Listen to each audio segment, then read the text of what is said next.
Send notification. There we are. And start the game.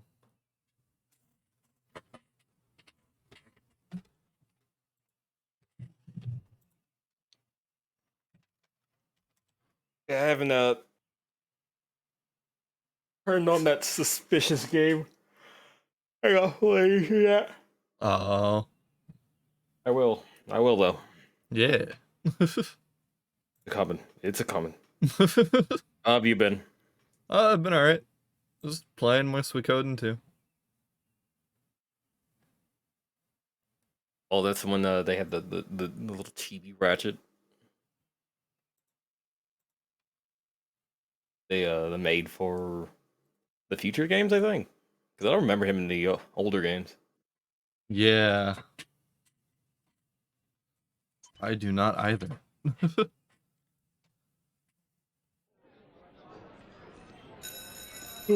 Quiet on the set, please. Hello, test, 1, 2, testing. Quark. Captain, we're ready to get started. Just take a seat over there. So I thought we could start with the whole. So what happened I did in my the two own games that you just stunts skipped? angle and sort of rolled into my We haven't skipped them yet, technically. Stare. Yes, we'll get into that in a second. But first, We pulled up the row. on the disappearance of Clank. Release order real quick. Oh, right, little guy. What do you want to know about him for? You've got El Numero Uno superhero right here. Look at that, huh? There's your superhero. You can't see it, but there's a tribal tattoo under there. That's nice, but if you could just give us your version of the events. I'm sorry. I thought we were here to talk about my new. This is the trend that you were talking about, Quark being a compulsive liar. I wouldn't Yeah. even be able to tell a story without some sort of visual. Do you have any crayons? Now 2016 is add in the told. visuals? All right. It began Yep. a About couple of 2016 years now. ago. No, Wait, come 2016. on, I 2016. was manning Yep. my post as chief volunteer at the Planetary Defense Center when a deadly space armada began attacking Metropolis. Naturally, I could have handled the matter myself, but I was But you compelled didn't. to escort a group of underprivileged orphans to safety. I contacted Ratchet and Clank and deputized them to act in my stead. We soon learned that a vile tyrant named Percival Tachyon had amassed a large army and set his sights on destroying the galaxy's thriving Lombax population. Ratchet is the only Lombax. Are you sure? Pretty sure. Yeah. Anyway, Tachyon was after a device that would enable him to bring back a banished race of creatures known as Cragmites. Little did he know, a mysterious race known as the Zoni were giving Clank new abilities, including laser arms. But they were doing more than just giving him abilities, weren't they? Well, there was something about premonitions and yada yada yada, but the heart of the story is here with old CQ. Using my keen intellect and deceptive skills, I planted myself within the Emperor's ranks and tracked down the Dimensionator. Which he was a fighter. fighter. Yeah. To Yep. release the Cragmite Scourge. A mere bump on the road to victory, my friend.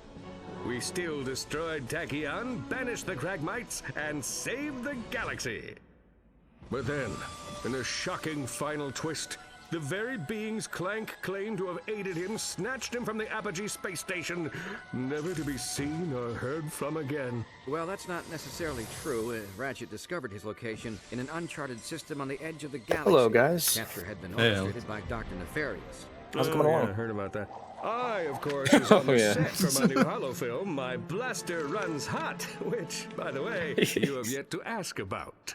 One of the greatest Well, I heroes guess in the that's why universe. they added Your colleague the Quest for was Booty, captured by your because it is a nemesis, and prequel to you this. saved I him. think, Yeah. like, Didn't you hear the call to arms? although the Because likelihood of someone playing you Quest need for to Booty be as big before as this me, coming you have to let out a few of those babies is go to voicemail, you very know? high. Kidding. 'cause I don't like Second, when- Of course I'm going to help Clank. Let's see if it gives Quest for Booty an actual release date. Call to arms? Just kidding, it's my assistant. Raoul, fire up the ship and call Ratchet. I've got a hero to save.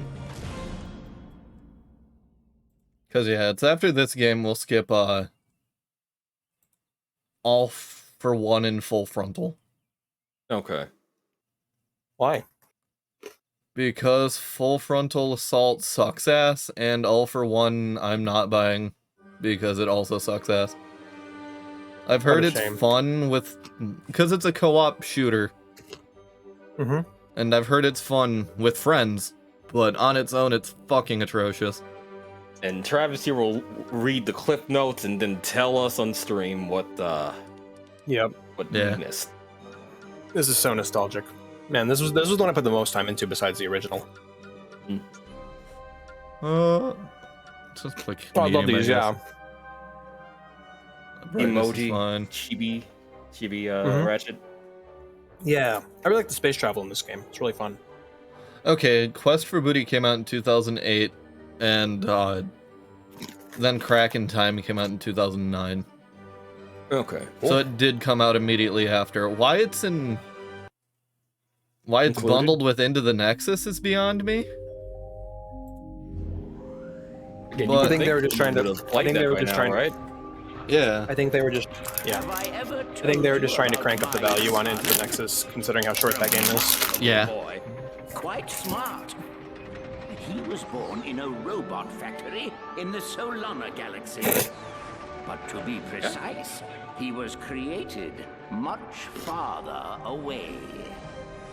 My son's name is XJ0461, but the universe knows him as Clank. RoboCop. Is his red ball his soul? Them flying. Are we retconning Clank's creation?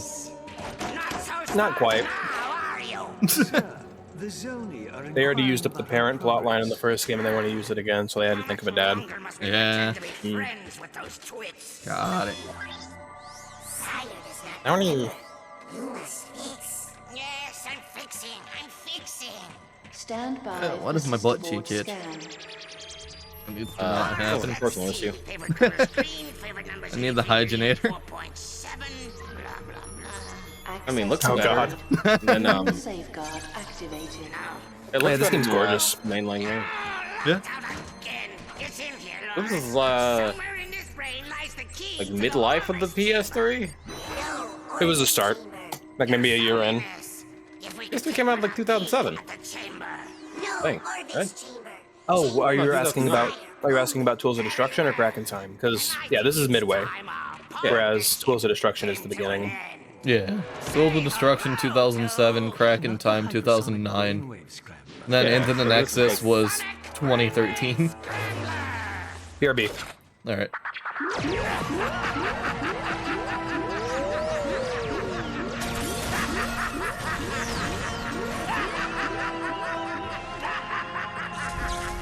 Ah, shit. Apologies, sir. I should have mentioned the equipment is especially susceptible to sonic weaponry. Backup generator activated. He's awake. Stop him! That's Clank's getting the good fuck out. For a mid-era PS3 game. At least Yeah. cutscenes do. I don't know what the gameplay looks.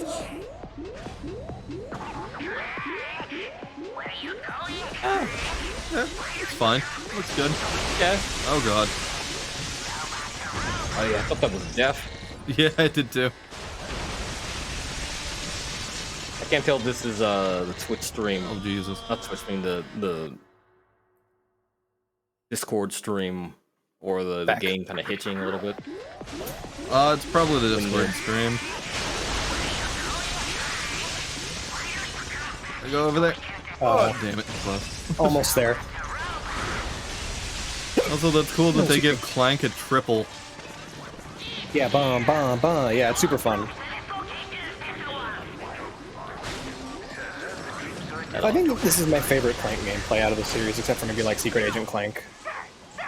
Yeah. Like, I really like all of his stuff he's got in this game. It's really fun. I'm your only hope of escaping Dr. Nefarious. Head into the air duct and keep moving. Sure thing. Isn't it bro. weird that Clank hasn't said a word yet? Yeah. You're safe for now. Where am I? The hell is it? There it is. Dr. Nefarious A robot. doing here. Who bitch is this? Who bitch is this? As soon as you're safe, He's got amnesia. we need to calibrate your Oh. ocular response processes. Where's Dr. Grievous? Try looking at the ocular scanner on your left. Sounds like a villain's name. Okay, that needs to change.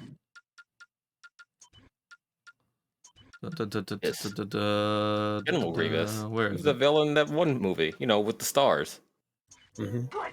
Constant now Wars. look at the one on the right. Fine addition to his collection. Wait a second. That's He weird. kills all those. He kills all those zombies in that forest that one time. Look at the scanner above Huh. Good. Oh, this is like One more beneath you. It's like Halo. Yeah. yeah, I was gonna say Halo. Recalibrated. Now. A yawn. It was weird that it was Can. it was already inverted to look left and right, and then I changed it to inverted Sonic device in Sector 7. Well, it's because when no it one can was agree setting on on normal. That's because no one can agree what inverted actually means. Like Persona 4 Golden's got that same thing going on, where you're just like you boot it up and you move the stick and you're like, this is wrong. You just gotta change it. Yeah. I just use the triggers. Oh really?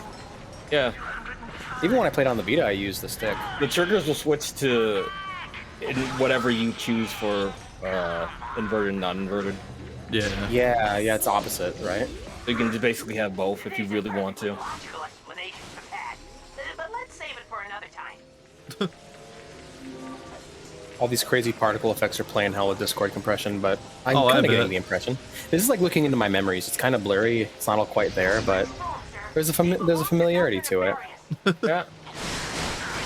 It would be clear, but I don't want to pay Discord money. I don't like this. It doesn't.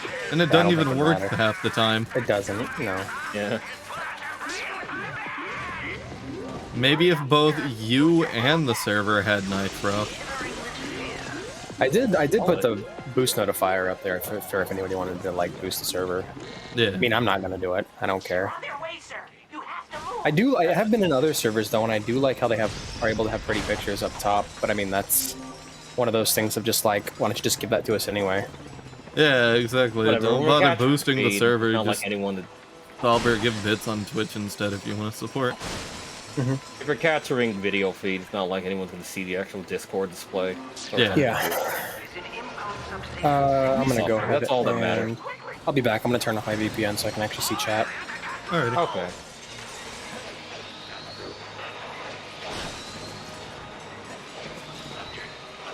Yeah, I could do that, but I wouldn't. I couldn't help but feeling like a sucker. I did. What? Like pay to boost the Discord, so enough to where we could have like a header image. Uh,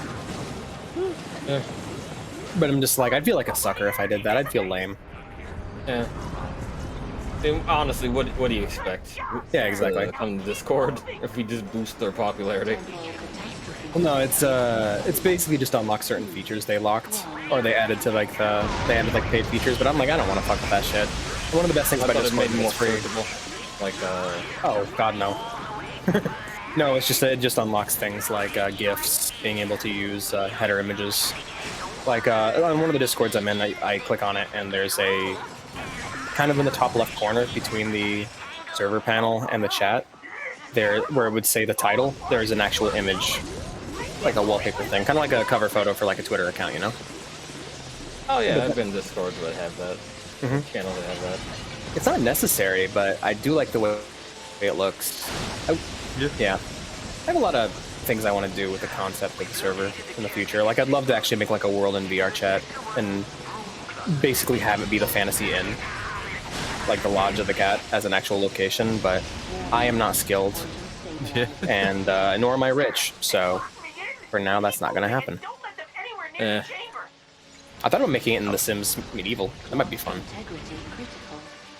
Like, basically give each chat room its own distinct room and like customize it depending on what goes on in there.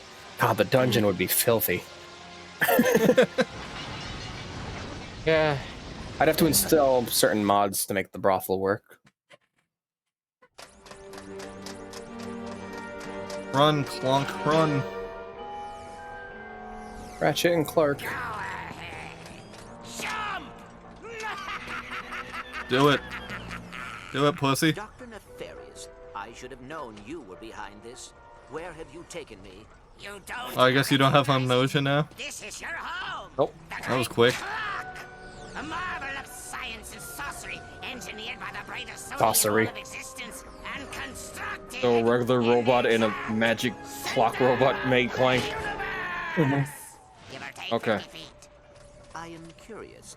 What I'm guessing it made like his AI or like his Spark, but I'm not sure. And I don't think that so much thought should be given to it. Me of vengeance?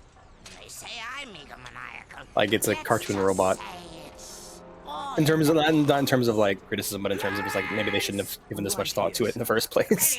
Made it so confusing. Yeah.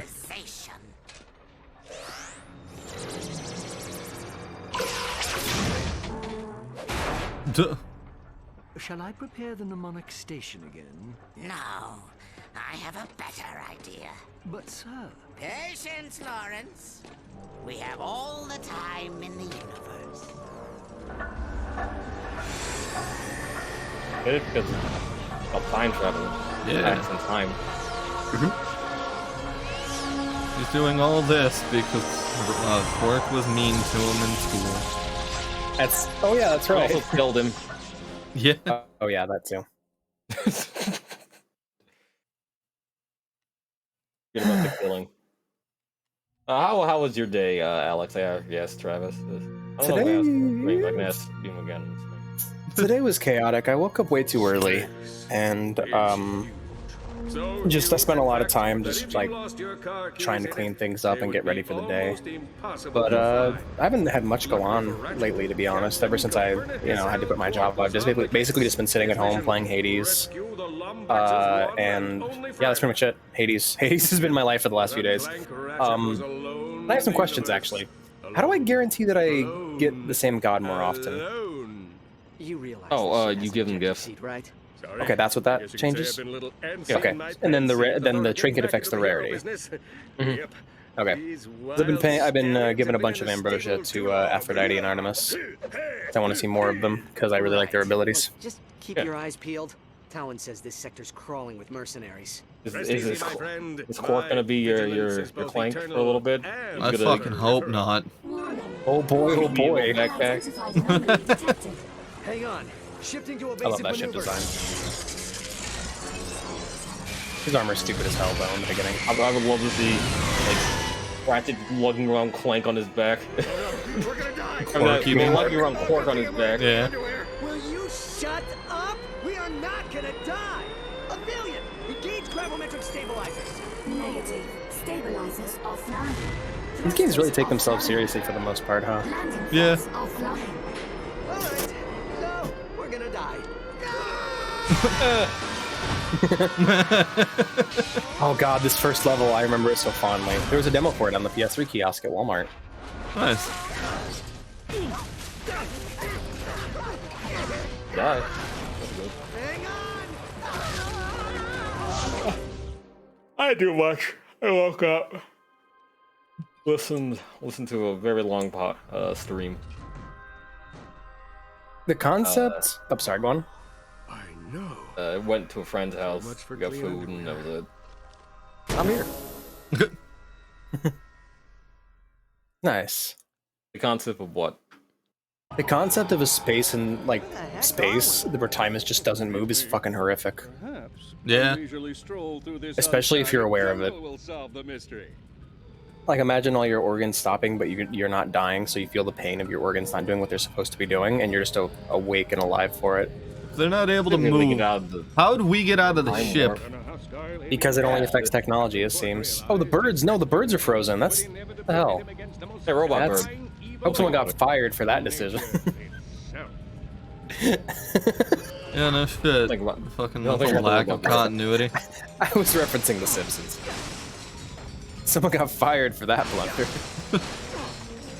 Oh, okay. Oh, I'm so fucking tired. I really like the way this game looks. Yeah, this looks really good. I like the way I remember it looking. Very vibrant. Mm-hmm. Green. You're a pussy. Yeah, that's his joke. I see. I got Metroided again. UI looks slightly more bearable than last game's UI. Oh yeah, the UI pretty much goes away when you're not using it. I want to climb with Ratchet and Clank 1 and 2. Yeah. I think this is the... Is this the same UI they used in 2016? Because it kind of looks like it. It might be. You can't use that yet. I figured. Actually, I do want to change something.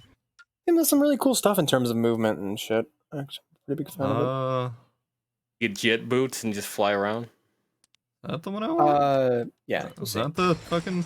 Ah, there we go. Yep.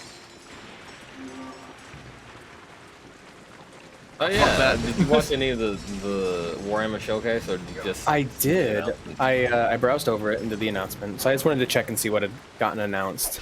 Out of all the things I'm most excited for, it's the boomer shooter they're making, which is like genuine like pixel art and stuff. It's you seem to be playing as an ultramarine, and it's you know, like a Doom style shooter. And the other one is a CRPG by the developers of Pathfinder Kingmaker, which I'm very nervous about because I do not like Pathfinder Kingmaker, but I do like the concept of what they're doing, where you're playing as a bunch of mercenaries working for the Imperium, and it's like a mercenary working for the Imperium game. Yep, and it's based off of a set of tabletop rules for a game called Rogue Trader, where you play as effectively a privateer for the Imperium in space. So looking forward to that quite a bit. I'm very excited because that's like a dream game of mine. Yeah. I didn't want Owlcat to work on them. I really wanted Obsidian to do it, but you know, dream games, they tend not to, you know, come true. Also, Microsoft. They are, yeah. They're in that fucking Warhammer is under Microsoft. Nope, completely independently owned by its own company. Well, I guess it doesn't affect some biological life. Yeah, that makes sense. I wish you could chop those birds in half. What? Because they're there, you know? Can. Shit. That camera angle has always been weird to me. Yeah. Like, yeah, it's the fucking, like, Batman Arkham Asylum cam for Ratchet. It's so fucking weird, man. It's the first... Can I not? Okay, fuck it. So yeah, your wrench kind of locks on in this game, so you don't have to actually crouch and throw it. You can just toss it out and continue moving. I don't know what it's like in Tools of Destruction or Quest for Bootily. No, it was... I don't remember ever throwing it like that in either Tools or Quest. Mm-hmm. But yeah, I'm looking forward to those two games. Dark Tide continues to look really good, but they didn't show any gameplay for it, so I don't have much to say. Definitely make wrench-only runs a lot easier.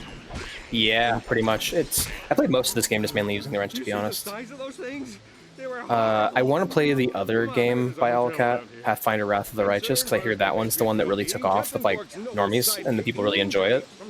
I think that one might be more up my alley because Pathfinder Kingmaker feels like a wet dream for someone who's played who's been playing Pathfinder since the 90s, but I've never touched it. It's my introduction to the system, and I have no idea what the fuck's going on.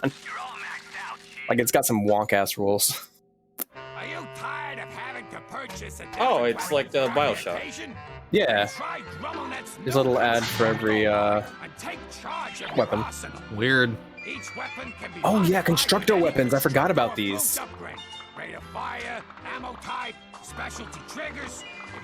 Oh, so you can just customize a weapon? Mm-hmm. I'm assuming it's the same way that Tools worked with its upgrades. Travis, there's a sphere grid. Oh, it's an actual sphere grid now? You'll see, there's a sphere grid, yeah.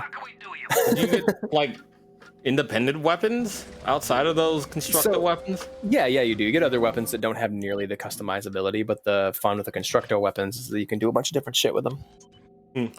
What the hell? Yup. Payload trigger, upgrade, mercenaries, paint. Wacky.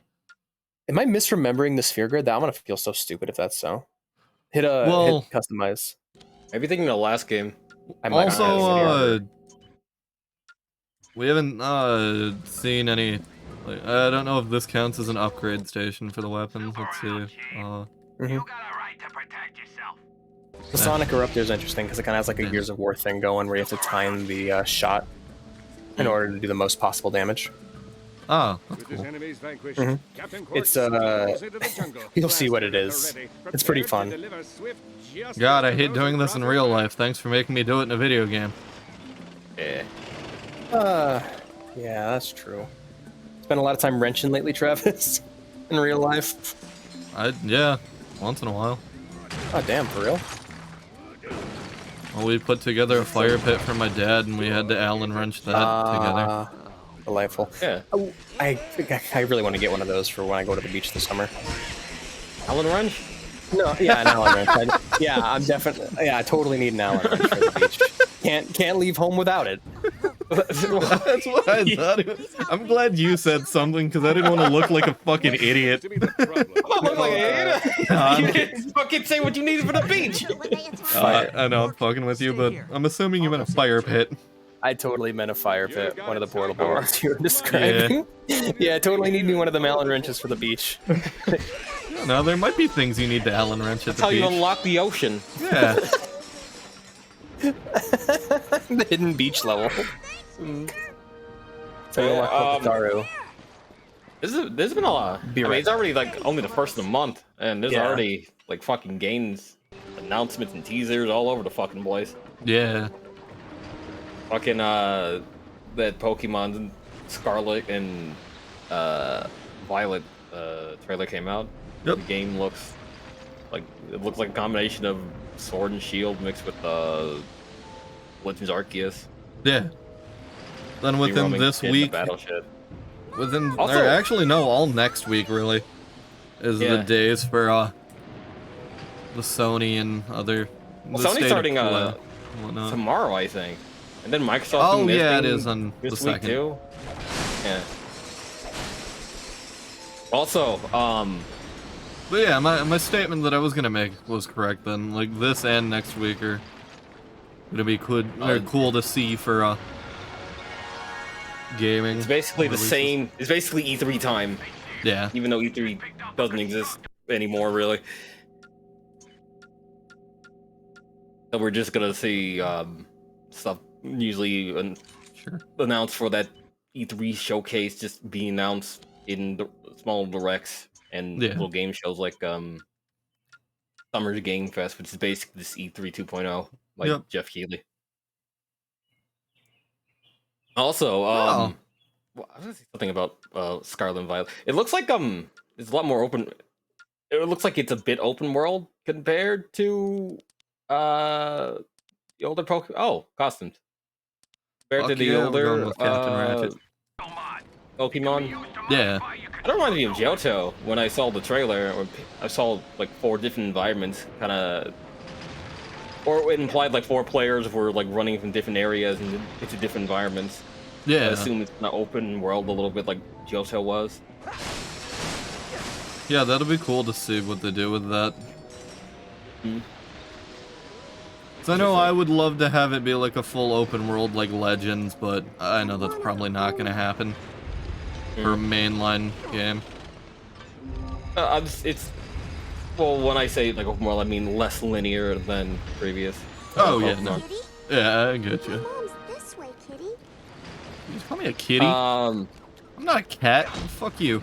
We got a trailer for Sonic Frontier, which it's open. Yeah. Out there with the Zyfords. You can open like it looks like Sonic like dumped in a Unity world essentially. But you know, I need to see more gameplay of it. Like I'm not gonna say it looks terrible, but it just, I mean, I just need to see more. I need to see like combat and puzzles and shit like that because it was a little bit of combat. Would you say what you saw from it looks kind of like what we saw with the initial Legends Arceus? Where it just looked kind of bland, I mean, and the environment, shitty. well, yeah, the environment looked kind of bland because it's like open fields for you to run through. Yeah. But if the levels are, but if they're actual like handcrafted levels inside the game, and like the open world just kind of like a hub, kind of like a Sonic Adventure, that'd be fine. I guess. Yeah. Kind of hang around the world and jump to the area, the dungeon to dungeon, doing levels. Yeah. Heads up, I'm not going for all of those like last time since it's just cosmetics. But if I stumble upon one, I'll get it.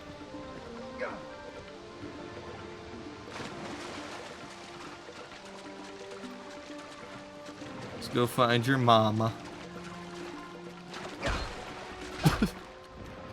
Be sure to get the rhino parts. Other than that, I don't think there was anything else announced. I'm sure more stuff will be announced tomorrow. Yeah. I feel like, I don't know. Was there anything crazy in the Pokemon trailer?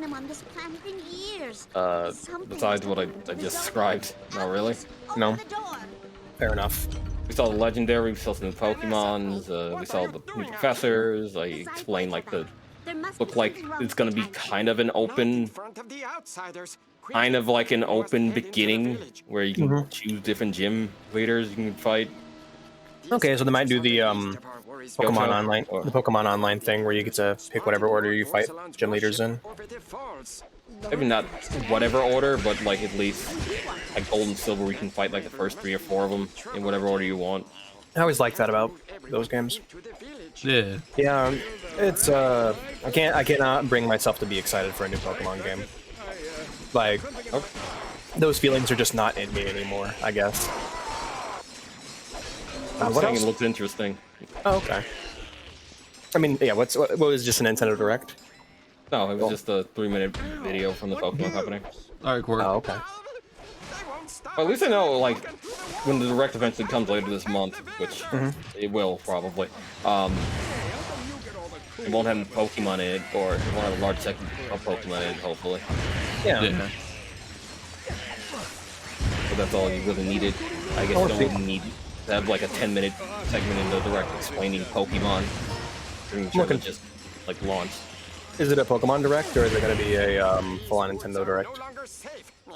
I don't know. I'm just saying, since this is the type of year when game companies release videos talking about future games for the rest of the year. Yeah. Likelihood of the Direct coming out in like 2 to 3 weeks is very high. Oh, yeah, okay, we haven't heard whether or not there's a Direct yet. I'm Probably hoping to will learn be more. one, but I'm hoping to hear more about Breath of the Wild 2. Yeah? What would we hear about other games? I could care less, because I don't like Breath of the Wild. Oh, for real? I've never liked Breath of the Wild. Dang. Really? Yeah. I really liked what I played of it. No way we'll be able to repair it. I liked it. I thought it was fine. Every shrine got samey and repetitive, and that like the main meat and potatoes. And Fair enough. didn't like it. I really liked. I didn't like the shrines. I mean, it was mostly physical puzzles. Yeah. Shrines and I really combat arenas. But what I loved about Link Between Worlds is how much time you got to spend in the overworld just doing little puzzles and such. And I always I never really liked how this is a bit of a me thing, and it's nothing something I've disliked. It's just I always thought that the open world side of Zelda could have been something that was explored more. And I think what I like about Breath of the Wild is that it explores that. And like I know the dungeons aren't as good. Like they're terrible. Some of them are. Like I know the Divine Beasts are a fucking mess, from what I've heard. they're not like, great. I finished all the Divine Beasts. Oh yeah, okay, yeah, the weapon. The thing I really liked about the shrines, though, and from what from the ones I played, is that they have a bunch of different solutions for them. And I always like that how the game is open enough for that. Yep. So you gotta hit the trigger when it's full. Yeah. Only at GrumbleNet. But yeah, I just liked how open it was. Yeah, for the open world, it's fun to fine. explore Like, I around. don't. Like, there was a lot of environments you could fuck around with, and just, hey, I want to find a weapon, I want to go up this mountain, let's go up this mountain, just cause. Yeah, that aspect I really like, but just like the shrines really turned me off from wanting to play. That's fair. That ever again. Yeah. I'm excited to eventually go through it when I can, you know, when it emulates nicely enough on my computer. But yeah, I have a lot of Zelda to go through before that. I just kind of want to see what Breath of the Wild 2 is doing conceptually. Yeah. Can you keep a secret? No, I hate secrets. Oh, yeah, what do you have? Why? Yeah, I never liked this part of Crack in Time. It has like these Knights of the Old Republic dialogue sections with like So did one or two Tools. options. Tools also had With the no BioWare dialogue system that with no voice was acting. meaningless. Speaking of which, Knights of the Old Republic 2 is coming to Switch. Cool. Yeah, they're selling cut content. Is the cut content free DLC or is it paid DLC? So I heard that they were selling the cut content, or they were putting out the cut content as DLC, which is kind of a bummer because that's some of the best moments in that game. I have no idea. I still haven't bought the first one on the Switch. I think I have both of them on my my Steam account. So I got KOTOR 1 Fight free again? on my Kindle. Nice. That's probably a better version of the game than the version I have. Yeah. Because they were doing like this, like Amazon sometimes gives away like free games like Epic or Steam or whatever, what have you, and one of them, for whatever reason, was just the Amazon/Google Play version of KOTOR. Game with Max Payne 1. Best version of that game is apparently the mobile/Google Play Store version. Yeah. I'm through. Let's hope this vessel I mean, like, I could not play that game without mouse control, personally, but, like, it's still perfectly playable for other people. I know if someone were asking me which version of Max Payne should I get, I would say the Play Store version. Yeah.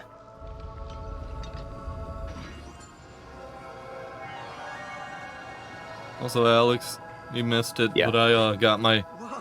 For playing Quest for Booty, I got a pirate hat. Pirate outfit. Yeah. That's super cool. You're gonna wear that in the entire game, aren't you? Yep. Well, I'm a pirate captain now. I literally killed a pirate in the last game, so... Rad. I killed the motherfucker in a duel. And, well, I'm a captain now. I still don't know what the hell went down in those first 2 games. I've played crack. I've played crack in time from beginning to end, and I still don't know what the fuck went down in Quest for Booty and Tools of Destruction. Not much, at least in Quest for Booty.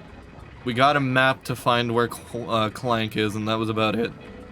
I remember like being a little kid and seeing a trailer for Tools of Destruction coming out and being like genuinely upset that we couldn't play it because we don't have a PS3. Yeah.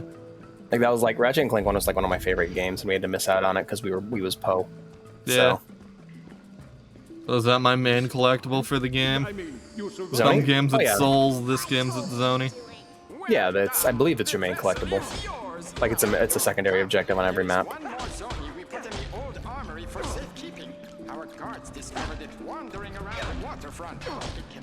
Love how meaty that sounds and feels.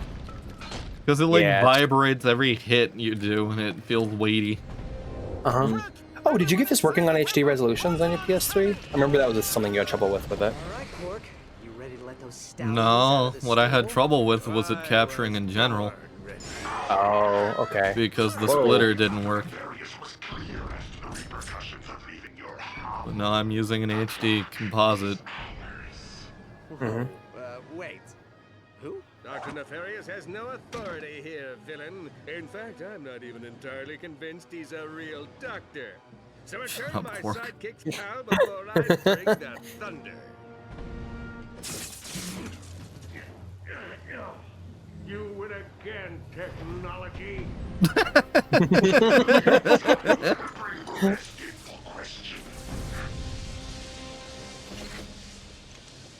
Yeah, real fucking threatening there.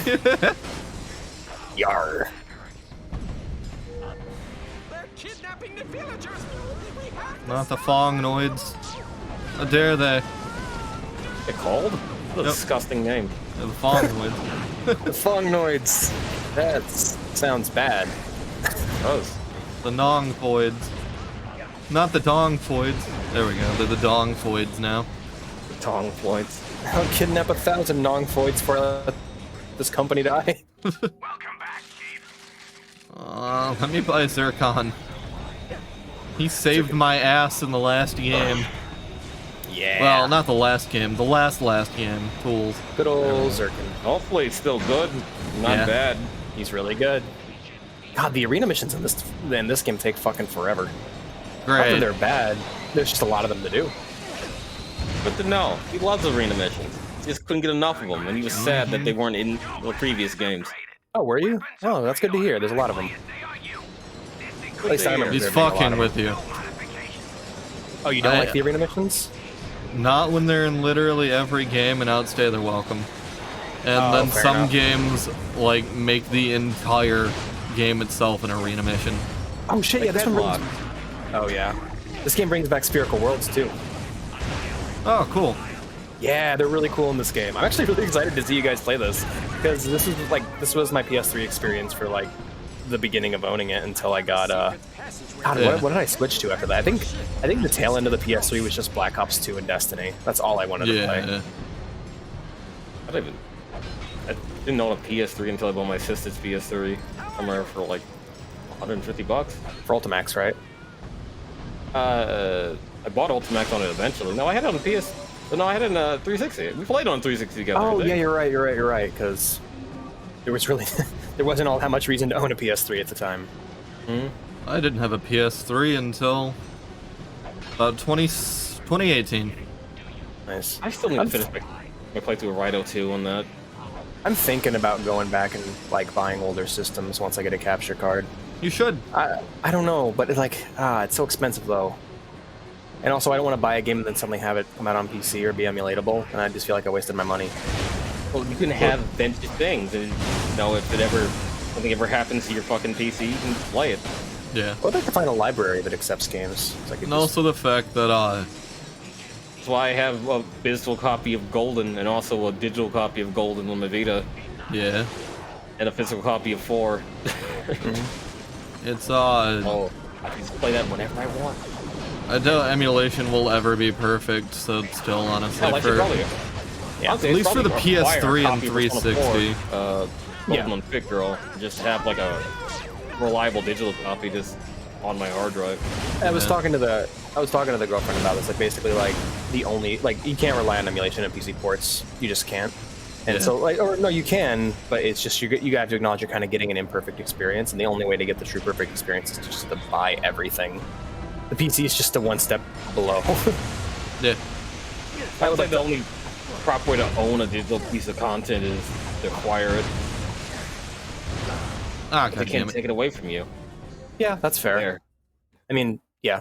I just know that if my Steam library ever goes down, I'm just going, Yarhar, full pirate.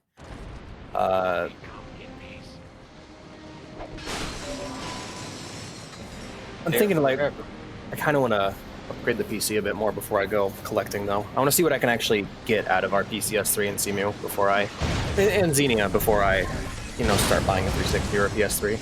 RPCS3 What's the point of upgrading on your PC?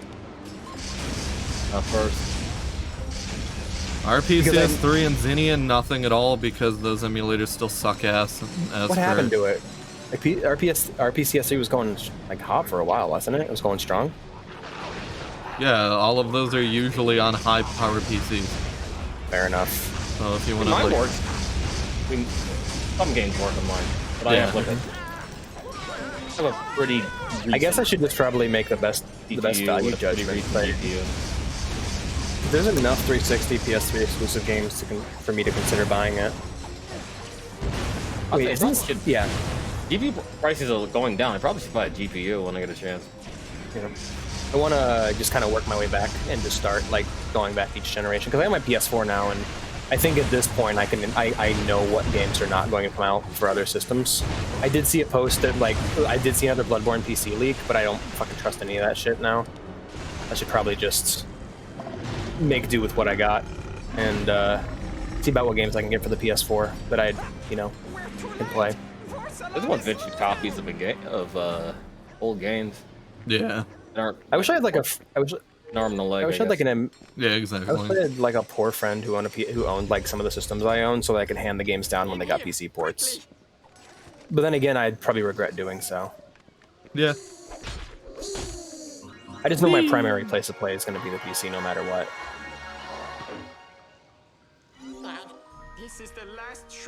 And also for capture and playthrough on like stream, it's way better to just get a physical copy and then play it that way.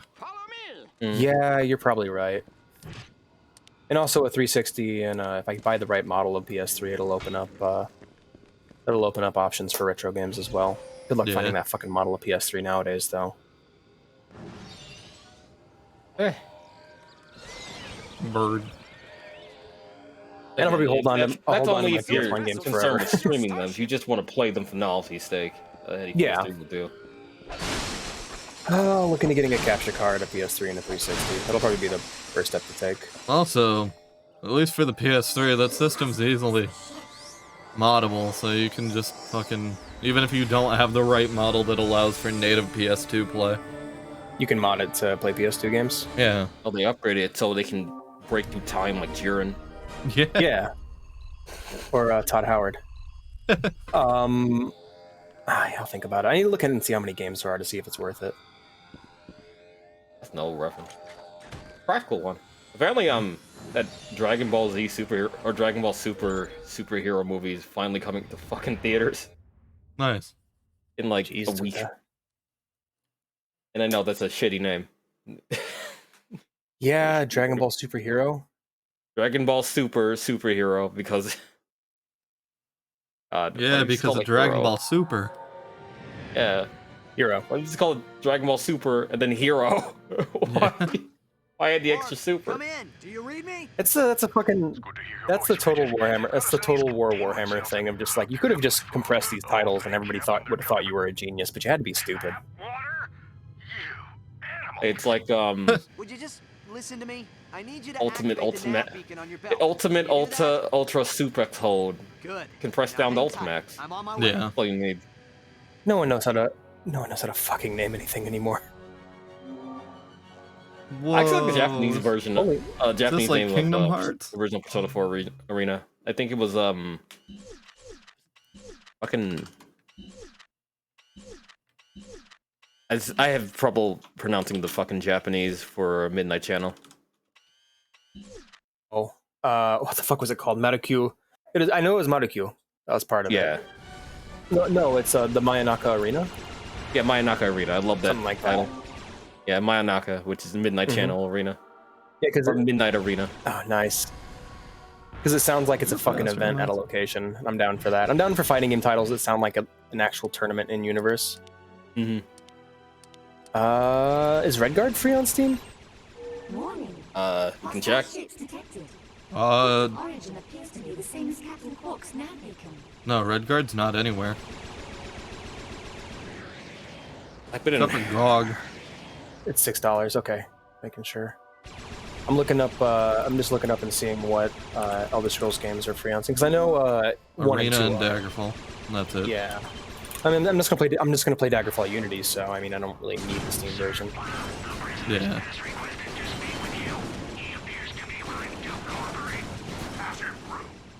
Honestly, as soon as that Arena Unity remake comes out, you should probably just play that too. Oh shit! Oh, for real? That's coming out too. I'm excited. That sounds. Some cool that's great. fuckers making that, so hopefully comes out eventually. I have the worst first impression of that of Daggerfall Unity. By the way, I watched a video. I watched a video where a guy was using smoothed out sprites for the entire game. Ugh. You know, the kind of ugly, like I don't even need to.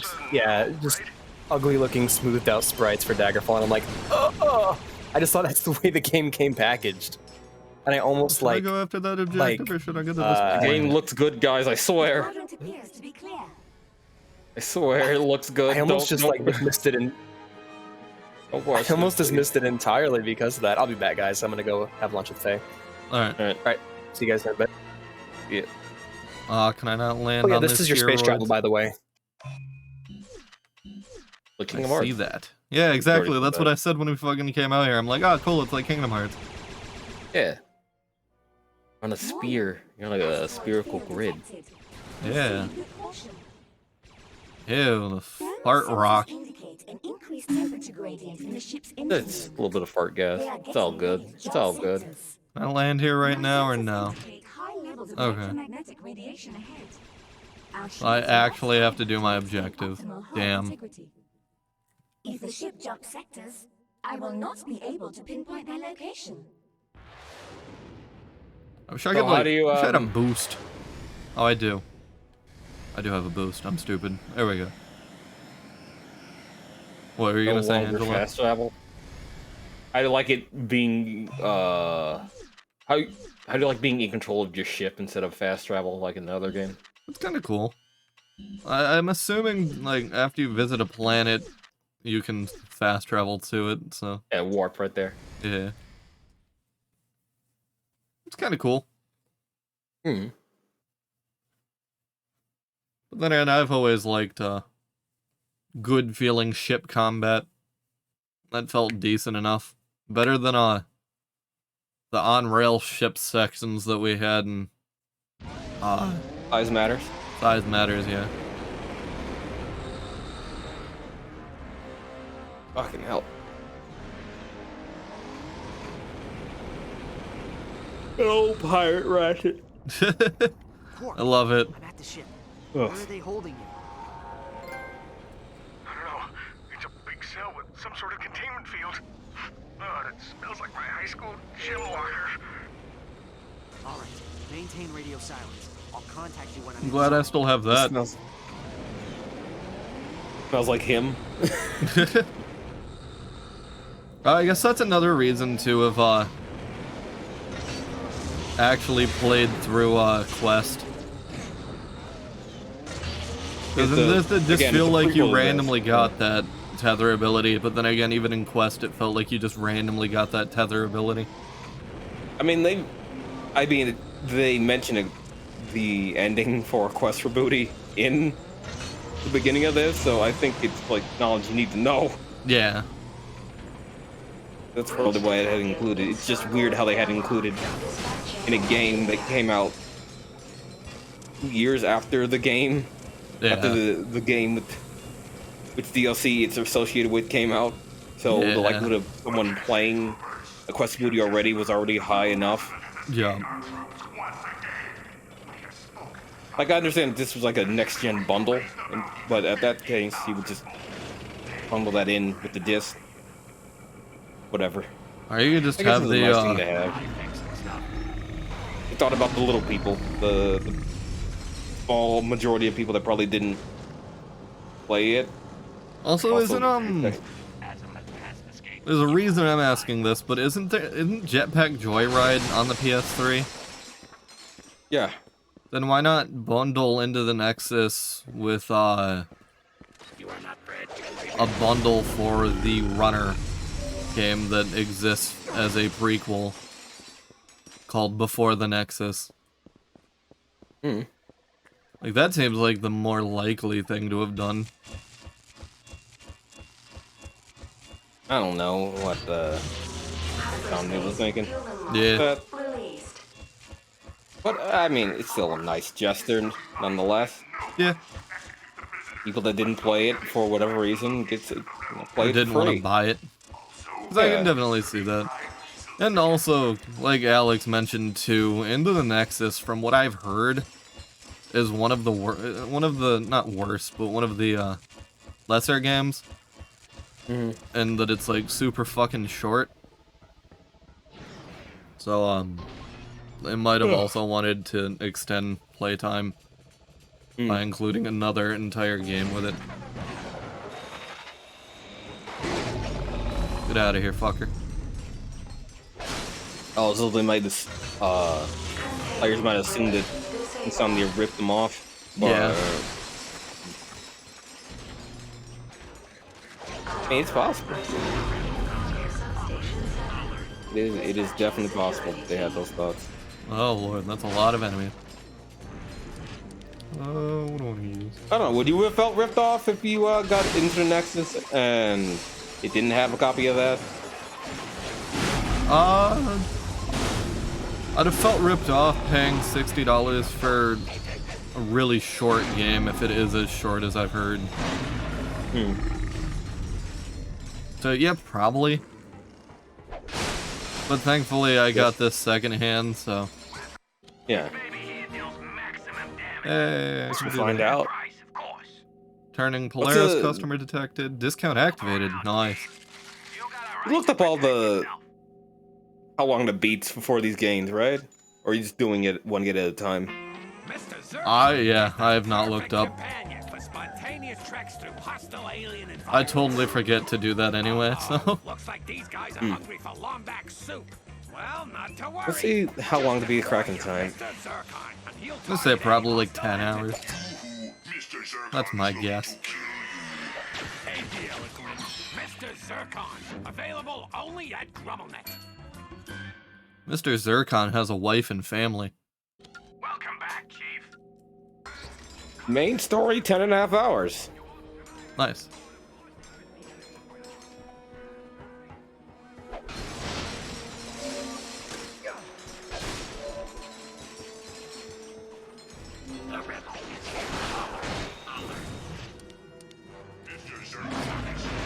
Also, I just checked the how long to beat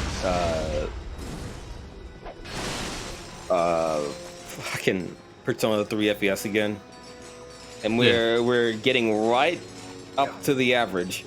Nice. We're going above though, so we're not doing it's a little bit above the average, and that's mostly due to grinding. Yeah. That's me being fucking paranoid and wanting to grind it. If I had just a regular team that I went with Tartarus with every fucking night, it would not be 76 hours. You would be way below that. Yeah. You can look up and see how long into the Nexus is. I'm curious. Alright. I think it's like 5 hours. 5 or 7. 5.5. Oh, Jesus. Yeah, I would feel ripped off if I paid full price for that. Yeah, that was a 60-hour game, wasn't it? Yeah. And completion it's 12 hours, but main game plus extras is 7. Yeah. Jesus. Oh, hey, a box. Big box. Yeah, that's only slightly ridiculous. Hey, it's on a game rant and ridiculously short PlayStation games. Number 10. Curious what other That's games good. He's are also on that. 3 to 4 hours. Yeah. Yeah, we got through that in like, what, 2 hours, I think? It was really short.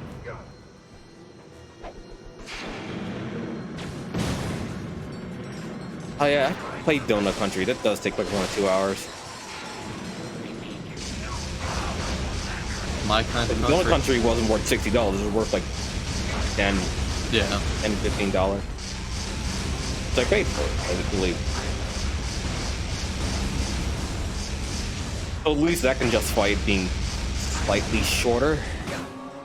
Yeah.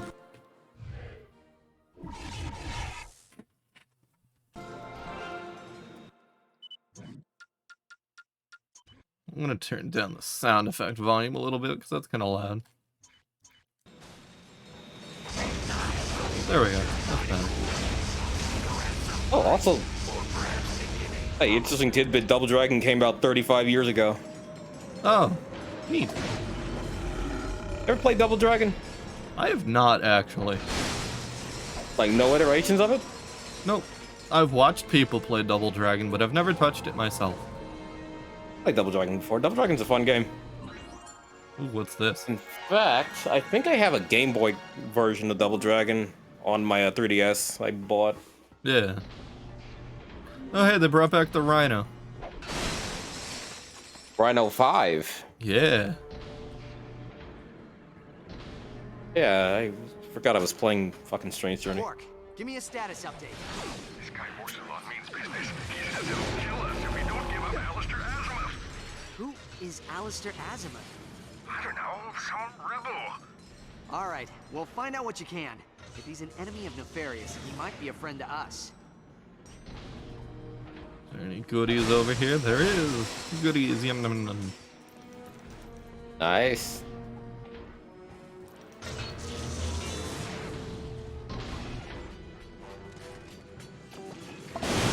This game seems pretty easy so far.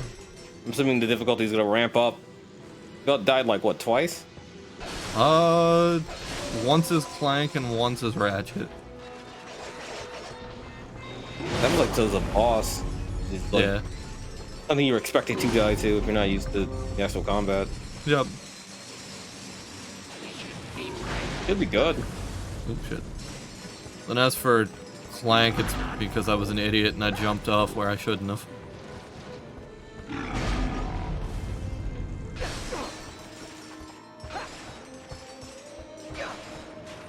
Ratchet on anything. Ah, there we go.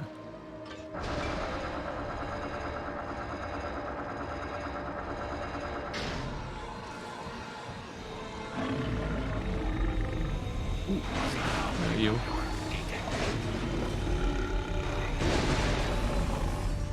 How's your experience with the Future games so far? I'm liking them.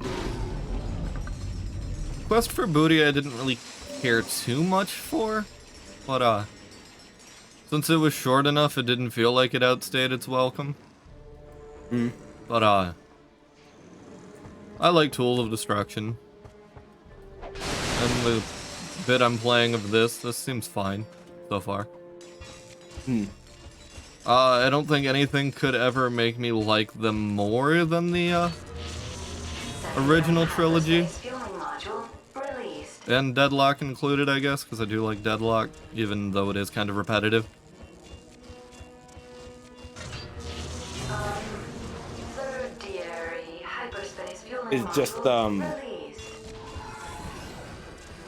It's just nostalgia talking, or are you just genuinely go like the older ones better than the new ones? A little bit of both. Like, I think I still think 2 had the best feeling gameplay. Whereas this feels fine enough, but like I really like how 2 feels. And then I like the story of 2. I like the characters. It didn't feel convoluted. Like a lot of the issue I have with the Future series is it feels like they're adding way too much information that isn't necessary. And also forgetting certain information Detention wing? that existed in the other games, like the whole no other Lombax thing. Yeah, it feels like a retconning. Yeah. People forgetting the lore, you think? That wasn't Azimuth. It was just a young Lombax. Excuse me. Hell.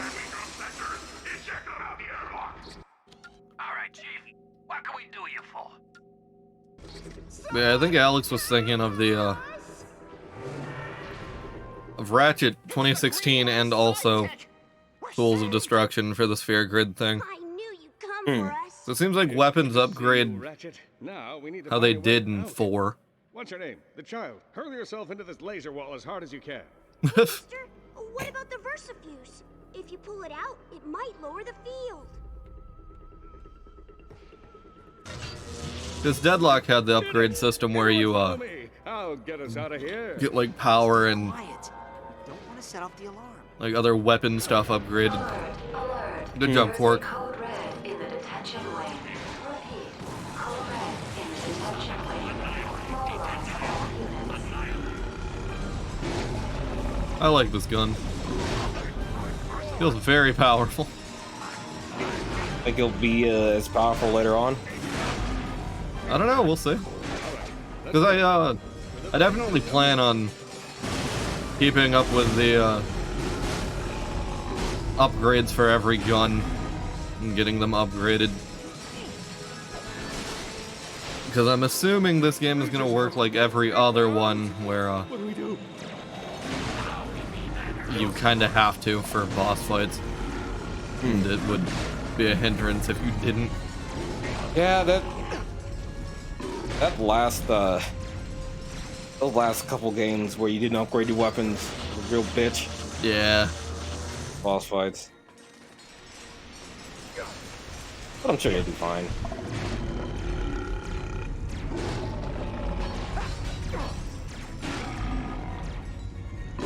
You know that sandwich place that I told you opened up like right down the street? Like right as you leave our trailer park? It's getting replaced with another food shack now.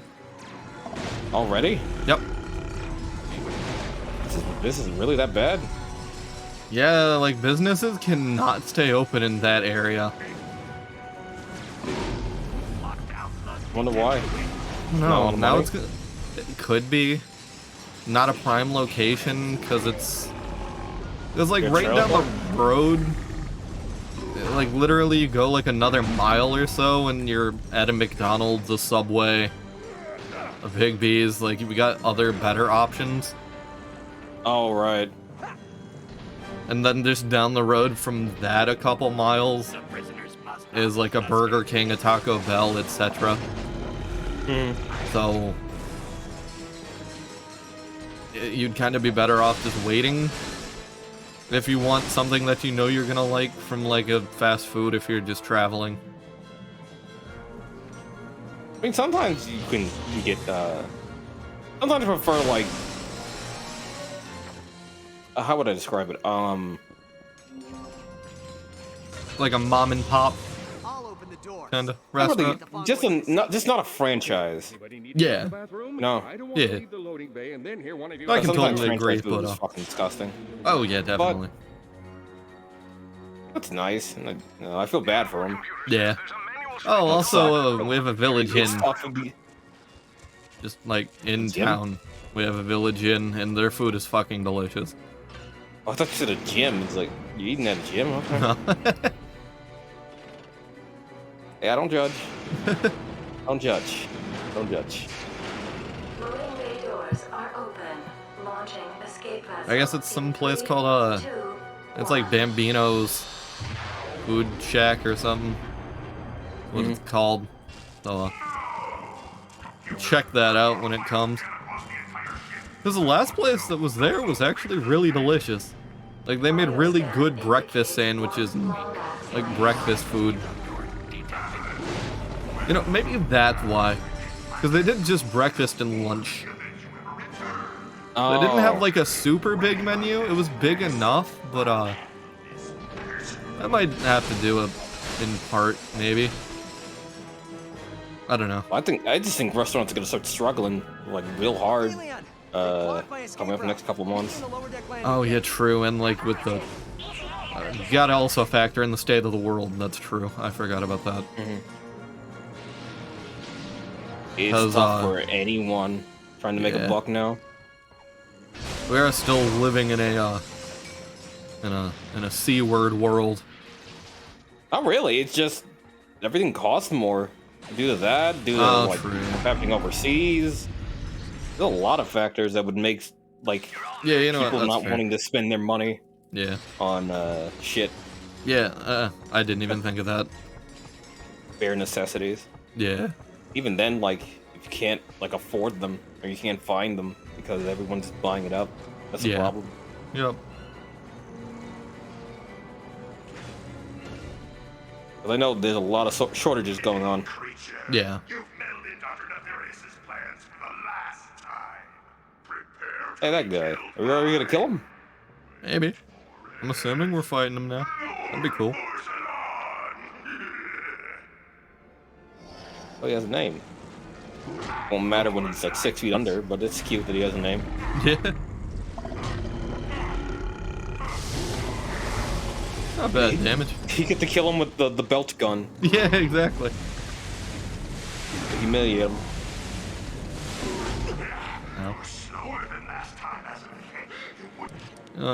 That's what to... Oh, I walked right into that like a dummy. And that, I need to get better at video games. There we go.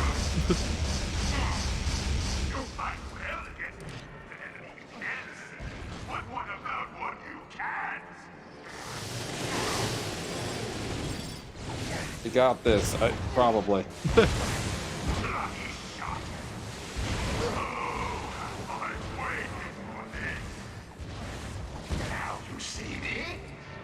No, you don't.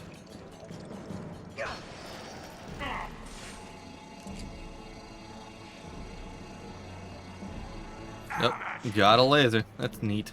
Yep. Alright, let's kill him with the belt gun. Oh, it still upgrades even if you're dealing damage to a boss. That's kind of interesting. Nice. Maybe it's an XP system. Yeah. Like this straight up XP system. If that's the case, then maybe.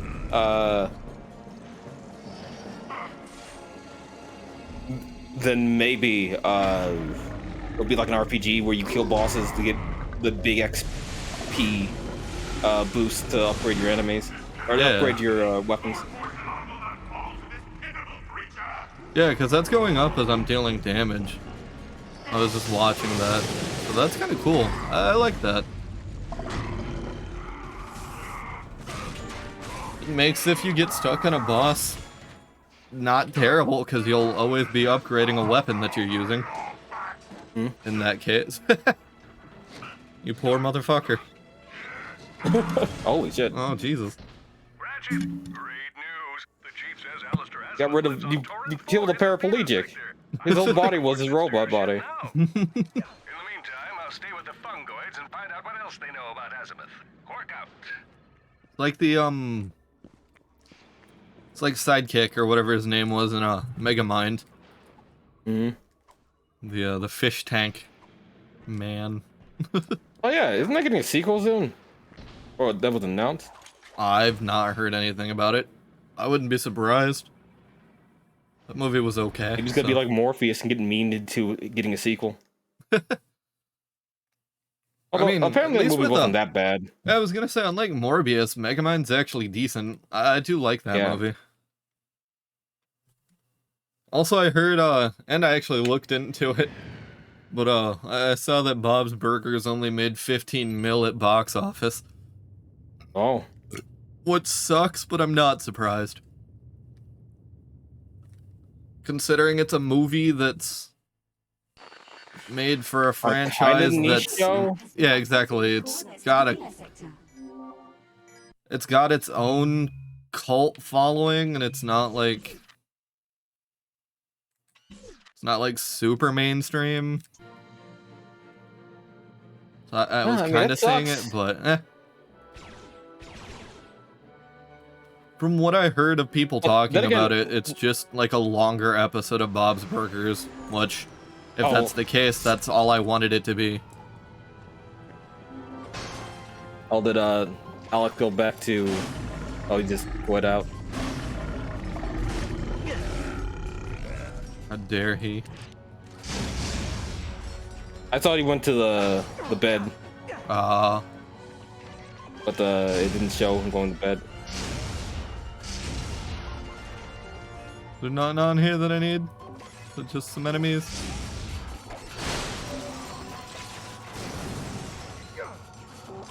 Okay, I gotta kill enemies here. Got it. I didn't even see that.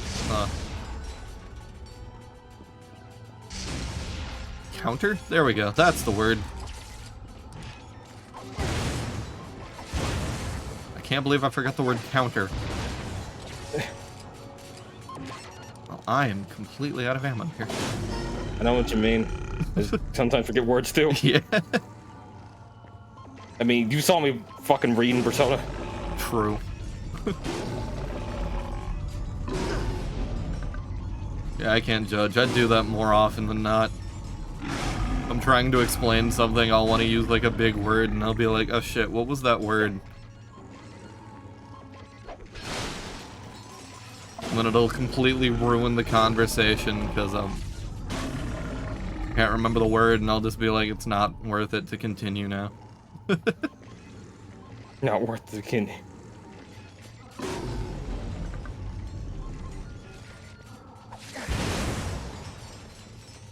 Ammo. Thank you.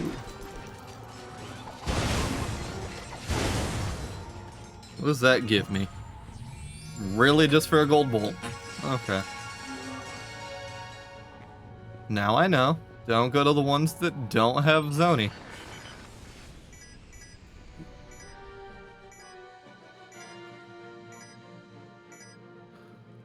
I get it, a new sector's unlocked, but I need Zoni to, upgrade, apparently. Asteroid field detected.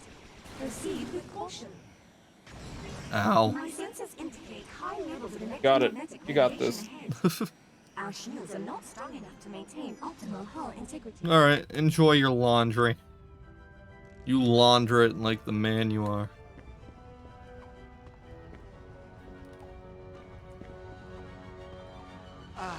Oh, Jesus. Ratchet just straight up died. He was too long for this world anyway.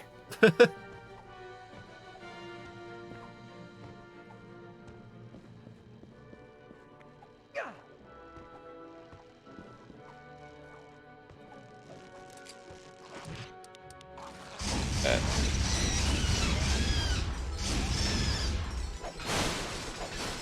So I've got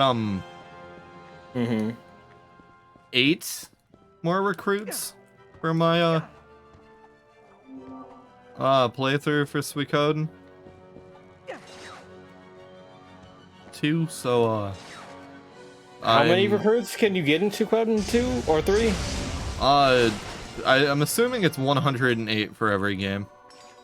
So I only have like 8 more.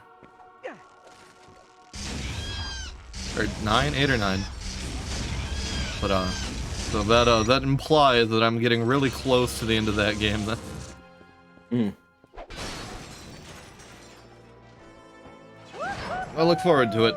I look forward to seeing how that game concludes. So I really like it so far.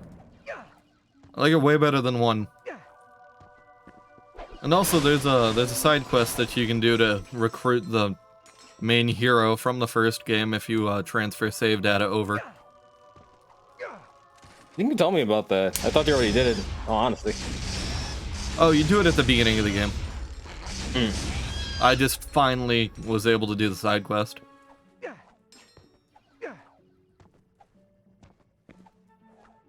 Fucking nice. So, I think that's one of the spherical world Alex was talking about earlier. Yeah. You had these in I was used to I'm used to the Mega Clank spherical world instead of the Ratchet ones, even though there were Ratchet ones. Yep, that's exactly what I was gonna bring up. Was in Ratchet 2, you did Clank sphere worlds. Get over here, Zoni. That's good Ratchet sometimes. He would jump on trees. Remember that one? Yeah. Yep, you did both. You did Ratchet and Clunk. Which I like those segments.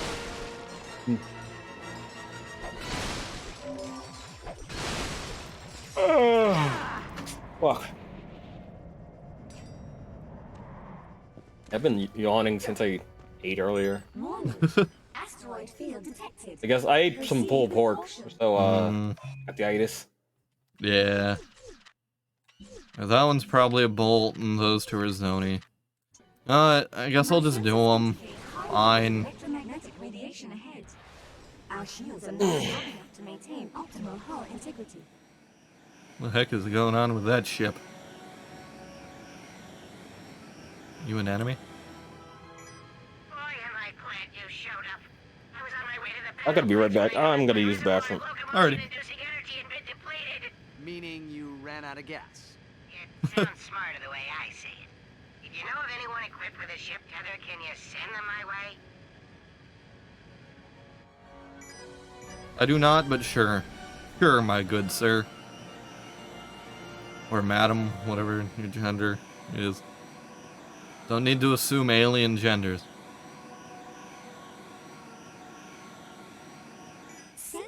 Ooh, enemy. Satellites with HoloNet relays. They must be destroyed in order to clear the sector of fighter patrols. Oh, so it's kind of like it's got a Far Cry system then.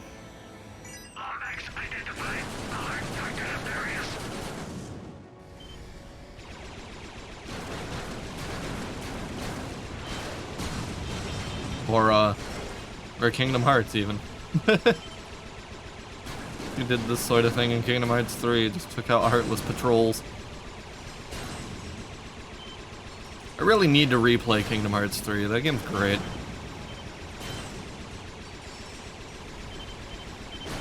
I need to go through all of that series in general again. That might be a stream marathon one of these days. Whenever I feel like doing that, though. Shields disengaged. Summoning reinforcements. Got him.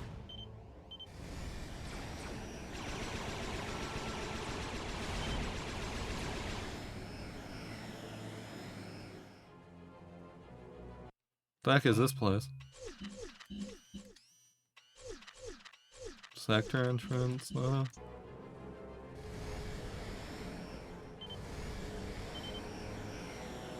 Oh, it's green, so it's something I didn't do, obviously.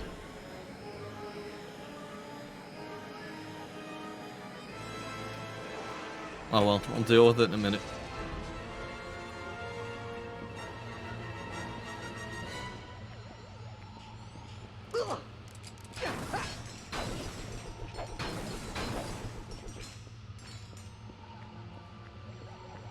Oh, yo, these guys are like the trash robots in Ratchet and Clank 2, kind of, actually. That's cool. I'm back. Welcome back.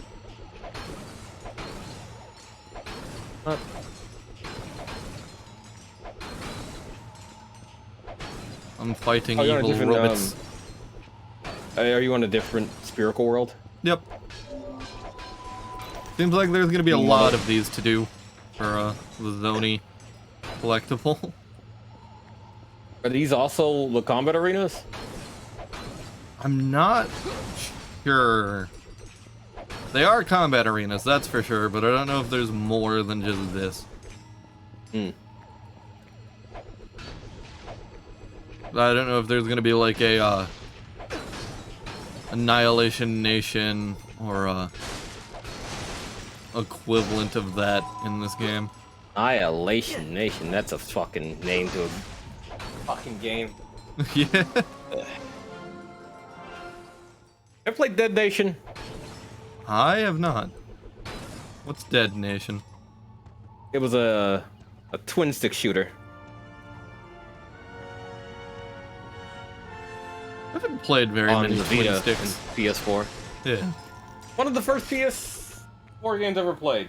Nice. That's with because I played Resogun. Fun. I played Contrast, which was not so good.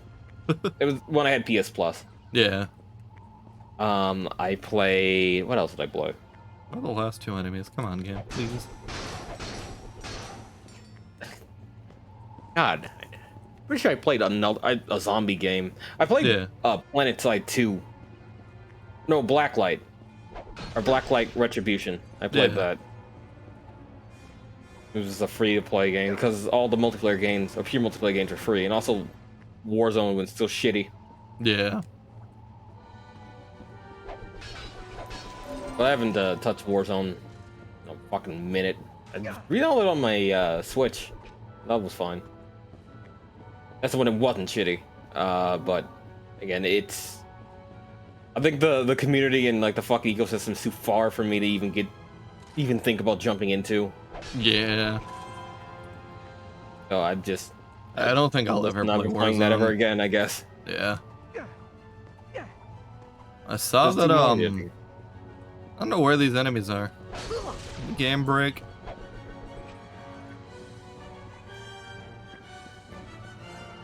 Are they following me? Oh. Oh. I'm gonna stay here for a second. There it is. I feel stupid.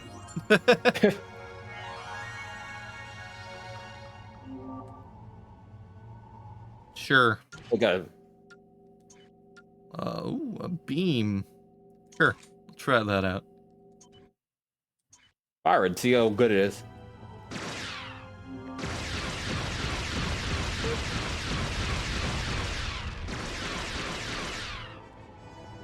That'll be interesting to see in combat. I did read or I didn't read the article because I didn't care enough, but I saw an article talking about how Call of Duty is probably finally gonna come back to Steam. Really? Because they're really hurting for sales that much? Yeah, either that or they don't want to work with Blizzard anymore. Oh, the Battle.net? Yeah. Welcome to the ChromoNet weapon. Yeah, you're probably right. Like I can't think of Call of Duty hurting for fucking sales at all. Yeah. Fucking Call of Duty. Yeah, exactly. But that's good, I guess. Yeah. Maybe they can take all the other fucking Battle.net games and put them on Steam. That'd be nice. Yeah. Cause I sure as fucking downloading BattleNet to play any Blizzard game. Yep. Blizzard Activision game. I have not opened my BattleNet in so long. I have a lot of games on it. Well, as many as what do you have? are worth having on BattleNet. Yeah. So I have Diablo 3, Black Ops 4, Diablo 2, Overwatch. Because I bought that actually. Because didn't it go free to play? I believe so. Oh, Overwatch? No. I don't think Overwatch went free to play. Never mind. But I bought Overwatch on PS4 and I barely played it. Yeah. Actually, same. I bought it on PS4, played it a bit, and then stopped because it wasn't a game for me. And then I got it on PC again to play with some friends. And before the fucking Blizzard controversy, before it got like really big instead of just small isolated incidents, I was actually contemplating getting on the fucking Switch. Yeah. I realized that was a terrible idea, and I didn't. What other games do I have on that? The StarCraft. Some StarCraft on that. I'd say like the only I think games service I have that isn't Steam that's like mandatory to play games is probably EA Play. Yep. I also have EA. I have basically all of the or Origins, not EA Play. Yeah. I have Ubisoft's launcher, I have EA's launcher, GOG's launcher, Steam. Oh, I have GOG too. Yeah. And I don't have Epic's launcher. Yeah.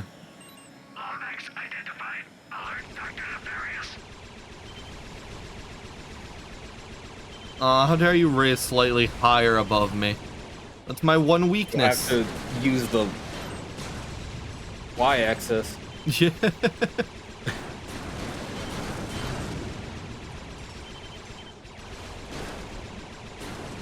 Or isn't it? No, XY. Isn't it a Z-axis? Yes, up and down. So. Yeah, that sounds right. It's like X, Y, and Z. Yeah. X and Y would imply a 2D space, while Z wouldn't give the 3-dimension. Yeah.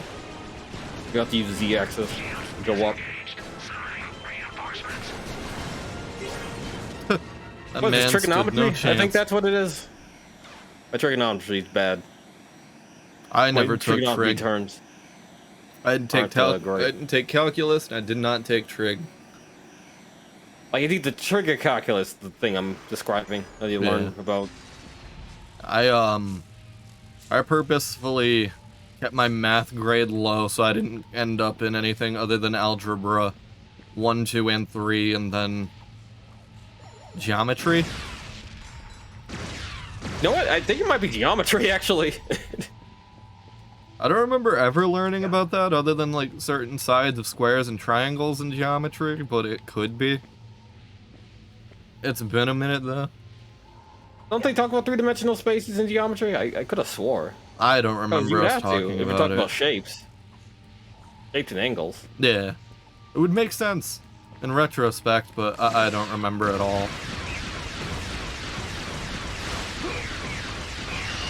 I forgot most of my math knowledge, other than, like, basic math to get by in a day-to-day. Do you have any equations still in your head? Nope, I got rid of all of those. I'm curious if you showed me that you could possibly remind me. Yeah. Of equations. It'd take a second for it to get the noggin jogging the memory back, but you know. Actually, I think I do remember Pythagorean's theorem. Isn't it like a squared minus b squared equals c squared or something like that? Yeah. And I wanna say I remember one for like finding the side of a triangle or something, but it's not coming to me. but yeah, math was one of my least favorite. I was more of a history and science kid in school. What science terms do you still remember? Or what field of science are you a fan of? I really liked what we did in chemistry. Chemistry, biology, like that kind of shit. Yeah. I liked bio. Bio was fun. If I'm being honest, I don't remember a lot. I did not take anatomy. I don't remember a lot of the stuff that we actually learned and touched upon in those classes. I remember dissection things in anatomy. We didn't get to do that. I was kind of sad that we didn't get to dissect anything like frogs and what have you. Yeah. If your grades were like, I think our main project was a fucking frog. Yeah. And I remember one of my friends signing up to dissect a pig's brain, but I didn't want to do that. That's kind of cool. This way. Yep. That'd be kind of neat to see. What, dissect a pig's brain? Yeah. Yeah, I mean, suppose. You know, it is like a dapper for science. Yeah. Like you're gonna eat shit. You got another one of those things. Yeah. And I'm dying. Don't eat.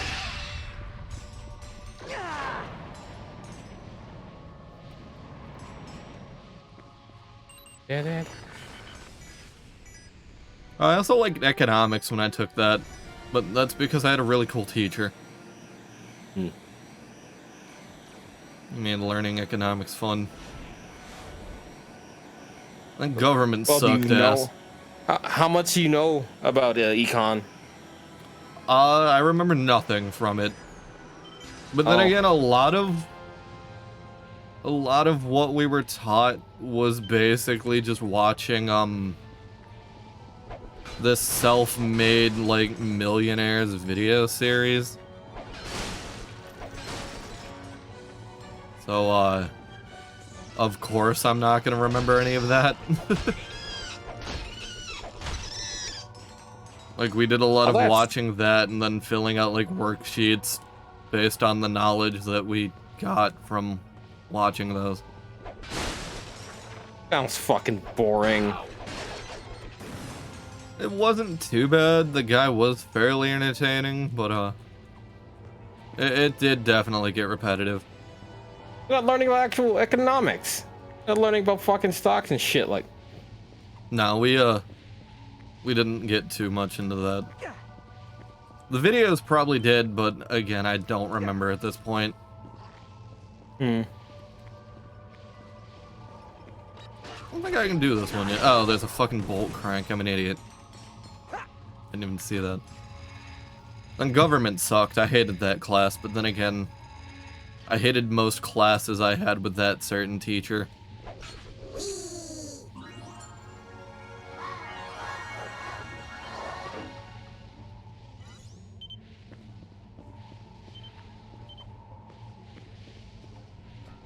I miss being able to dart forward using my thruster pack. Oh, Clank, why did you have to go?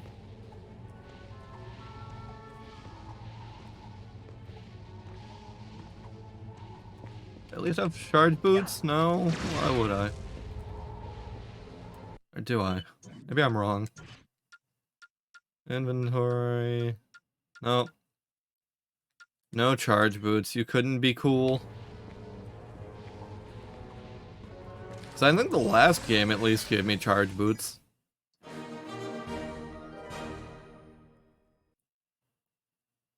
Allows your starship to accelerate at breakneck speed. Hold R2 to engage afterburners. Neat. Whee! Was there more there? Oh yeah, there was a platform I can't do right now. Can I fly to the next area? There's a field. Warning. Deep space detected. Requesting course correction. What do you need? Well, if it isn't Polaris's favorite Lombax. Now what is Oh, hey, it's you. upstanding citizens such as yourself doing way out here in no man's land? Need any work? Matter of fact, I am having a bit of trouble conducting business in this here sector on account of all nefarious ships. If you'd be so kind as to eliminate a few of them, I'd happily pay you for your services. I already did. Glad to hear it, partner. Once they're gonna spawn in now. Ah, yeah, of course. Lombax identified. Alert Dr. Nefarious. Oh yeah, sorry. Sorry. Something. Don't worry about it. There's not much going on. Anyway. Hey, Hello. Apple. Been a long time no see. How you been? There was that new Sonic trailer came out, so of course there's gonna be people talking about it. I didn't see the gameplay of it, but people are upset about the automated motion and grinding. Doing good. Chilling, playing Everything's some fine. Ratchet and Clank. Yeah, we were talking about what trigonometry earlier, and then game releases, and then yeah. We're not talking about trigonometry anymore. If you're worried about that. Hey, that guy. Yeah.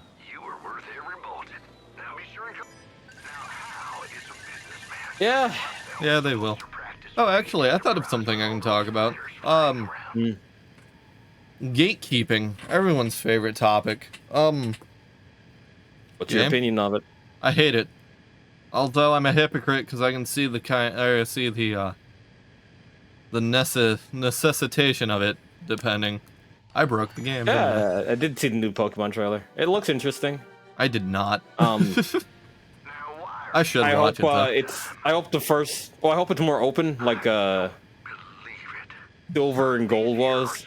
It appeared like it was kind of open in the trailer they were showing, with the 4-player characters moving in different directions at the start of the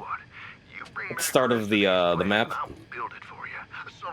That'll be interesting. I'll have to watch it. New Pokemon designs, new professors look cool.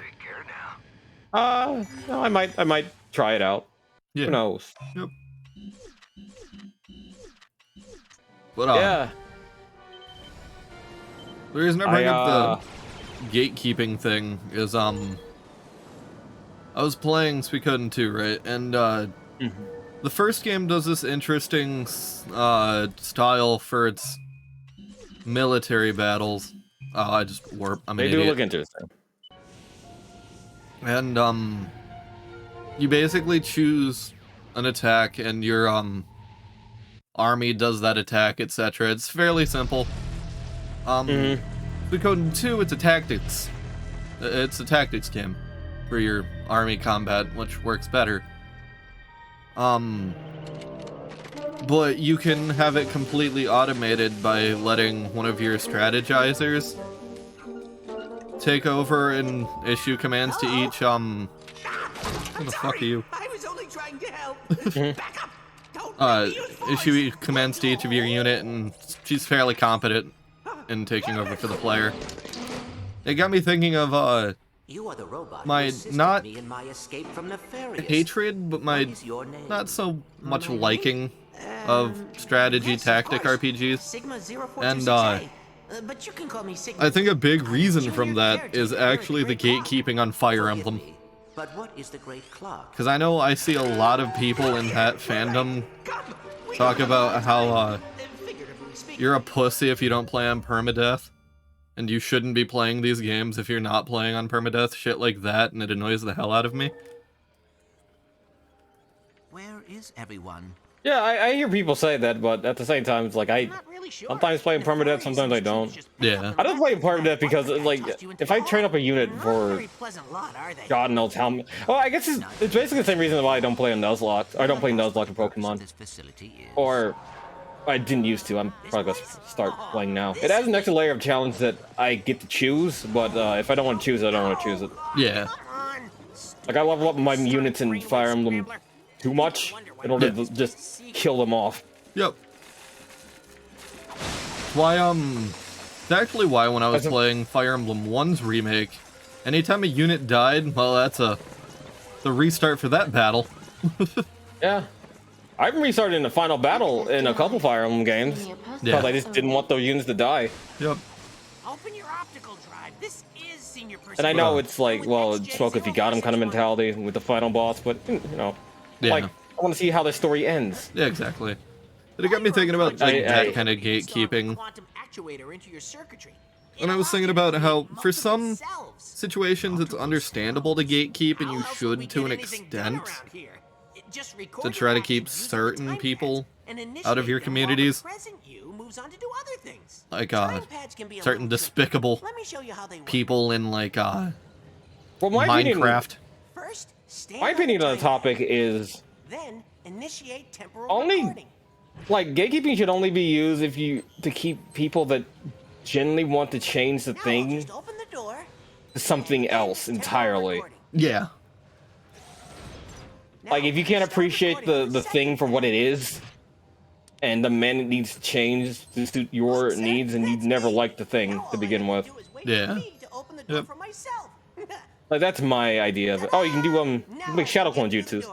That's cool. Yeah. Go ahead, sir. Give it a try. Yeah. But other than that, it's like telling someone how to play a game. Just tell them to fuck off. Yeah. Yep. That's how I play video games. Now, activate the other time pad and have your past self open. Record and play. Neat. That's cool. Activate the other time Whoops. pad and have your past self open the door for you. Quite an ingenious security device. Did you Oh my god. Are you kidding? Orvis was A lot of bolts. What about you, Apple? What's your opinion on it? Other than that you hate it? That way you can do everything they did and more.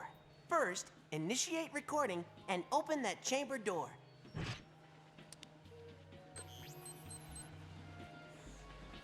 Then, while the chamber is open, end recording. Okay. Next, we'll start recording on the second time pad. Got it. When your past self opens the chamber, step inside and open the door. Now, Wacky. end recording. Hey, very wacky. Hey, Alex. You're getting into the Clank stuff. Awesome. Yeah. Since the past self holding the door open is inside Hey there, the Apple. chamber, How's it going, you'll man? have to re-record We're over talking your about other self in gatekeeping. order to exit. Ooh, interesting. And I was talking about Cynic and how the trailer came out so people must naturally hate it. Open Out the of chamber, necessity. let your past self in. Cynic. Then when he Sonic, opens the Sonic Frontier trailer. free to go. Oh, yeah. Give it a try, sir. Looks wonky as hell, but I mean, Because of the internet. Temporal recording Because the internet is, well, is the Sonic, so it has to. It has to be. Temporal recording initiated. Halfway there, sir. All you have to do now is Okay. re-record your first self. Let's play them both. Yeah. Oh, howdy, Apple. I'm doing all right. Today's been pretty Got it. for nice. For lack of a better word, delightfully mundane. Like nothing much has happened, and you know what? That's okay. Just been rewatching some old YouTube videos I really like. I've been watching Civi 11's reviews of the Doom games, or his like Pro Doom series. Really fun. There's a bunch of shit in those games that I was not aware of. Feel the need to go back through them again. I still haven't beaten Doom 64 either, or either of the expansion packs for Doom 1 or 2. Oh man, Doom 64. Oh, that game's a doozy. Yeah, apparently so are the expansion packs for Doom and Doom 2. Final Doom and Ultimate Doom. Doom 64 gets needlessly difficult at the end. I know that I enjoyed cheated to get through that, actually. I know it was more of a horror game. Like, it was a lot slower paced. Yeah. No, fuck it. I can play Doom and, like, talk at the same time. To use the demonic station. But yeah, what are you talking about in terms of gatekeeping, Apple? I'm curious about that. That's the thing that caught my eye the second I sat down. I'm the one who brought it up. So that's why he said he hated it. Or they. Okay. I don't know Apple's gender. I shouldn't assume that. Yeah, he mentioned Fire Emblem community calling you a pussy for not playing on permadeath. Oh. Oh no. Because I was playing Suikoden 2, and its military battles are a tactics style game. And you can essentially just let a character named Apple, who's a military strategist, take over and move the units for you and do combat. Did you end up doing that? Yeah, because I'm not a big tactics game fan, but yeah. It got me thinking about gatekeeping in the Fire Emblem community in terms of, like, difficulty to play on. Yeah. You know, people are like, oh, you're a puss for not playing on permadeath. It's like, nah, I just don't want to lose my units. I know they're, like, I was thinking about that earlier, because I know some people... Oh, shit. This is a bit more of a discussion of difficulty, but I know that there are some people who sit down and go, I want the intended experience, you know? Yeah. Like, I want the experience that the developers intended. I don't want to be given my own personal experience. And then there are some people who want the highly personalized experience, and I don't know which one I fall into, to be honest. Okay, Holy shit, that was not what I was when you launch supposed it. But yeah, it's interesting, because I know for me, that sounds like I'd love to go through a Fire Emblem after I've beaten it once with the permadeath, in order to, like, have to deal with the consequences of losing characters I really like, because I've, you know, grown to like them over time, you know? Yeah. I know that it just kind of ended my playthrough early with when I tried Path of Radiance, because everyone just died, and I'm just like, well, that's it. That's that. The thing about, like, Fire Emblem in particular, it's that it's a net negative. It's a net negative if you ever lose your fucking units, especially if you spent the majority of the game grinding up and just have a bad turn. Yep. Yeah, just a single bad turn where the dragons show up at the top of the map. That's the one for me where I just had a Great Awakening playthrough going and I lost like half my people on a single mission. Jeez. Give it a try. What is this, fucking Lego Star Wars? What I just said? No, this game. No. Oh yeah, the little virtual zone. Smacking things and building shit. I really like all of Clank stuff in this. It's really fun. Here's a question. When you play a game, do you prefer a wall or a stretch? Because I've been thinking of a way to word this. Because it's like, I know some people, they want to be shown the wall they have to climb and then bang their head against it until they get up it. And some people want the, you know, the stretch of difficulty where, you know, it's just over, you're pushed slightly over time until eventually you're brought up to the skill level of the game, you know? Depends on the game. Yeah. I'm playing an SMT or well, JRPG in general, like that, like a turn-based game, I'd want the stretch. If I'm playing something like Dark Souls, I don't mind the wall. Yeah, I think so too. I think it totally depends. I know I get really bad when it comes to games. Like, I don't really have this problem with games that are impossibly difficult because I rarely encounter them. Because I always feel like there's some way I can win, you know? Yeah. But games that are too easy, like, I just get bummed out with those, to be honest. Yeah. I remember I ended my Dragon Quest playthrough, my Dragon Quest 11 playthrough early because I didn't feel like anything I did mattered because of how easy the game was. So I joined Draconian Quest. Even with those, some of those just make it way too fucking hard. Oh yeah, some of those are ridiculous. Like the not gaining XP after a certain point one. Well, that one's fine. Like, that one's fine on its own. It's in tandem with certain like, other... Basically not overgrinding. You just have to be skillful with it. It's like Overclocked. Overclocked has that. Where you stop gaining full XP for battles and just start gaining a minuscule amount. Yeah, you unlock the ability to gain more XP after battles. New Game Plus. Yeah. Congratulations, sir. So if you want to stomp through New Game Plus, there you go. Yep. but you're gonna play that game as it was intended to at the level you intended to play it at. Yeah. In a new game. Which I'm fine with that because I liked Overclock, so. Yeah. I'll say this. It allows you to learn. Well, it basically makes you use useful demons. Yeah. Makes you actually learn and interact with the fusion and game mechanics. Yeah. Otherwise, you're not winning a boss if you're not learning the mechanics. I would have helped you out, but I'm not exactly what you'd call a fighter. Like actually, Persona kind of has that where you don't really need to if you don't want to, because like you can do full Orpheus runs. Looks like the hollow bridge is out. Yeah. You may have to find Or like single. I'd recommend playing it on portable if you're doing a full Orpheus run because you can get skill cards. Oh yeah, definitely, of course. I still have that Orpheus with Mabufu, Provoke, and Auto Rakukaja. Yeah. Oh, that's a good one. Is level 38. I really appreciated all those auto skills in Persona 4 Golden. Going back through it again. Those are really, really nice to have. Especially if you're good and turns like end in 2 or 3 rotations, then that's all you need. Temporal recording. Also, the auto Marakaja skills are also pretty good.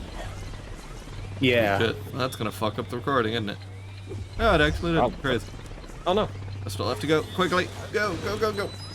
Also, no, Travis, I may have started a portable run through a Persona 3 right now.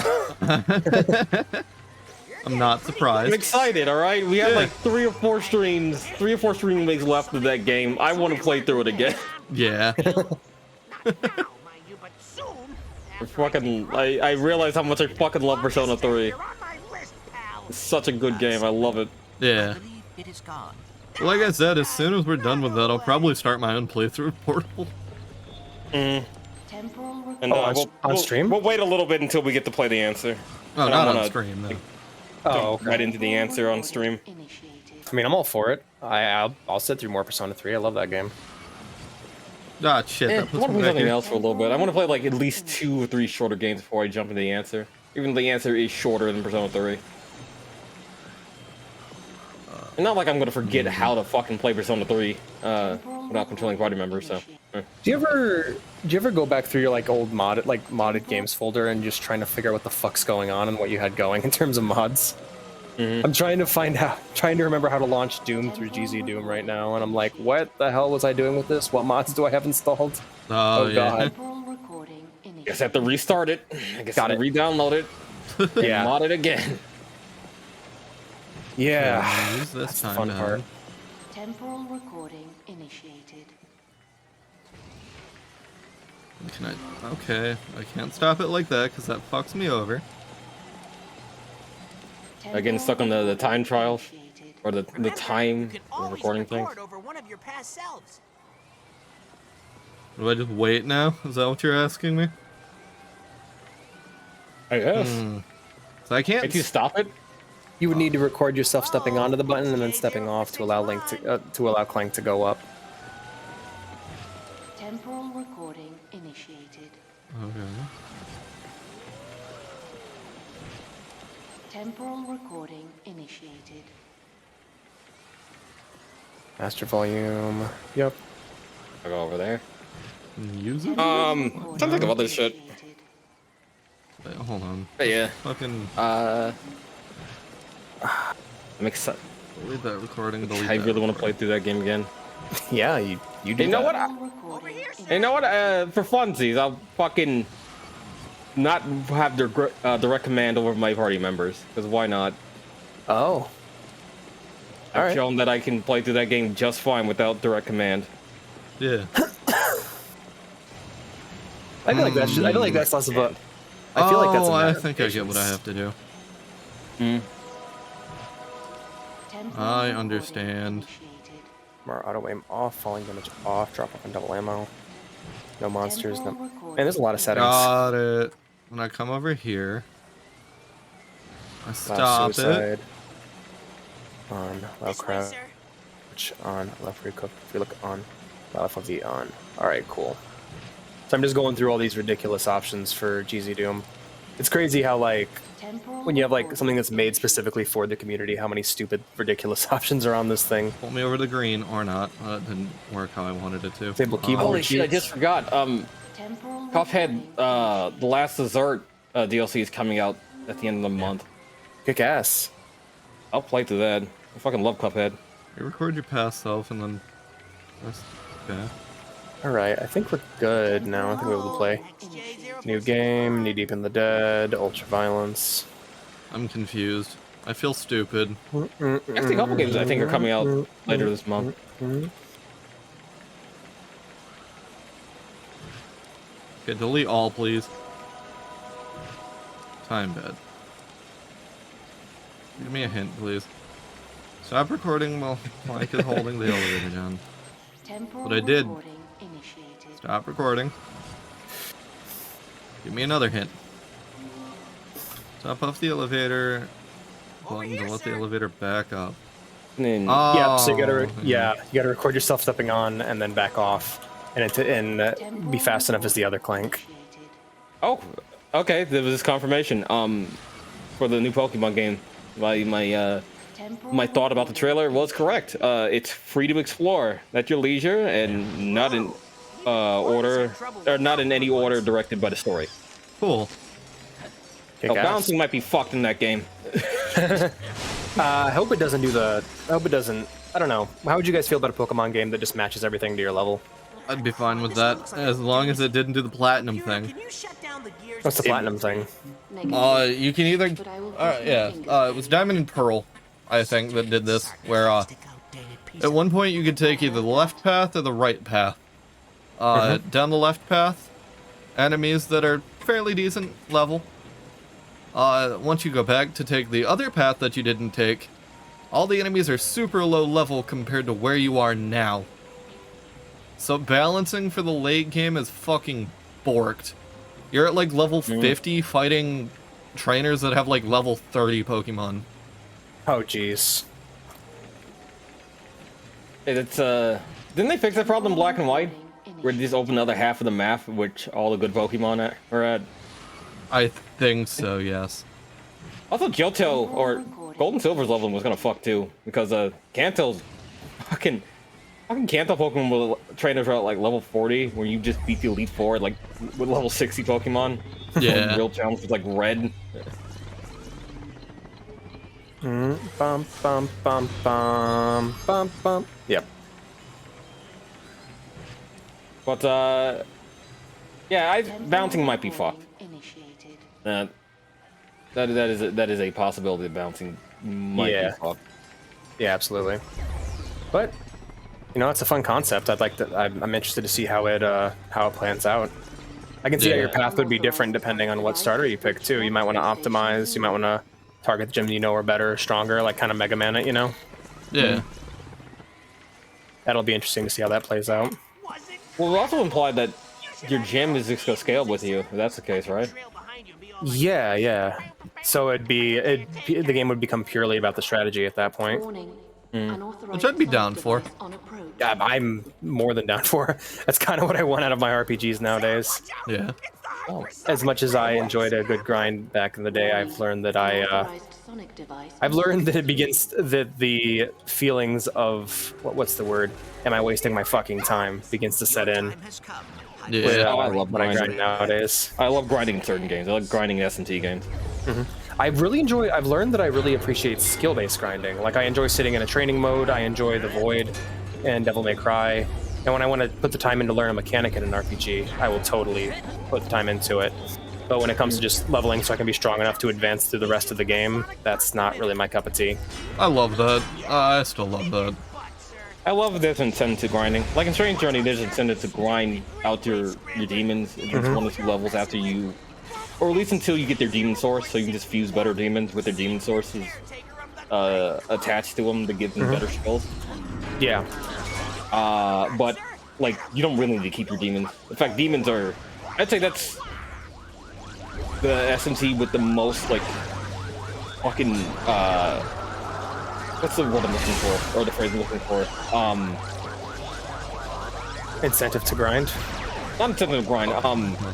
Demons that become useless really fast. Okay, fair enough. For that. Throwaway demons? Throwaway demons?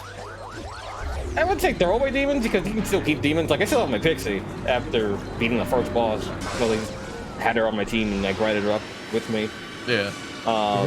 But you say like they're fair weather demons? Opposable or disposable. Yes. Disposable demons. Opposable demons. You say just like that now. Because they don't learn any skills. You just get their sources so you can get demons with their skills and better versions of their skills as you fuse them to be better demons. So there's no point in having them or keeping them. Yeah. I mean, their skills will mutate. You can get like a sub-app to call, which are like little add-on skills that your suit, which is your Demonica has. That'll increase battle. You can get them to mutate more after every like level up. But other than that, there's no real reason to keep hold of a demon. Yeah. You just get the source and then you get rid of them. You know, Dr. Nefarious is a true villain because he has a hideout in the shape of his own fucking head. Man, that's how I want to live one day. Yeah. That's how I want to live one day. Oh wait, narcissist. Shit. Welcome to Alex Land. Yeah. It's like Dave Land. The Dave Republic. The Republic of Dave. Republic of Dave. It's Dave Land. Yeah. I think that's the only location I like in Fallout 3. Dave Land? Yeah, the Republic of Dave. Oh, I like Rivet City. Rivet City's kick-ass. Oh yeah, I do like Rivet City. I'm excited to go back to Fallout 3 eventually. To play it proper. Yeah, this time not with Fallout New Vegas's borked mechanics for that game. Yeah, it works for I'm sure it works great for New Vegas, but Fallout 3 is a different kind of game. Yeah. Oh yeah, I forgot. I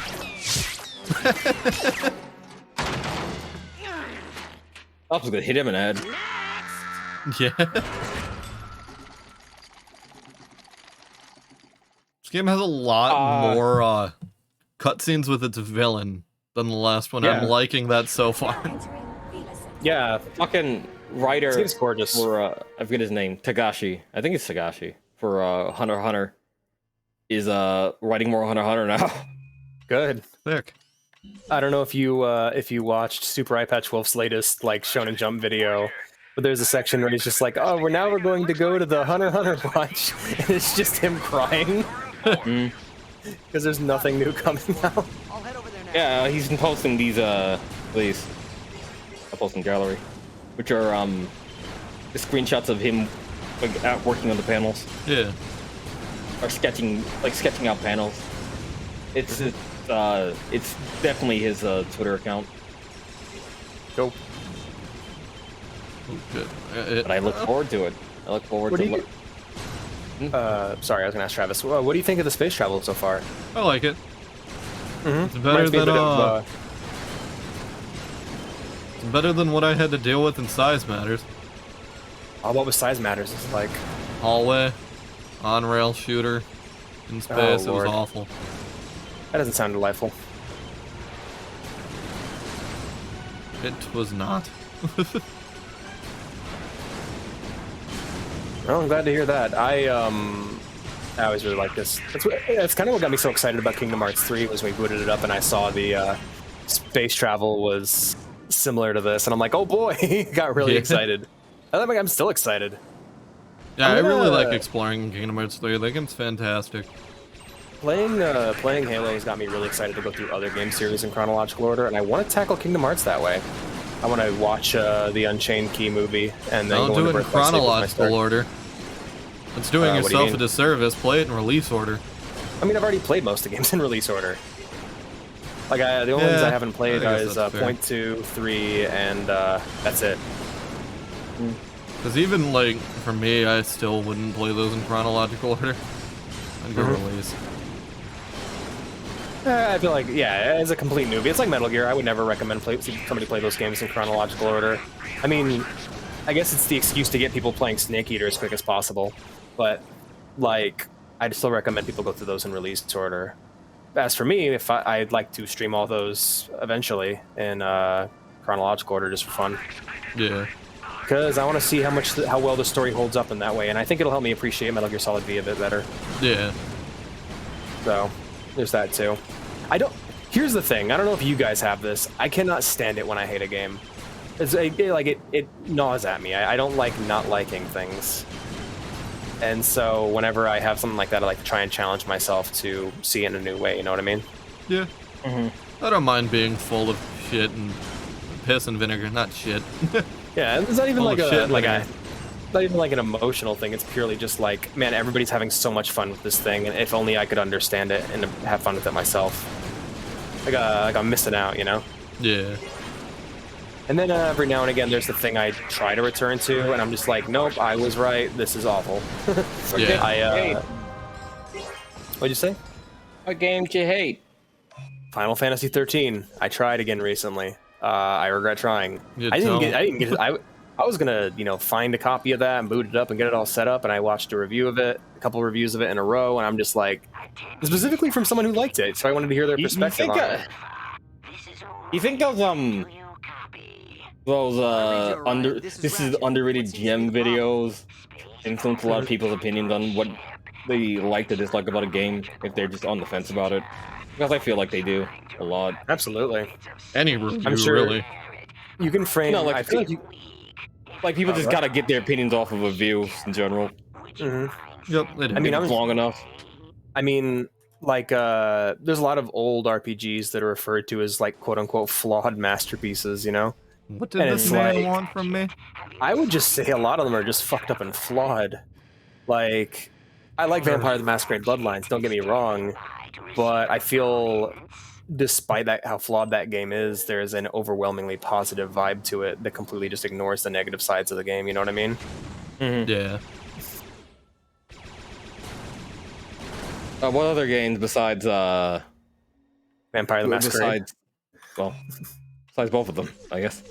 Yeah. Wait, you hate Vampire the Masquerade? What's wrong with you? Oh no, I really like Bloodlines. I just know that there are things about it that were swept under the rug in terms of its flaws, or that I wasn't keeping present in my mind while playing. That would have led to me having a much better time if I would have stayed aware of them.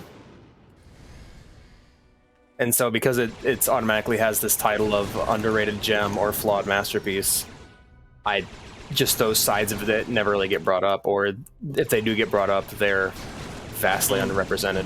Yeah. What is my goal? I definitely think people's opinions are influenced by reviews. Oh yeah, definitely. Without a doubt. But we got 13. We got parts of Vampire Masquerade. What other games? Yeah. Oh man, that gets tough because there's quite a few games like if we're gonna bring in like multiplayer games. Destiny. I hate Destiny. Like, I had great times in that. Oh yeah, fuck Destiny. I've never played it. I don't have opinions about it. It is just like you put your hands on it and you feel it, and there's a masterpiece there. Like, it feels about as good to control as a Halo or a Doom 2016.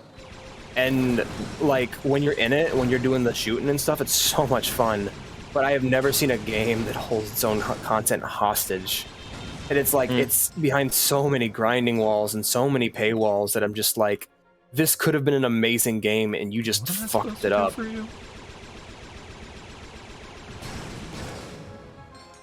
I can't think of many games that I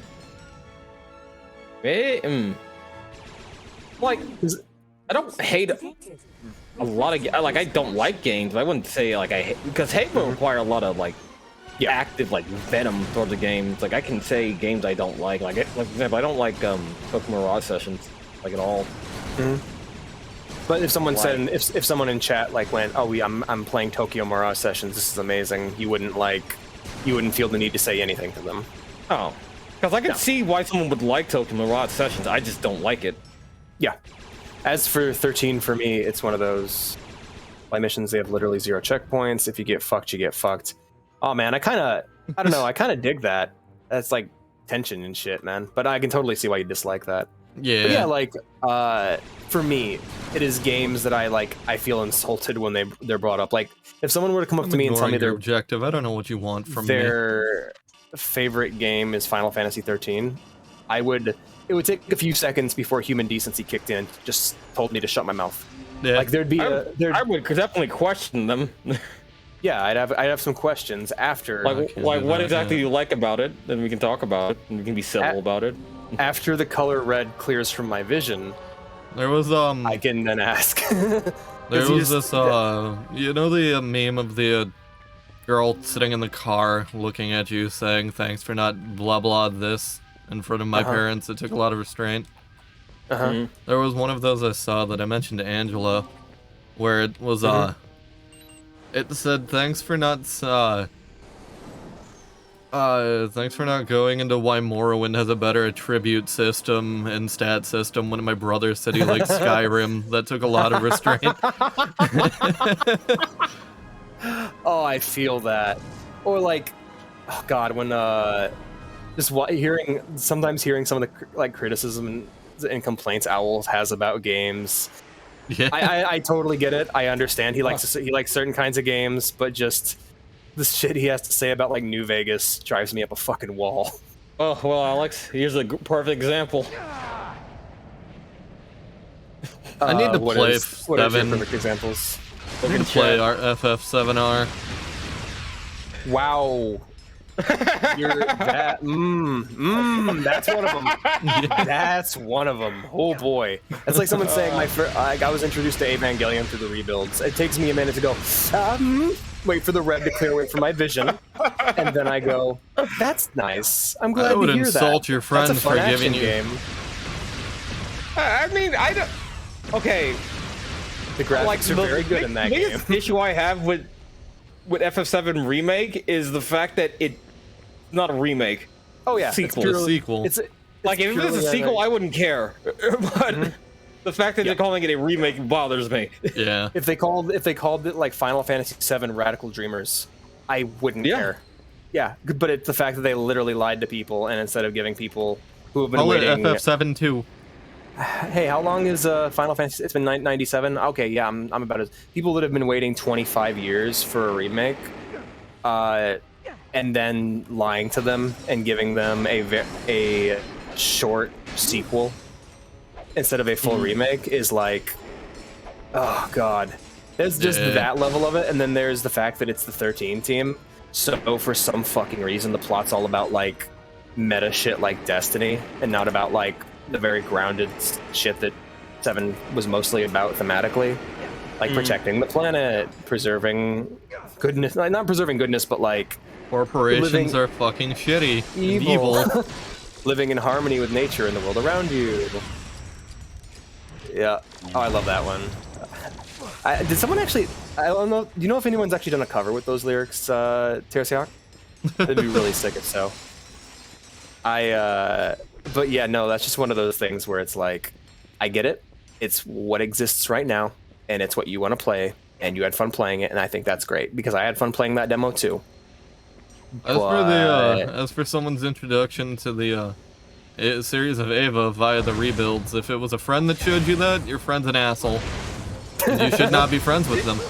There are if you want to play like a more traditional Final Fantasy, I recommend 9. 9's really good. Or 10 even.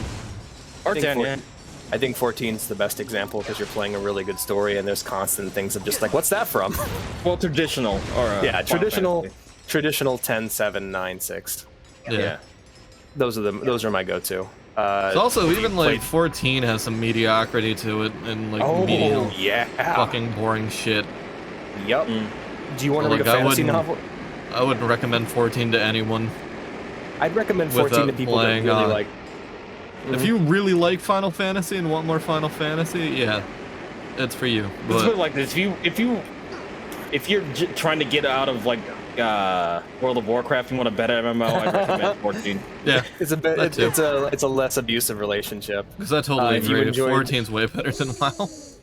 If your favorite Final Fantasy games were Vagrant Story, Final Fantasy Tactics, and Final Fantasy 12, just that team, which is the Final Fantasy 11, Dragon Quest 10, and 14 team. Oh, by the way, I found this. Apparently, 16 is gonna get a. 16 is gonna get a release date because apparently it's already done. It's shippable. What the fuck? So okay, so there's this fantastic the reason why I brought up that the 13 team worked on the 7 remake is that something they kind of kept quiet when talking about it. They kept wheeling out the old men who worked on the old game who barely did anything. Like, oh yeah, bring him out of the nursing home. Got to talk about that game they made back in the 90s. Doesn't have Zoe on it. There is this YouTuber I've been watching, and he's the guy I actually watched 13 reviews for. He has this fantastic spreadsheet that just like, here's all the Final Fantasy teams throughout all the modern games, and here's what games they've worked on. And I can just see a through line of everything I dislike about modern Final Fantasy. We can post links in this chat, right? Yeah, throw it my way. And so like the fact that the same team has worked on this one yet. The same team has worked on 11, 12, or not 11, 12, Dragon Quest 10, 14, and now 16 is like crazy to me. Yeah. The fact that it's just like, oh hey, everything good about modern Final Fantasy can be tracked down to this like one line of people that have been making really cool shit ever since 12. Everything back can be tracked down to the other line. I do really like the development of like of Dragon Quest 11 being like, or Dragon Quest 10 being like, all right, we made a really badass MMO for our boys at the Dragon Quest team. Let's see how our 14 game's doing. Jesus Christ. Just looking, it's like, oh yeah, we just made the most popular MMO in Japan. Let's see how 14's doing. Oh my god. Why is it like 11? Offline. 11. You know what's fun? More Dragon Quest X is getting released this year, or announced at some point. Dragon Quest X offline. You know where it's probably not gonna release? Here, baby. They're gonna release. They're just gonna add all the zones to 14. It's fine. Oh, I would be pissed. It's funny. I was thinking about. I forgot. S doesn't have the orchestra music, right? Or I'm talking the original. S has the orchestra. Has the orchestra. The original has MIDI. Yep. Oh, okay.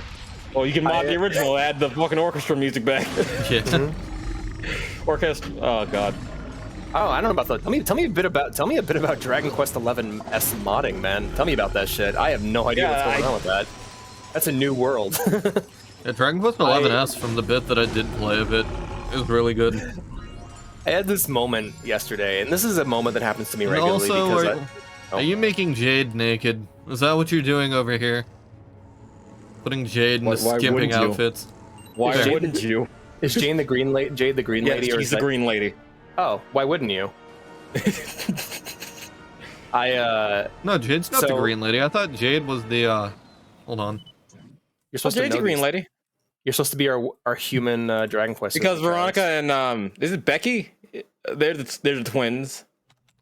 No, Jade's because Jade has a grandpa, and the grandpa's like the shop owner. Oh, she's green. Yeah, okay. I forgot her outfit color. The Hong Kong green lady. I think I'm used to having her in a different outfit. That's why I forgot her green one. Yeah, she was a dragoon, essentially, right? Yeah, tell us about. Tell me more about Dragon Quest modding. Put it in a folder. Boom, instantly mod. No, I mean like what kind of mods are there? I'm sure that's the process. I'm just curious about like what kind of cool mods you found. So I know for the mods that I saw, it was a lot of skimpy mods. A lot of skimpy mods. I did this thing I do normally, which is where I think about Square Enix and I get angry because I have mental problems. And I was thinking about how every single time a new Final Fantasy game comes out, we get some. Post it. Yeah, sure. Take a look. Yeah, post that shit. But just how every single time there's a new Final Fantasy game that's not turn-based, that they just come out and go like, oh, hey, it's not good for modern day and all that shit. And I'm just like, I had this moment yesterday, and I'm like, why are these motherfuckers saying this when they're all taking a week off to play Dragon Quest whenever that shit comes out? Like, what the fuck are they talking about? Or they got done selling their English division essentially off. Yeah, saying that it wasn't doing well. I'm just like, then my follow-up thought is, has any Square executive ever actually said that, or is that just something that people tell themselves to rationalize it? don't know. Apparently, well, Final Fantasy is it's their game, it's their guy, so it gets all the chances in the world. But God damn it. God help you if you're Deus Ex. That shit comes out in a year. Yeah. You better make numbers. That's otherwise you're getting sold. I don't know what the hell it is with the immersive sim curse. Like, I have no idea how a genre of games that is so wildly beloved, like, sells so badly. Like, I mean, my original thought was that because of the fact that you can't just pick up and play them and have them feel good, but if you've already bought the game, it's too late, you know? They're not exactly niche. Maybe it's just not as beloved as you think it is. The sim stuff was the same problem that action RPG suffers, that it's a widespread issue that no one really knows. It's a widespread like definition that no one really knows the definition of. Yeah, and specifically everything gets thrown into immersive sim. And some games are just not immersive sims. Like I wouldn't compare like fucking BioShock to System Shock at all. Ooh, that's tough. Because like the thing is, it's one of those weird genres that's defined less by what it actually is and more who's working on it. Because it's been like the same 100 or so people ever since its inception. Like ever since Ultima Underworld, it's been. Oh, good thing we do. good. But yeah, ever since like Ultima Underworld, it's been like the same 100 or so developers. God damn it's crazy how much of that DNA goes, how deep that DNA goes. Yeah. But yeah, I feel you. I wouldn't call BioShock an immersive sim. I totally agree with you. I would call System Shock 1 maybe, or System Shock 2, but... I would call System Shock 1 immersive sim. I just wouldn't compare it to BioShock because, again, but they're both considered immersive sims in the eyes of, well, anyone that says it's immersive sim, essentially, which is the gaming public. No, I absolutely wouldn't call BioShock 1 that. I call that a shooter, really. Like, BioShock 1's just a first-person shooter with some interesting mechanics. Yeah. Like, same with BioShock 2. I mean, that's kind of what they were going for to begin with. So I... Honestly, I'd consider BioShock 1 a survival horror. Yeah, absolutely. Genres are funny that way, but like, no, I wouldn't consider BioShock 1 an immersive sim. But then there's Also, weirdness, like... it's Dr. Nefarious. Yeah. Oh, speaking of which, Dr. Nefarious. I remember listening to an interview from, or hearing about an interview done by, I think one of the head of Eidos Montreal, but when it was still like under, or when it wasn't just released from Square Enix, right? And one of the heads was talking about how, like, their fucking jaw dropped when they found out how Square was just making games and how they're essentially wasting money making their games. Like they worked, and it was like, well, you know how we like to reuse assets when we're making games like Deus Ex. When we originally made Deus Ex, right? We use assets for a lot of things to save time and money. Not Square. Around the time Final Fantasy, 9 and 10 were coming out? No. Ooh. Remade every single fucking asset for every single area. Jesus. Yeah. I mean, the games worked. They were good, but you couldn't believe how wasteful essentially they were with their money. Oh yeah, absolutely. Like Enix has been ridiculous. There was something that sorry. Oh, sorry. And then when you think about it, it's like, well, I mean, we're talking about a company that put like a sequel to a game on hiatus for 13, or not even 13, 10 years, about 10 years in order to turn it into a numbered sequel to a long-running franchise that still didn't get all its content. Yeah. I could see that wasting a lot of money. Yeah, that fucking platform just like volleyball spiked you into the lava. Yeah. I think those are Vorsalons guys, if not local fauna that's just chilling out, and you're just, trampling on their territory. But yeah, like I totally feel that. Yeah, because the whole fucking 13 saga was a nightmare. When you say future Nefarious, are you referring to alternate dimension Rift Apart Future Nefarious? You know more than I do. I don't know what the fuck's going on with Rift Apart. Another Nefarious comes back. Okay, yeah, that's what I thought. Yeah, there's two Nefariouses in Rift Apart. Yeah. The alternate dimension when he wins. Yeah. but he still acts like Nefarious from this timeline, so that's kind of odd. Yeah. That is kind of odd. I can't do this yet, yeah, can I? like, Square Enix is ridiculously, like, they've been ridiculously wasteful for a long time.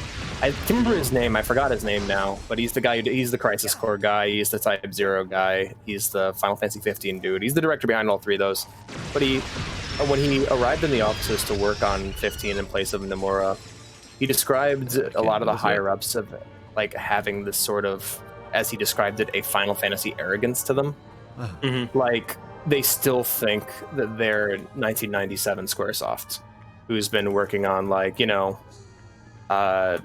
basically worked on all those masterpieces they believe they can do no wrong, and they have the profits to back it up, Yeah.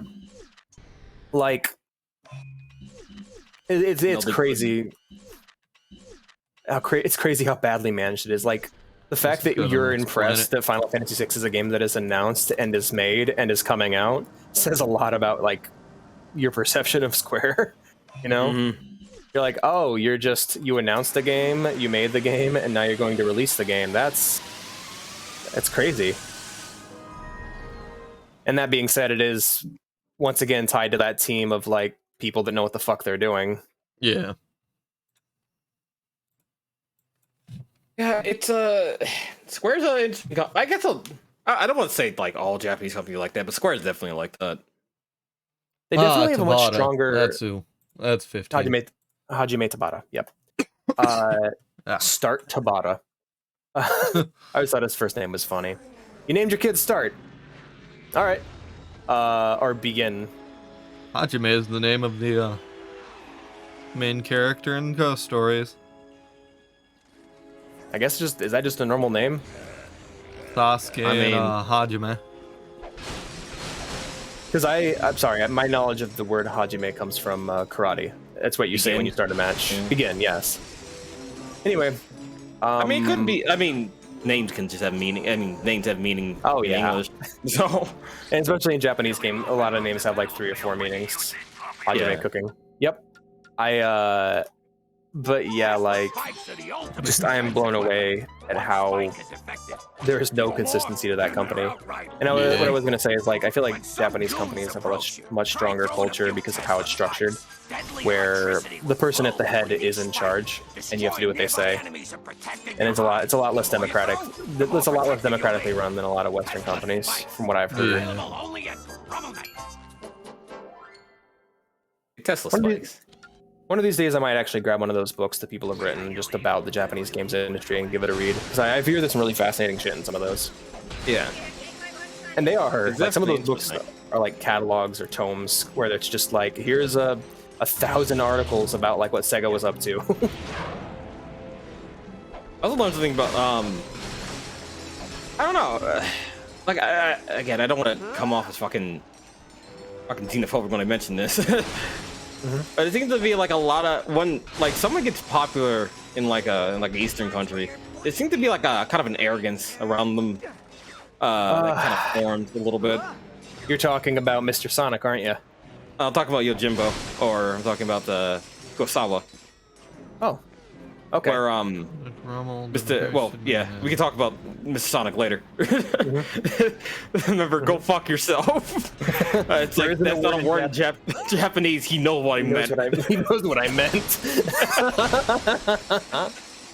Oh man. But Grummel in other games? I don't remember Grummel being in other Ratchet. So you know how games. like a lot of you know how Kurosawa and a lot of Western films at the time kind of took influence from each other, right? Yeah. To the point that, I mean, if you're being a little bit, I mean, you could argue that maybe there was a little bit of plagiarism. Are we about to talk about For a Fistful of Dollars? I'm going to talk about how he sent a cease and desist to the director, telling him that he stole his idea for Yojimbo, and then the director fucking framed the letter on his wall. Oh, that's brilliant!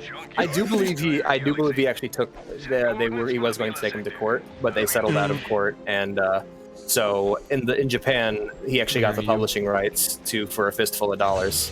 Yeah. And funnily enough, it was more popular than Yojimbo for a while. Japan loved so a lot of people in Japan love their westerns. Ah shit, fuck. All right, I don't know. It's just like the incredulous. Like, look, like let's not lie and say like we weren't taking influence from each other. All right. But to say like, no, this is entirely my idea. I'm gonna take you to fucking court. It's just like, fuck off, dude. Yeah. I still like his movies, of Christ. Come here. Gotcha. Being a shit. Oh, but yeah, the way I always saw it, Turisak, is that different regions of the galaxy have different vendors. Like how in Going Commando you had Megacorp, and how in basically different parts of the galaxies have different vendors and companies that operate there. So I'm assuming unless you're visiting the same planets and in the same galaxy, like you're gonna have different people. That's why Gadgetron came back and up your arsenal. Yeah. Is that who the green dude was for the Gadgetron vendor? Is that his name? I always called him Mr. Gadgetron. Is he the guy who says hashtag Gadgetron and then in the remake? Good starship. Cool. So then are we done here then? Was that the planet? Oh yeah, a lot of the planets are very short one visits. Like they're not that you don't spend that much time on a single world in this game. It's like yeah.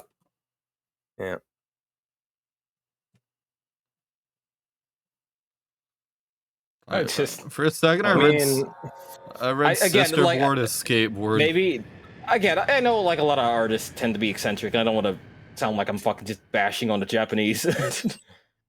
But like Christ, I don't know. This seems to be like a culture around like we'll make something popular so we know what we're doing, and yeah.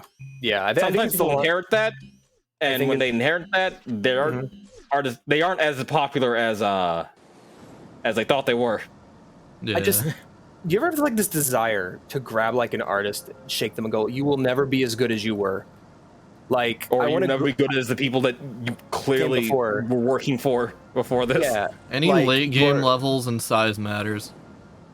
Okay, fair enough.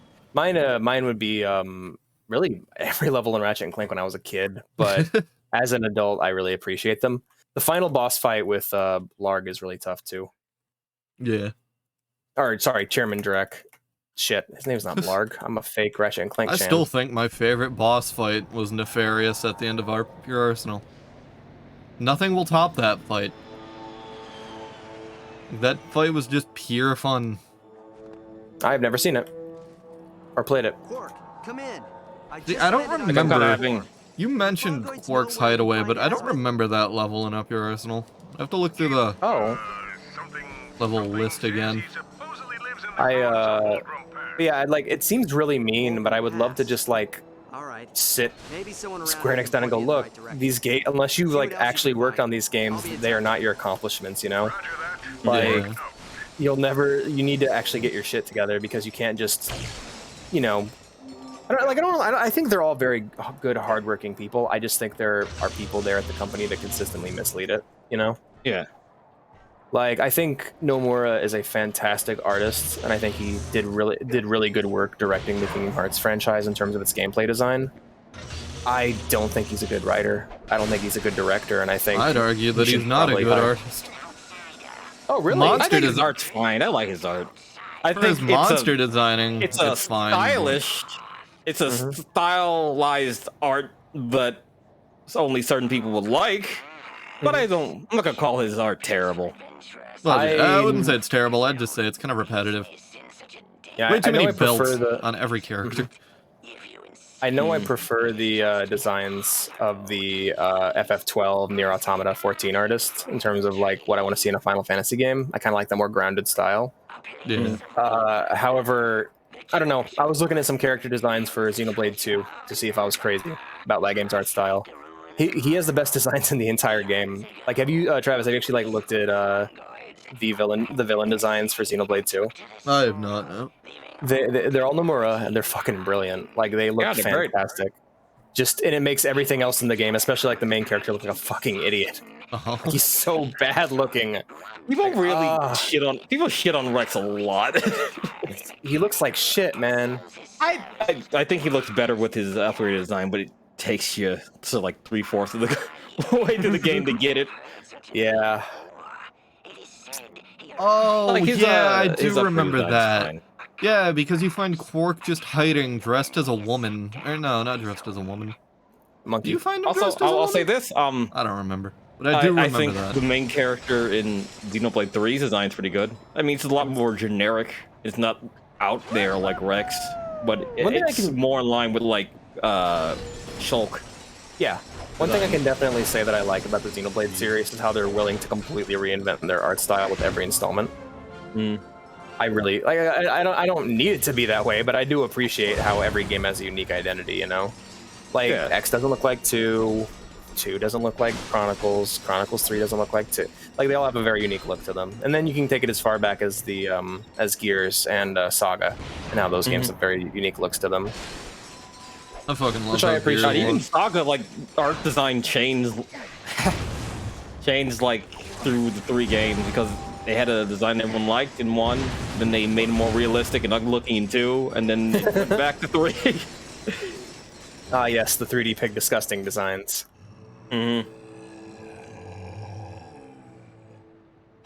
Oh, that's a living thing. Apparently. Oh yeah, this thing's cool. I think we're gonna fix that tube that's like down your throat, sir. Or in your mouth. And even close his mouth all the way. You just walk into his mouth. I think he just lives in perpetual agony. Yeah. Looks like it. But yeah, like the art style is. Yeah, I don't really like Tetsuya Mora as a writer or director.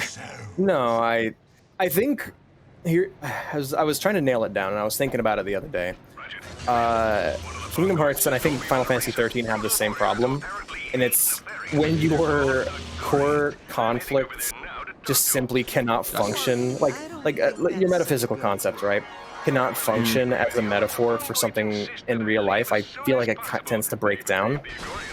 Because, like, say what you want about Star Wars, the Sith is clearly like a metaphor for like the will to self, a very Nietzschean mindset. It's meant to represent like the desire for power, and it means something. What the fuck does the darkness mean in Kingdom Hearts? Like, what does it actually mean? I just like I don't even mind if it's like vague for. I have no idea what they're used for. I don't mind if it's vague like the darkness. I just want it to be somewhat coherent. They're used for upgrading your the game instead of just nebulous and. I don't know. I feel like the light and dark is very nebulous throughout that series. About that series, to the point that it becomes really annoying. Yeah, I think it needs to mean something to the characters and the people around them, and like, up horribly. Because at the end of the day, the characters that you see on screen are supposed to be metaphors for humans. You know, they're supposed to have human thoughts and goals and motivations, and like I think that's why Sora works so well early on, is because he just has a very simple motivation. I want to see my friends again. This evil thing's fucking with them, you know. And just the more the franchise goes on, the less like, the darkness even means. Like, I get what you're saying, but like even in 1, it doesn't make too much sense because again, it was implied like the darkness is like the seek of knowledge that's not meant for people, because Ansem's whole deal was like, I want to know what darkness is, essentially. Yeah, and like that's what said in the Ansem reports, essentially. He just wanted to know what darkness was, and he was willing to do horrible things to do that. But yeah, he wanted to do that for the betterment of all humans. So was it really like bad for him to do that, or like was the darkness like really like a driving force for him to do all the terrible things, or was it his own ambition? Yeah. Why? What'd he do? I don't know. I think in that context it works. Like in that very specific like context, like the story of Ansem the Wise, I think it works quite well. Darkness King makes you despair, rage, raw power, giving into your base instincts. I think. Right. Yeah, there are characters that still do that and are still considered to be like somewhat heroic, I suppose. Like, I guess it's more just like, when does, how do I put it? How does it apply to like an actual person? Because like, you may not be able to use the Force, but the Jedi have a very clear philosophy that. If I remember correctly, that's referring to his Heartless. That's blew himself up, closing the Kingdom Hearts. No, that was I believe that was Ansem the Wise in Kingdom Hearts 2.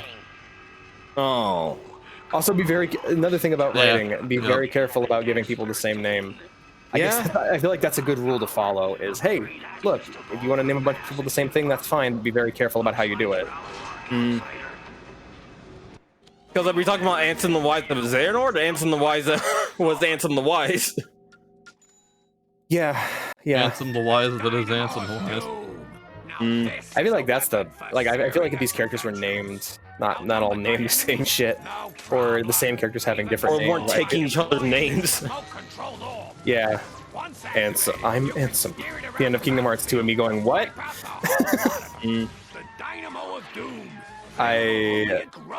Yeah, it just makes shit confusing and muddles it, I suppose. But he's called Heartless Ansem, though, guys. He does have a different name. There's also Nobody Ansem. No, that's Zemnis, never mind. Yeah. Oh wait, no, it's not. It is Zemnis. It is or isn't, I don't fucking know. It's technically an Ansem. No, it's not even technically an Ansem. It's a fucking Xehanort. You're so right, Tirsiak. Why the fuck did Xehanort even bother with all that, Horcrux shit? He could just like get himself eaten by a Heartless, wait for someone to kill the Heartless, and come back. Yeah. Because the moment the Heartless and Nobody's defeated, he just returns to being. Yep. I think it's because he wanted to make didn't he still want to make the Keyblade? That was the thing. Yeah. Like that was part of his whole plan, I think. Yeah. I think and with that whole darkness thing mentioned, I think that's why people cling so hard to characters in Kingdom Hearts. It's like, I know, like, I may not have an entire concept of what the hell's going on in the plot of Kingdom Hearts 3, but I do know that I want to see the characters I like smile again. Fuck you, that ain't gonna happen. Again, by characters, we're talking about the Kingdom Hearts characters, and Donald and Goofy, and maybe Mickey. Maybe. The thing is, when I think every other Disney character means fucking nothing. Yeah, like, and even the Disney ones barely mean anything. Like, what fucking kind of what the fuck kind of arc does Donald have from Kingdom Hearts 1 to where he is now? He's less of an asshole. He's also Donald is a very clearly defined character over the years. Donald was a bit of an asshole that was willing to throw Sora on the bus, and he becomes less of an asshole that's not willing to throw Sora on the bus. That's what a hero. Like the growth of Ratchet. Yeah. And ungrowth. The growth and ungrowth of Ratchet. And that ties into my thing with 13. It's just like, or not necessarily 13, but like 7 remake. But like the concept, the main threat in the original 7 is this horrific being that is more just a metaphor for the will to self and like the selfishness and ambition of, like, I guess you say, like, corporate greed of just human greed in general, Like Genova is effectively the Thing, and it just wants to consume and eat and eat and eat, and it doesn't care. It wants to use the planet as a vessel to travel to other planets and consume. It's Lavos. It's basically Lavos. It's basically Lavos, and 7, ties its theme in a bit more with it. But swapping that out for fighting against fate, what the fuck is fate? Like, what the fuck actually? It's just the actual retelling of Final Fantasy VII, I guess. You refuse to tell the story as written. Well, then you probably should have wrote your own story then. How many people? You tried. It was 13. I don't want to spoil this for Ingolf and chat. What are the odds of that thing that I think is gonna happen with a certain character? Just be vague about it. Oh, just like the character not, They're not doing the thing. Not doing the thing. Let's go. Not reaching the end of their arc, so to speak. Yeah. High. Very high. No, Very high. 7R. Oh, 7 remake. Then we're gonna keep quiet because spoilers. Yeah. Very high. I would say very high, considering that there are 2 deaths. No, we're talking about the remake, FS7 remake.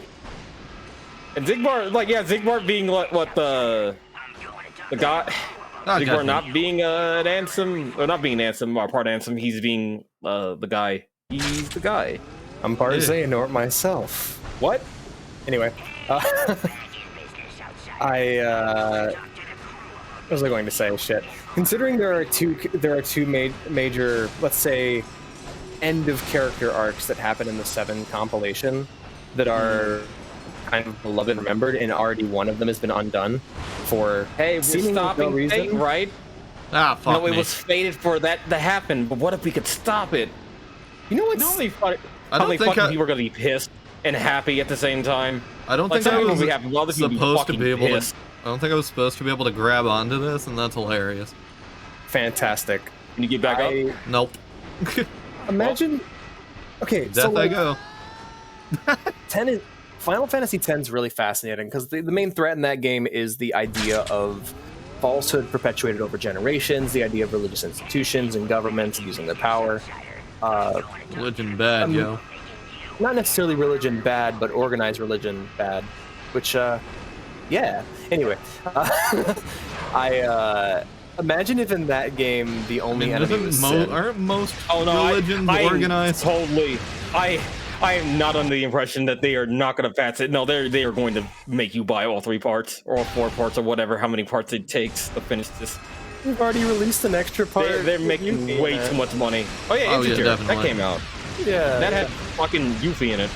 Maybe So, like, once they're done with all 4 parts, they might bundle it together. For all 4 parts? Are you kidding? 3 or 4. I don't remember how many. I Dude, think I heard it's it's 4. It's gonna be a franchise like Kingdom Hearts, man. Yeah. They're gonna pad this shit out. They're gonna say all 4 parts, but there's Okay, only like 30 games. what do you think part 2 is gonna end then? You can think part 2 is gonna end where the thing was supposed to happen? No, man, I don't think. Yeah, I guarantee think it's part gonna... 2 would end at the event, if that's what you're referring to. My prediction is with how part 1 ends, and with my other model for I guess for an example of this, if I were to make a crazy, somewhat arrogant prediction, they're gonna swerve as hard as they fucking can, and the plot is going to completely diverge. Probably. It's going to become its own franchise. It's going to be like. They're gonna diverge, but they're gonna need, they're gonna need Yuffie, they're gonna need Vincent, they're gonna need all the other characters that weren't in this. Yeah, that's they're why gonna need to go to that one place that Yuffie's from. That's why they released the Yuffie game, and then they'll release the Vincent game, and then they'll have, like I said, it's a franchise at this point. It's gonna be. But they're gonna be in the game themselves. They have to be. Yeah, they literally do. have to be. They do, but there's gonna what I'm saying is I think the Yuffie thing is an example of what we're gonna see going forward. Is there's gonna be a part 2, but there's gonna be a bunch of extra parts in between, similar to Kingdom Hearts. Where there's Wedge and Jess are just alive. Episode Wedge. Let's go. Is that a Lombax? I thought I was the only one. Well, here goes the story. Oh, you're about to be. He's about to be.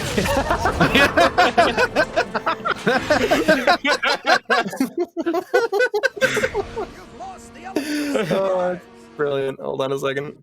All right. I think we're gonna keep going go over a bit because we're having really good conversation. But I have to go pee really badly, so I'll be right back. That's fair, man. All right. I've had my fill of Doom for now. I kind of just want to talk about this and focus on it.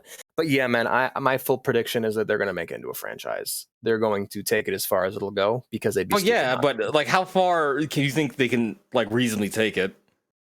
Considering they're not going to be. Look, there's. We're not going to live in the world. I'll say this much: we are not going to live in a world where there's Final Fantasy VII Remake Part 8. No, it's not going to be that. It won't. It will be that. It just won't be called that. It'll be called, I don't know, Part 7, Final Fantasy 7 episode whatever, or the rise of Don Corneo or something.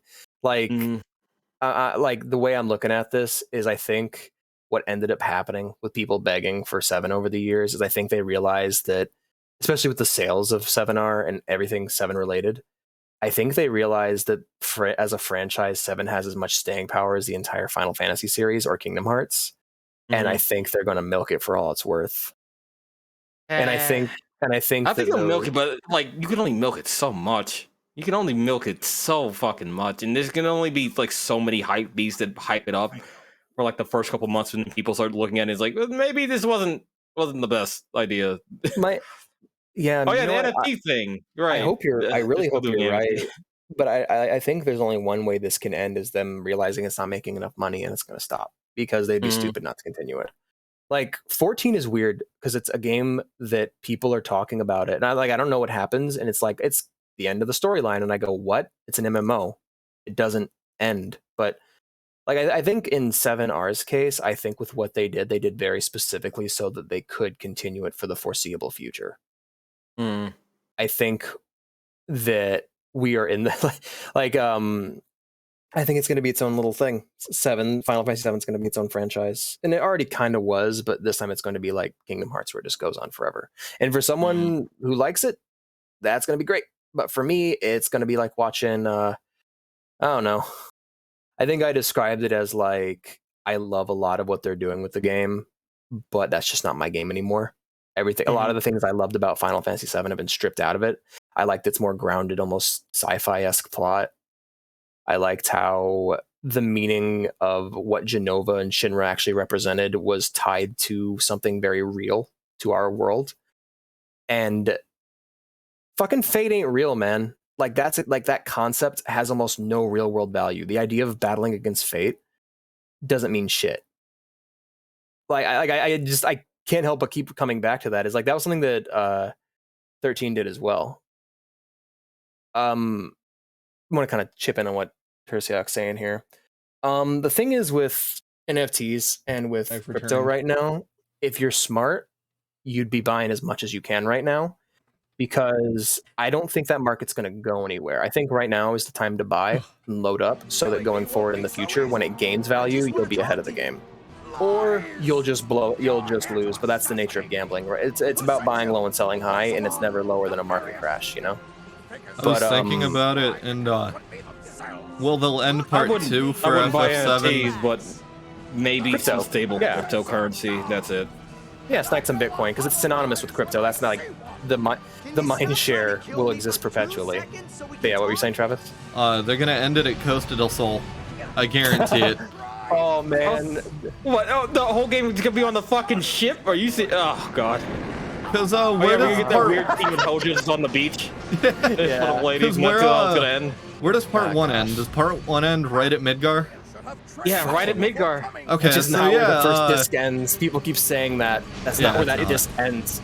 Who the fuck said that? That's a lie. Well, no, these people were saying it's gonna end. It's gonna end with the first disc, and it's gonna be 3 parts. And it's like, no, it's not. Midgar's not the first disc. I'll tell you that much. Yeah. In fact, know where the first disc ends. A lot of people know where the first disc ends. You want to know where the first disc ends? Because fucking say. Because they're not gonna end with that. They'll end at Costa del Sol and save part 3, and then say, you know what, we're not doing it in we're not doing it in 4 parts. Chocobo Ranch. Yeah. I just want to. It'll end at the first place you go to when you get to the overworld. The Chocobo Ranch. I just really. Yeah, it's gonna be a really long episodic tale. Not when 4 parts. It's gonna end up like 20. So when you said that it ends at Costa del Sol, I imagine like an end of Evangelion or a Evangelion rebuild thing where just the characters are all talking about their feelings at Costa del Sol. It goes super meta. Did you ever buy a house there? Costa del Sol? Yeah, I never got the money to buy the house. In 7? Yeah, you can buy a house there. You can do that? How'd you get materia doing that? He was the first I don't know. I never did it. And this Let me look it up to make sure. Clock is a rather crude translation. I'm gonna think about what you wrote there, Tercia, because I can't understand a goddamn word of it because it's too smart for me. Yeah, you can buy the Costa del Sol villa. You need 300,000 gil. You see, according to I agree. The Zoni I was just thinking about. Never said. Must play some part in its operation. Now, where are trying to think of other Final Fantasy VII stuff I can talk about because I had something in mind. Wait, I thought Shit. my father was the only one to stay behind. No, when I think Lomax's left. the fact that they took one of the most prolific like ends of character arcs and just undid it. Like it's the inciting incident for the entire storyline, pretty much, and just undid that. I feel like the sky's the limit with what they can change. Oh yeah, the fact that a dead character who has no physical Integer have Emerald Weapon be a super boss, or Ruby Weapon was one of the weapons. Oh my god, really? I think so. That's gonna fucking make it really limp later on when you go fight them in the desert. Yeah, you know what I'm talking about? Is like they can do whatever they want with it now, and they always could. I think that was the kind of the. I think okay. You know what? You know what the artistic meaning of 7R is? It's we're gonna do whatever the fuck we want with this franchise. We don't care what you have to say. Well, I feel like integrate. I keep saying integer. It's integrate. Yeah. I mean, that's my takeaway is they don't care what the fans have to say. They're gonna make what they want. And to be fair, I kind of feel for the 13. It's not made for the fans. Yeah. Permanent ban of the phrase "still a better love story than Twilight." All right, that won't ever happen again. Gotcha. Well, oh no, it's a virtual fight. That's what it is. And against Man, I don't think that's a phrase that's ever been said in this. Nope. That was I think me just saying it now is the first time. Yeah. Myself? Permanent ban of the. I can't. I own the channel. I can't be banned. I'm sorry. Well, it doesn't count if you read the message. Right. That's fair. But yeah, that's my takeaway from the 7 remake in terms of a message. And I think they're just going to do whatever the fuck they want going forward. And to be fair, I kind of feel for the 13 team. Okay, when here's something fun, here's a fun story. When Final Fantasy 12 came out in Japan, they had a big old launch event, as they do. And there was a guy who they handed him over the first copy of Final Fantasy 12. And they put the mic up to him and they'd say, "Hey, what do you got anything to say for the fans? You're the first person to ever have this game. Got anything to say?" And he says, "When's Final Fantasy 7 remake?" He says this to the lead developer of the game, who has slaved away likely thousands of hours not spending time with his family working on this game. And just the first thing he fucking hears from a fan is, "Hey, what about that guy who came before you who made something better that I care more about? When's that going to be? When's that going to come out again?" And I think the 13, there's a lot of 7 in 13 in terms of its world design and concepts. And I feel like a lot of the people on that team are, I bet a lot of them see this as kind of like revenge, you know? Oh, I bet. Like, these seem like they're already fun to use. Here, let's do it. Oh, by the way, I love these. These are amazing. Yeah, the hover booths. Hover booths? The hover booths. Oh, no. Whoops. The hover boots. Yeah. I love the hover boobs. And now for your final exam. We'll test your speed as well as your skill. You must complete the course and grab every flare along the way in under a minute. If you succeed, that probably ain't gonna happen, but sure. You keep those hover boots.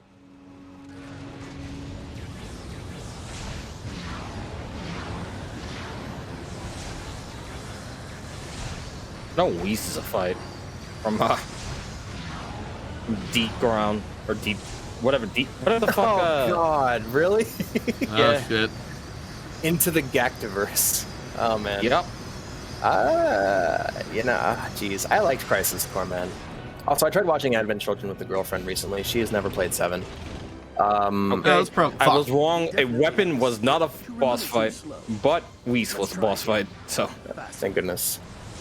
I'm cool with that, honestly. I'm cool with integrating more like compilation shit as long as it's done well. Okay, so I had the girlfriend watch Advent Children with me recently. Also, Nero was a boss fight. Yeah, Nero yeah. Anyway, I think yeah, Babby. Nero the Sable. She hated it. She was miserable the entire time. Most of that movie is just boring talking about nonsense. It's so disappointing because in my head it was just these like cool Dragon Ball Z action scenes back to back to back. But no, most of most of that movie is boring talking. Yeah. That is a while. That is People a talking to while. Nokia razors. Yeah, yeah. Me remembering that Liam O'Brien plays Vincent. That's a Vincent being really cool. I'm sorry, no, not Liam O'Brien. Steve Bloom. Yeah. Liam O'Brien plays Red 13. I forgot. Oh, that's a fucking.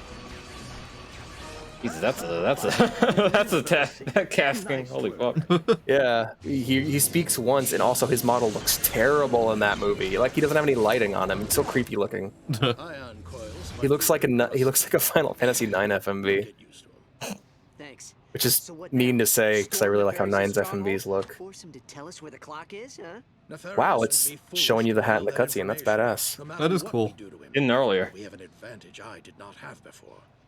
Again, were you wearing that earlier? I've been wearing it since the beginning. How are we gonna talk to him? There's been a couple cutscenes with you not having a hat on. Yeah. There's been a few, yeah. No thanks. Alistair Azimuth. Who voices Azimuth? Joey D'Oria. I've never heard of you. Neither have I. He's best known for his role as Bozo the Clown in the Bozo Show. From the 80s? Yeah, actually. He was born 1952. He's 70 years old. Fucking hell. My dad used to watch Bozo the Clown. Somebody's really, like, there was somebody really passionate about that pick on the team. Yeah. Bozo the Clown, we need him. He was also in Ghost in the Shell 2 Innocent. I have no idea. He plays Stucky in Lupin the Third: The Mystery of Mamo. Oh yeah, we listened to we had Travis played a Lupin the Third game on the PCX2 recently, and then he got a like horrible voice actor. Yeah, like part 1 and 2. Fuck, who plays him? Some old I have dude. no idea. He sounds fucking terrible. Yeah, somebody was really passionate about Bozo the Clown. Clank is off on like a weird, nefarious run, zony. Yeah. Clock. Clank's off becoming a time wizard. He is.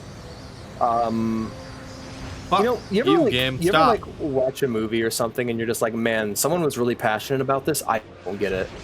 I watched this old Tarantino movie recently, not one of the ones he'd mark as one of his films, but like something he worked on, about a bellhop in a hotel and just the wacky fucking people he runs into there. Tons of sex, tons of nudity, very raunchy comedy. I think it's a comedy at least. Is that the one Alex?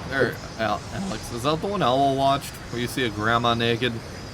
I think so. Perhaps. Grandma giving a blowjob, I think. Oh yeah, there was a blowjob in the movie. Tarantino, bellhop. I think. Oh, 4 Rooms. Yeah, 4 Rooms. Not the movie I'm thinking of. Just because the movie I'm thinking of is a Wes Anderson film. Oh no, yeah, you're thinking of Grand Budapest Hotel. Yes. This one's got Tim Roth. Yeah, Robert Rodriguez. Oh yeah, this is based on the adult short fiction writings of Roald Dahl. He's a death-defier. What can I say? And Roald Dahl a few wrote Charlie and the actually. Chocolate Factory. This is going deeper. Okay, but yeah, I watched the movie and I'm just like kind of half watching it with the girlfriend. I'm just like, man, I haven't laughed at a single thing in this entire movie, but I can tell someone's very passionate about whatever this style of humor is. I just don't get it. Yeah, that's too angled. There we go. I like the part where a guy vomited on him. That was pretty cool. Lovely. Yeah. Zoni are used to upgrade your ship. And that's about it. Oh, rad. Yeah, it was a moment where he was called upstairs to bring some ice to a room full of people that had been drinking, and he got stopped halfway along the way and pulled into a hostage situation on the room down below. And at one point, he's halfway out the window trying to escape, and he looked up at the guy and went, "Help!" And the guy just fucking pukes on him because he wasn't able to get the ice to the room in time. I don't know what they're for. They're for upgrading your ship. Oh, they are? Yeah, that's it. It was really cool how in 15 you could upgrade your car. Too bad the hula voice dismantled. Yeah. Too bad that's the only good thing about 15. There's porn. I don't think I'd want to see that for any of those characters. Oh, really? I think they're all fucking gorgeous. I have a collection. Maybe Iris, but I don't know how old she is. Iris, Noctis, Cindy, Oh yeah, Gladio, Cindy. Ignis. Like, all the guys in that are fucking gorgeous, too. Like, if you roll that way. Maybe not What are you talking Sid. about?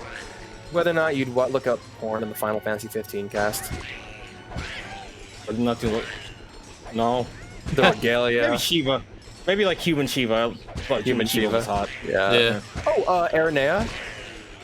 Oh yeah, Aranea. Oh, The yeah, cool true. Dragoon lady. Yeah. Not what's her name? Stella Nox Fleur. No, that's her fuck. Oh my god, that's her fucking Versus 13 name, Luna Freya. And Luna Freya was just some boring white girl. Yeah, trad white, very trad wife, you know. You got shot. I guess that's the most interesting thing about her. Oh, she got stabbed. She didn't get shot. Oh, I didn't know you were Norse. That's a cool religion. That's rad. So what Hades has led to me doing is watching a bunch of fucking videos on Greek mythology, and just I love how back and forth petty Also, those stories get. why did you give us your ASL? Yeah. Remember when? Also, it's been a while since I've used that. You know what's great when I mention that I look up something in mythology and Angelo goes, "Remember when?" Remember when Loki decided to disguise himself as a horse? Yeah. And And pregnant. then he got fucked by one of our own horses, and then got pregnant and gave birth to. I forget the name of that horse. It's a. I'm looking it up. Z. It's a mountain Final Fantasy 14. Sleipnir. Sleipnir. Oh god, the original Yeah, name for this that thing was is a story horrific. that happened. Yeah. I imagine that he just kept the horse to fuck with Loki. Like, haha, get fucked. Literally. It was the fastest horse to ever there you are. grace the heavens. It had multiple legs. God. Again, I mean, we're talking about like fuck. I mean, I guess it's not like. I guess it's not like Greek mythology where the Zeus is sticking his dick in Fucking anything. in and see literally what comes out. everything. Yeah. Yeah. Zeus was a eats- fucking horny freak. Zeus Zeus fucking like absorbs his wife because one of the oracles says that the son that she gives birth to will be more powerful than his father, and so then Athena bursts from his fucking head because you absorbed your pregnant wife. Luckily, it was a daughter, so it kind of sidestepped the prophecy. Yeah. Remember, remember when the gods revolted? Oh, in Greek mythology? Yeah. Revolted against Zeus. Uranus? Zeus. No, Zeus. No. Really? Yeah. There was a little battle on Olympus. And you know that horrible persona I showed you earlier, Travis? The green The guy? one with multiple eyes, Hector con Carne? Yeah. Yeah, that was the beast Zeus used to put everyone back in line. Those things are ancient. They were around back with the Titans. That's just like the 40-handed beast, right? Yeah. Yeah. Yeah, you know what? If someone summoned that to put me in my place, I would be put in my place with that. There is so much messed up stuff going on with the gods and the Titans. I mean, that's kind of an obvious statement, right? But like, the Titan, like, Kronos feared his son, so he ate all of his children, and they just cut their way out. I love the fact that he didn't realize he was eating a rock. Yeah, because Gaia tricks him. That's all I can. Looking at I like how God of War, oddly enough, portrays that, because I can't imagine like a normal size like human male not realizing he's eating a rock like halfway through. Yeah. Or hell, even like the beginning. With how colossal Kronos is in God of War 3, it's like, yeah, perfectly understandable. Yeah. I can understand someone just getting swallowed, you know? Mm-hmm. I like how it's funny because I actually learned the like actual story of Hercules recently, or one of the actual stories of Hercules. He is very much like Kratos. fucking angrily fights his way through so many scenarios, but he's also kind of witty and he has a good heart. But like he solves, yeah, Heracles, right? Hercules is the Roman version, right? But everyone knows Hercules, so I'm gonna go ahead and say that because that's what I'm used to. Heracles, yeah, but or Heracles when I'm having fun. I'll just like take Glory of Heracles off my shelf and go Glory of Heracles, haha, and I'll put it back. But yeah, it's just I found it funny how he like angers his way through so many situations. My favorite example being just like when he's serving this lord who's fucking like sick of him and keeps giving him these trials. He demands that he goes and takes that Hercules brings him Hades, or brings him Cerberus from the underworld. And Hercules is like, all right, and so he goes and asks Hades if he can borrow Cerberus.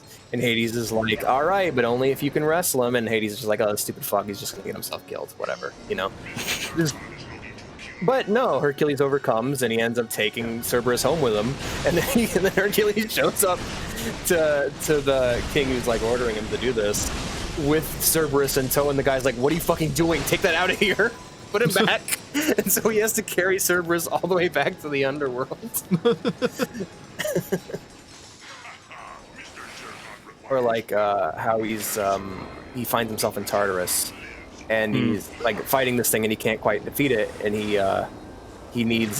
trying to grab something. I can't remember what it is, but like he asks Atlas for help, and Atlas says, "All right, I'll help you, but you gotta hold up the world for me."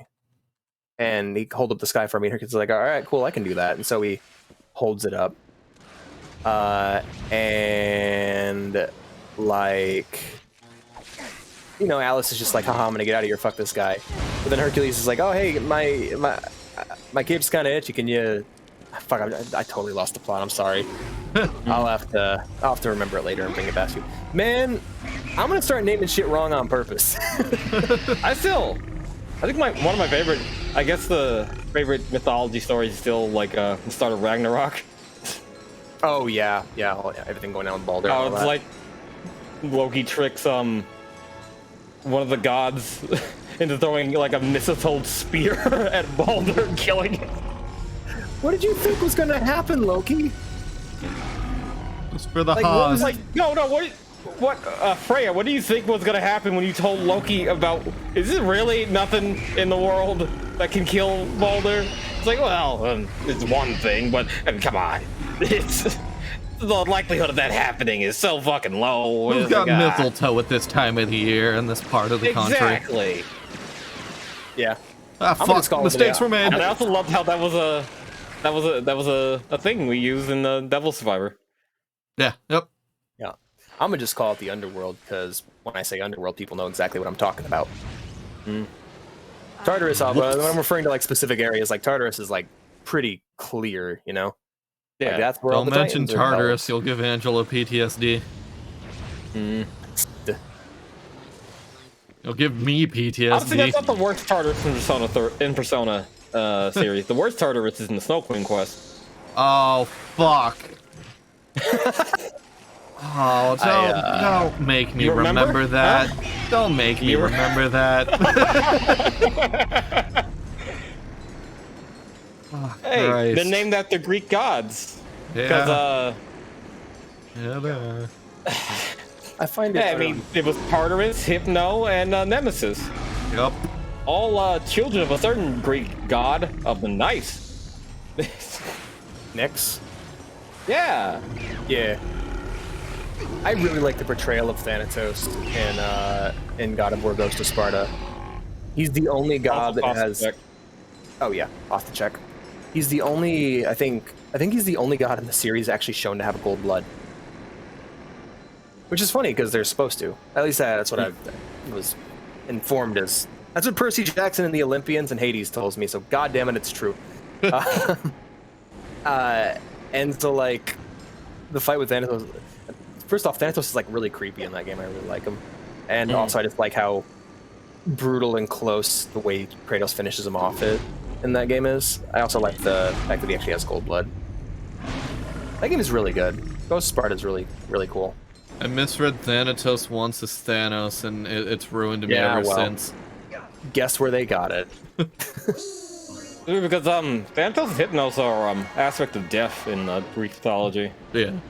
I think Thanatos is like peaceful death. No, Hypnos is peaceful death. And God, I forget what Thanatos death meant. It's like a different form of death. Fucking Sisyphus had it coming, by the way. I learned that recently. I learned the story of Sisyphus and why he has to push the fucking boulder. That guy had it coming, man. He deserved that shit. Like, he was just kind of a scumbag in life, and the gods had gotten sick of him, and they're just like, Thanatos, go and attach these magical cuffs to him so he can't escape you because he's crafty, and you take him to the underworld, do your thing. And so Thanatos goes to take him, and the guy like immediately starts Sisyphus immediately starts like fanboying over Thanatos, going, "Oh my god, are you Thanatos? Yada yada yada, you're my favorite god, yada yada." And it just totally throws Thanatos off guard, and he fucking cuffs Thanatos with his own cuffs and sends him on his way, and doesn't allow him to escape the cuffs until he promises to let Sisyphus be, you know? And so eventually, after a while, with the help of I think it was like with the help of Athena or Aphrodite, they managed to get Sisyphus to the underworld, and he's dead at this point. And he starts he sees Persephone and goes, "Oh my god, Persephone, it was so terrible. My wife, she didn't even give me a proper burial. You know, can I please go back up there to make sure that she has the consequence, she sees the consequences of her actions, and that I get my proper burial." And so this dude pretty much dodges death until he gets very, very old and eventually dies of old age. And when he arrives at the underworld, there's Hades, there's Persephone, and there's Thanatos. And they fucking stick him on the boulder because the idea of trying to dodge death, they wanted to give him something equally as pointless as pushing a boulder up a hill. Oh. And it's just like equally as pointless as pushing a boulder up a hill just to have it roll back down on top of you. And also he was just like he was also like just kind of a murderous douchebag in life. The reason why the gods were sick of him is because he repeatedly violated the laws of hospitality. He would use feasts and weddings as a chance for poisonings, stabbings, anything that let him kind of move up in the political world. And the Greek gods held the laws of hospitality to be very sacred. And so because of that, that's why they were after his ass.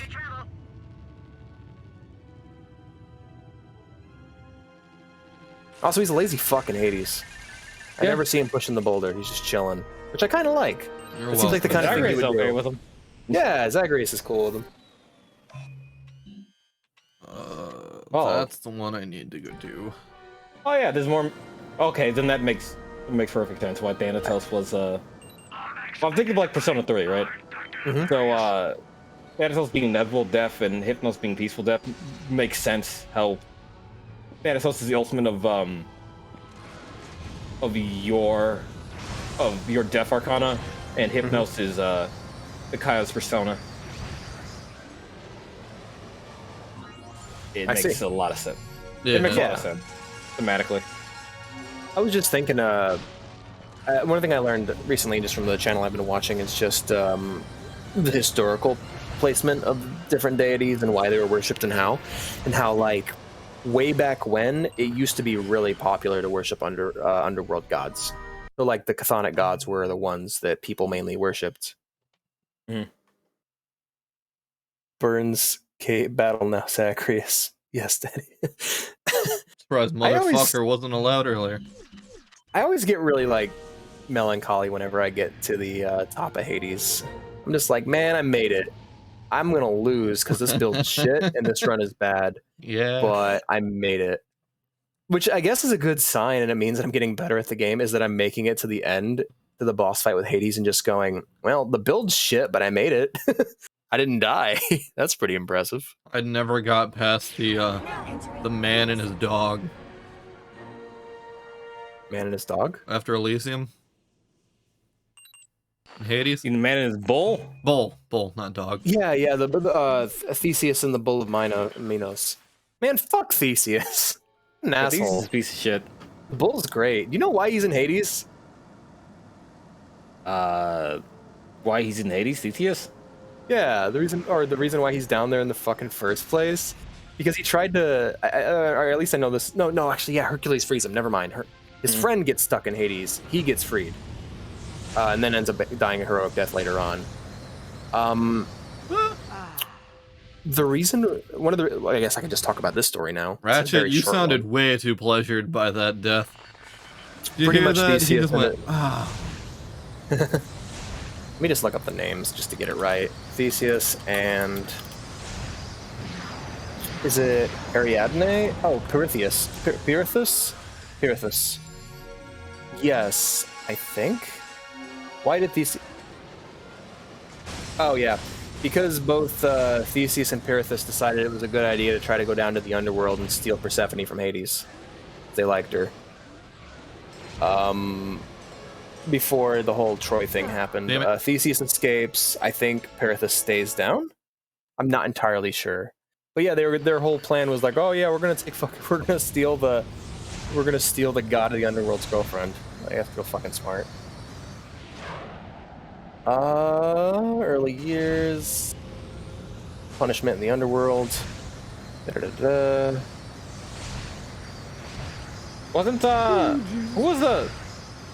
Was it Theseus that got Aphrodite? Basically ruined an entire kingdom.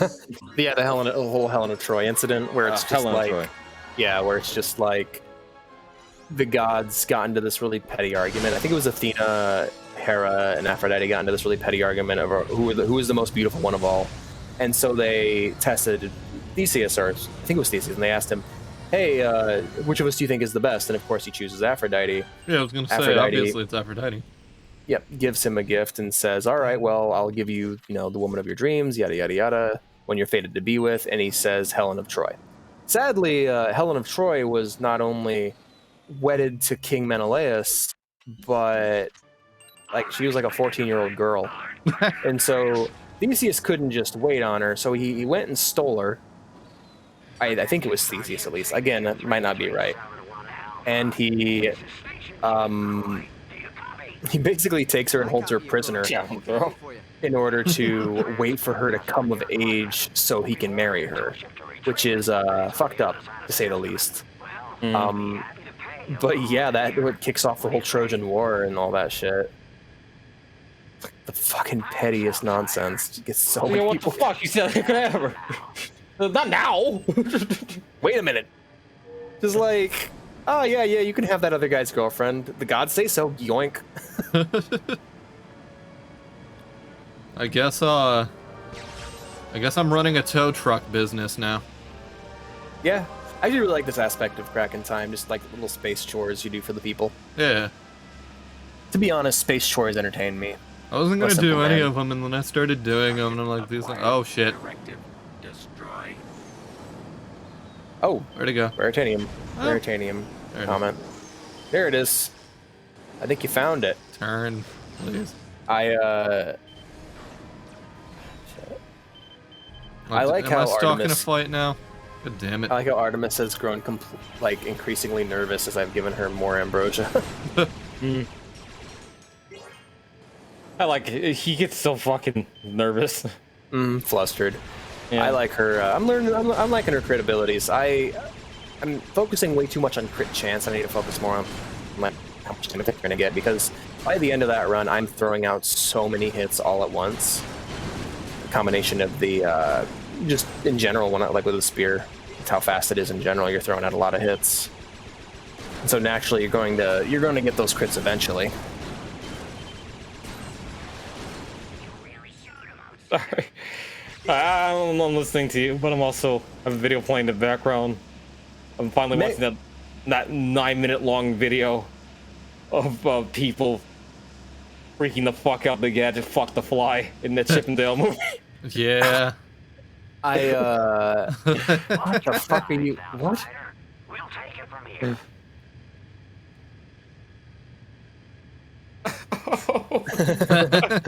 Nervous sweating. Yeah, loud sweating. I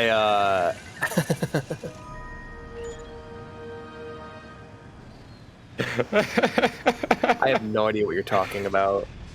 You should link me that so I can be horrified too. Okay.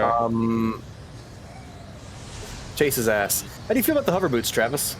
I like them. These are what I thought. They're more useful than the jet boost thing. Yeah, than the earlier games hover boots. There we go. Or charge boots. Yeah. These are what this is what I thought the hoverboard was going to be in Ratchet & Clank 1 when I got it as a kid. Yeah. Get off me. Super fun. I'm enjoying Hades. I'm actually kind of more interested in seeing how different character arcs progress than I am in actually finishing the game. Yeah. Like, I want to know why Meg fucking hates me so much. Because we went from kind of like a nice little friendship to where she kind of hates my guts now. Or she hates Zagreus' guts now. I think it's just because I keep beating her so many times, but I think the main reason is because I'm getting like special gifts from Nyx's mirror, and she doesn't like that. If you give her enough fucking ambrosia, she'll get happy. There are like portraits of her like actually being friends with you. They exist. Good. I've seen them. You just have to give her enough ambrosia. Oh, I love these guys. This is such a cool design. Also, I linked you that video I was talking about. Yeah, I see. Also, I recommend watching that IAB horror video from Hiding Private. Mm-hmm. That was a really good hiding video. in public. Yeah. No, I think it's Hiding Private for the Persona videos. Oh, okay. Also, I had the sad realization that there are very few Greek mythology movies that I actually want to watch, or that I'm aware of, because I wanted to watch The Odyssey. It's one of my favorite movies, and so I went to look it up on my movie site of choice, and they didn't have it, and I was really bummed. And I'm just like, well, what else is there? There's the original Clash of the Titans, which I've never seen, and I do want to see. Jason and the Argonauts. Oh, there's that too. Shit. There's Hercules, which I saw recently, but is so inaccurate to the original story that it's its own thing, really. What is that one saying? Complete. Yeah, I would rather my order of whether I'd rather like the ones I'd rather fight Meg most of all. Tisiphone, I don't mind. It's the third girl who drives me nuts because she rushes me down, and I like to maintain a certain distance when I fight in that game, specifically because of my choice of the spear. I miss here. I don't like Murder Girl. You don't like Tisiphone? I don't like how she boxes you in. Yeah, fair enough. Yeah, I'm liking the game. I think I've finally just broken through the roguelike wall. Like, I think I'm just finally enjoying one for its own merits. I have beaten roguelike games like Neon Chrome, but that game is so aggressive, and like it has an experience bar that fills up, and you level up and you keep your levels after death. Whereas Hades is a lot more roundabout in your actual advancements. The Adamant Rail is really cool. There. I do like how every character's like, what the fuck is that?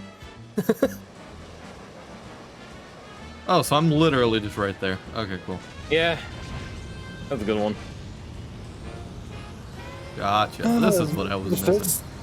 The fists and the sword were pretty fun, too. I actually went back to the sword recently. It was pretty fun. I like all the weapons for the most part. I haven't used the bow yet. I'm going to need to eventually if I want to get the gems or the diamonds. Damn, what's this like? What's this jazz coming from? I have no fucking idea. I was wondering where it was coming from too. I'm like, this is like weird space exploration jazz. Yeah. Oh, it's still here. I think that's your radio station. I think there is a radio station in the game for your ship. I know it told me I could press a button to change it, but I forgot. Can I just like, alright, go back to my ship? If it takes that long for your file, man, I don't know if you're gonna be able to send that shit through Twitch chat. When you said a list of your mods, I thought you might have sent just like a text document. Or just yeah, hey, exactly. There's a casino on this moon.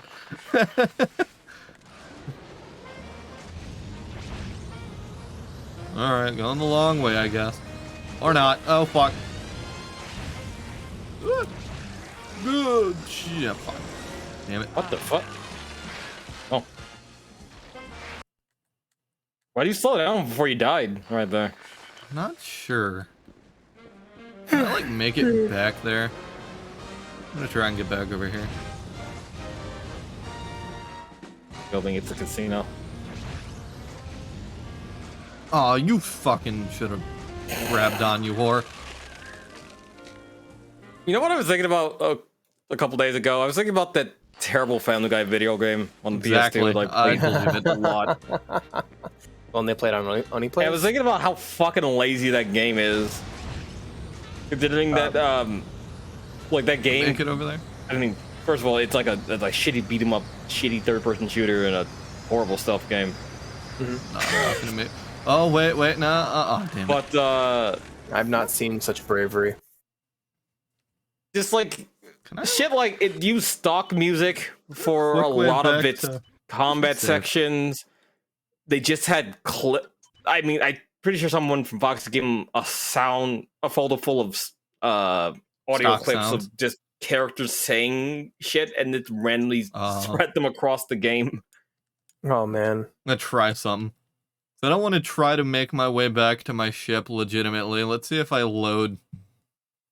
one thing I can think of is just like the shift of like South Park, the shift of South Park games from Chef's Love Shack to fucking Stick of Truth, and how much of a sheer increase in quality that is. Yeah, because one of those is just a fucking quiz game.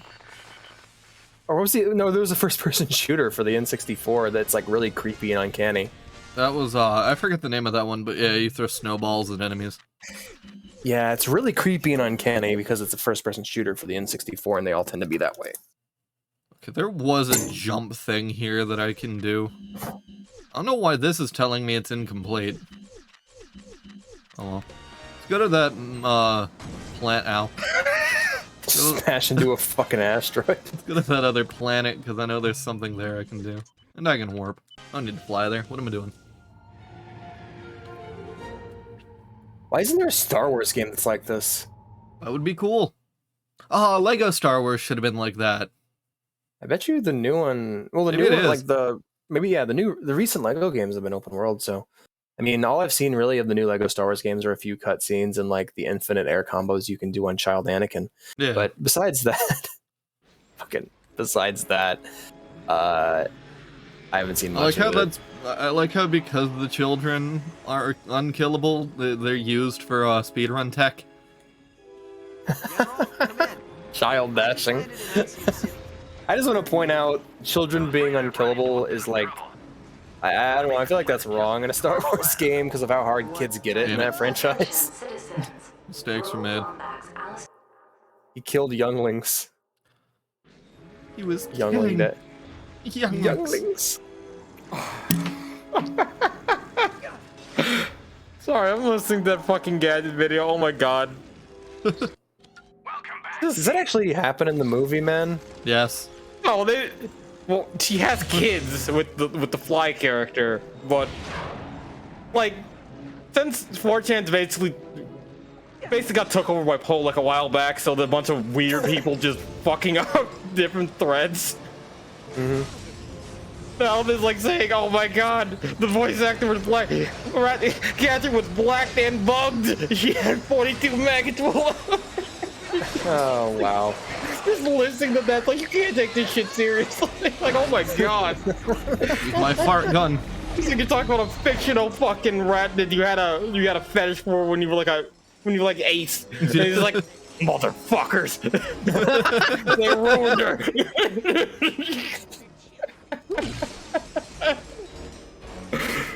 Oh my Visible god. boxes. Yeah, It's Star Wars hilarious. is Star Wars, despite having like, you know, happy exterior for the most part, that is like one of those universes I would never want to fucking live in. Oh yeah, no. That's like we were remember that time we were playing Jedi Fallen Order on the channel, and I went, man, why is wildlife in Star Wars so hostile? And right as I said that, like a giant spider leapt out of nowhere and nearly fucking killed me. Yeah. Like right as I why is wildlife in Star Wars? Oh my god! Something over here. It's getting I remember, by a giant spider. Speaking of which, there's not. I saw Jedi Survivor. I saw a thumbnail for Jedi Survivor. I didn't watch the video, but I looked at the thumbnail and had the main character face, and it just reminded me how fucking ugly he is. Oh, poor Cal Kestis. Yeah, he is not a. He's got a baby face. He's perpetually has the face of a 12-year-old boy. He reminds me of a friend in high school. With like the fucking jaw of a 40-year-old man. Yeah. That's what There's I was so many thinking mods. too when I heard fucking Star Wars Jedi Survive. Metal Jedi Survive. Yep. Oh man, I really hope the Obi-Wan show improves. God, that first episode was really good. That second episode I hated. Also, I'm the fact that I'm starting to see like Twitter posts from actors on the show going, "Hey, don't be racist." Is just reminded me of the bad times. Yeah. Like, it reminds me of the times where, like, Last Jedi was on, where it's like people criticizing a character was... Well, I mean, I'm sure there were a lot of people being really racist about the character, too. Travis, I don't think this is the gun for this. Fuck you, it is. I killed a boss with this earlier. I like how this fucking battle mech just, like, keeps walking up to going, "Excuse me? Excuse me? What was that? Say that again?" Fuck! There you go. Why? God damn it all. Thanks for starting me here. I watched that Solar Sands video that Owl posted, and while I enjoyed it, it just reminds me of like... anyway, yeah, one of the things about the video that I thought was interesting is he got to the third part and he's like, "Isn't it really fucked up how the droids are treated in Star Wars and how they're like this weird slave race?" And I'm like, yeah, I'm gonna be able to go that's kind of something... That's kind of something everyone in the setting kind of acknowledges, but just puts up with, you know? Yeah. Because their world would like cease to function without this like slave race working on everything. I don't know. There are some of them that are free will, like the fucking bounty hunters that are droids. Yeah, there's droid bounty hunters, there's droid assassins, there's even battle droids that like after the end of the Clone Wars were individuals that went on to do their own things. Mm-hmm. Yeah. Like one of the better episodes of Rebels involved a group of battle droids stuck on a planet who believed the war was still going. And so the moment the heroes just kind of wander onto the planet, they all get taken hostage and have to be interrogated. Yes, that's exactly what I'm going to do. But first, there's things over here. I can't really complain too much about Disney Star Wars now because all the good shit that I want to happen is happening. I'm not exactly pleased with not Bad Batch, with Book of Boba Fett or Obi-Wan currently, but and I can't say that Disney's Star Wars is sterilized because they published the last season of Clone Wars, in which there's like people getting cut in half and shit. Sorry. Like, there's a lot of Jedi slinging doors through clone troopers in that last few episodes. And it's always been fairly sterilized too. It's like Avatar. How do I put it? No, I'm trying to think of an example of like how Clone Wars handles its violence, because it's not like prequels where you just like Revenge of the Sith is stupidly violent. I am blown away at how badly some characters get in that movie. Like General Grievous screams and burns alive from the inside out. Actually, what's funny about you bringing up Avatar for that, I was looking at this Facebook post for something to do with Avatar. Oh, it was Avatar Last Airbender becoming a live-action thing. And someone was saying, "Oh no, this is a good thing, because maybe they'll make it..." It had something to do with, like, it being PG.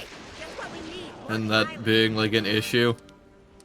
And one of the comments for that was like, "Have you ever actually watched the show?" Yeah, because even though that show's PG, there's genocide, slavery, racism. Yeah, it doesn't pull any punches really, except for the fact that they can't say kill. Yeah. No. They say take. They like so and so was taken out. You know. Yeah. I feel like I think this is something. Noah Caldwell-Gervais is not like a great reviewer on YouTube, but he does make some interesting points that I actually really enjoy. And he talks about how specifically Star Wars is a very honest setting and how you represent it, where it'll, by its very nature as a setting, it'll always hover around a PG rating because all of the weapons do not cause blood to show, or just like, any kind of dismemberment is like, you know, singeing and burning things off. I think Avatar is in the same boat, where there's really no reason to show decapitation or like impalement or anything like that because, well, the powers function the way they do and everyone works off the same system, you know? Yeah. I mean, like, the most violent bending would probably be water bending because it's usually used for cutting or slashing. Or freezing, even. Maybe blood bending. That's kind of violent. Yeah, bloodbend. Like I know, like the Avatar novel, the Kyoshi novels, like get really intense with like people like getting their arms and legs chopped off with like shale deposits in the ground from earthbenders. But overall, like, yeah. Okay, so this leads back out like this. I feel like I would compare like Clone Wars' level of violence to like something like Pirates of the Caribbean, where there's people getting stabbed and shot and like decapitated and stuff, but you never quite see it. Oh yeah, blood. Like I mean, all you really need to think of in terms of bloodbending and it being like horrific is Metallica from JoJo, or Magneto in X-Men 1, where he like pulls the iron from that guy's blood. Just stop his skin. You can just stop his heart from beating. Yeah. Or just cause blood to clot in certain parts of the body. You could overfill someone's lungs with air until they burst. You could ignite the air in someone's lungs. Oh, damn it. Yeah. No, I'm certain, like, when I play a bit of the Avatar tabletop game, because I actually, we're waiting for it to come out. I actually have a group setup that I'm going to be joining for that one. I'm interested to see what kind of shit we get up to with bending. Because when you have a, RPG system, you can really do whatever you want. Yeah. I want to make a slightly overweight earthbender detective who lives in Ba Sing Se. That's my goal. Because it's going to be set in Ba Sing Se, the campaign, so that'll be fun. Is there any like point in not making a bender in a tabletop game? Yeah, probably not. Unless you wanted like gadgets, I guess, or like swords. Maybe in the world of Korra, perhaps there'd be more of a point to not make a bender. But there's nothing saying you can't use this other technology as a as a bender. Yeah. I feel like you'd have more skill points to allocate into things that are not bending.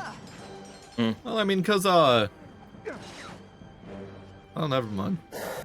Trying to think of people that were useful that didn't have bending. There's very little. Sokka. Yeah, Sokka. But nothing about him.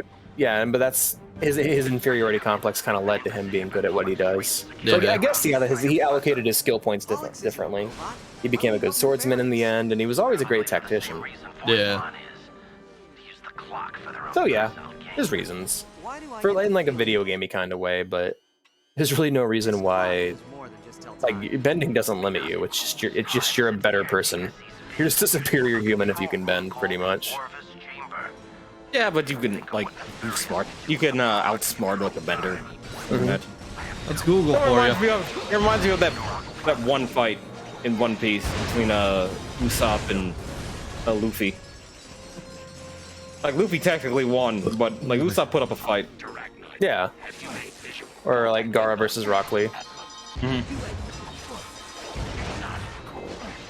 Like I like the underdog. Yeah. I like the idea of like someone that doesn't have like these fantastical powers. Oh yeah, they have to use their wits to outsmart a character. Yeah, absolutely. Yeah.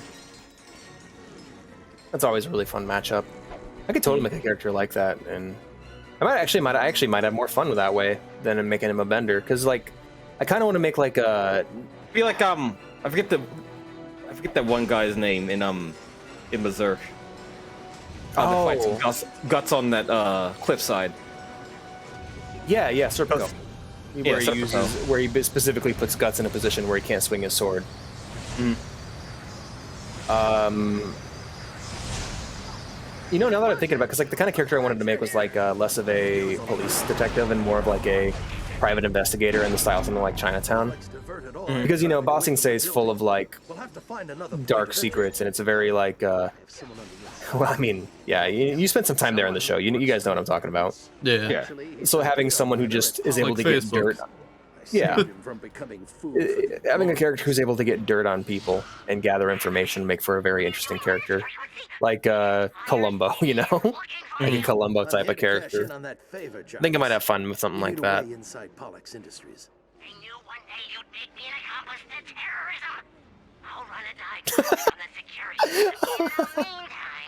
Wasn't ready for that.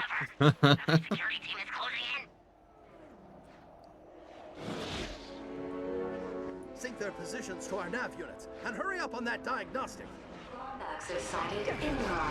Gold ball. I know. I see you up there. Where the fuck are we? Oh yeah, Acidic. Yeah. Of course. We're in that city I visited at the start of this sector. We couldn't do anything because I didn't have the hoverboards. Yeah, my email folder's finally getting full on Google. You start reading off topic. Oh yeah, when I was describing my day, I didn't describe how I woke up earlier. Well, I guess yesterday since it is F12. I had my window open last night because it was fucking hot. Yeah. The storm that came around like 2 a.m. So around that time, while the storm was still going, I was still kind of lethargic. I was still like peacefully sleeping. I was in REM at the very least. I realized that I can hear a lot of shit when my window's open. That includes the garbage truck. So as like a thunderclap is happening in the sky, I hear just fucking crash, and I think a bomb's going off. Right outside. It's like, what the fuck? We're getting attacked. Are they bombing us? The time. Like, oh, the fuck. Oh man. Oh fuck. Most stressed I ever felt waking up in fucking months. Yeah. You guys ever hear like, wait, you saying you heard like close lightning or close thunder? Yeah, close thunder mixed with like a fucking dump truck dropping the fucking. That is right. A dumpster. Yeah. So did you sleep good after that at least?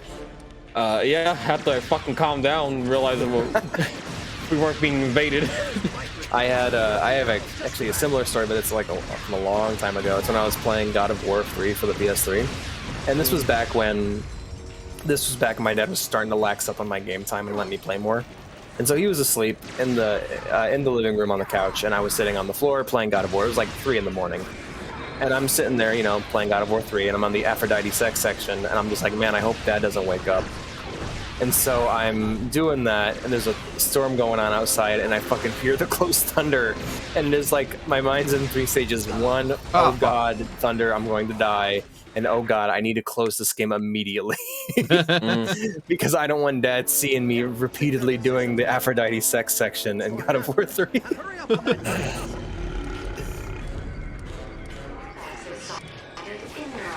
Jesus Christ.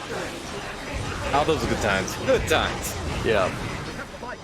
You've been watching barely special porn. Yeah.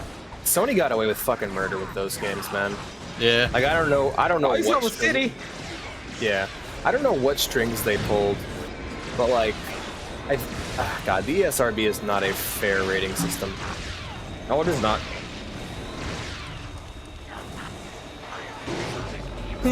Yeah. How you liking the Kraken time? Alright. That's good. I'm starting to fall asleep, and I shouldn't be because it's like lunch time right now. Oh, I really shouldn't be. I go to sleep at around 6 a.m. usually, so like I should be fine. But I did wake up like at 11 today, so yeah.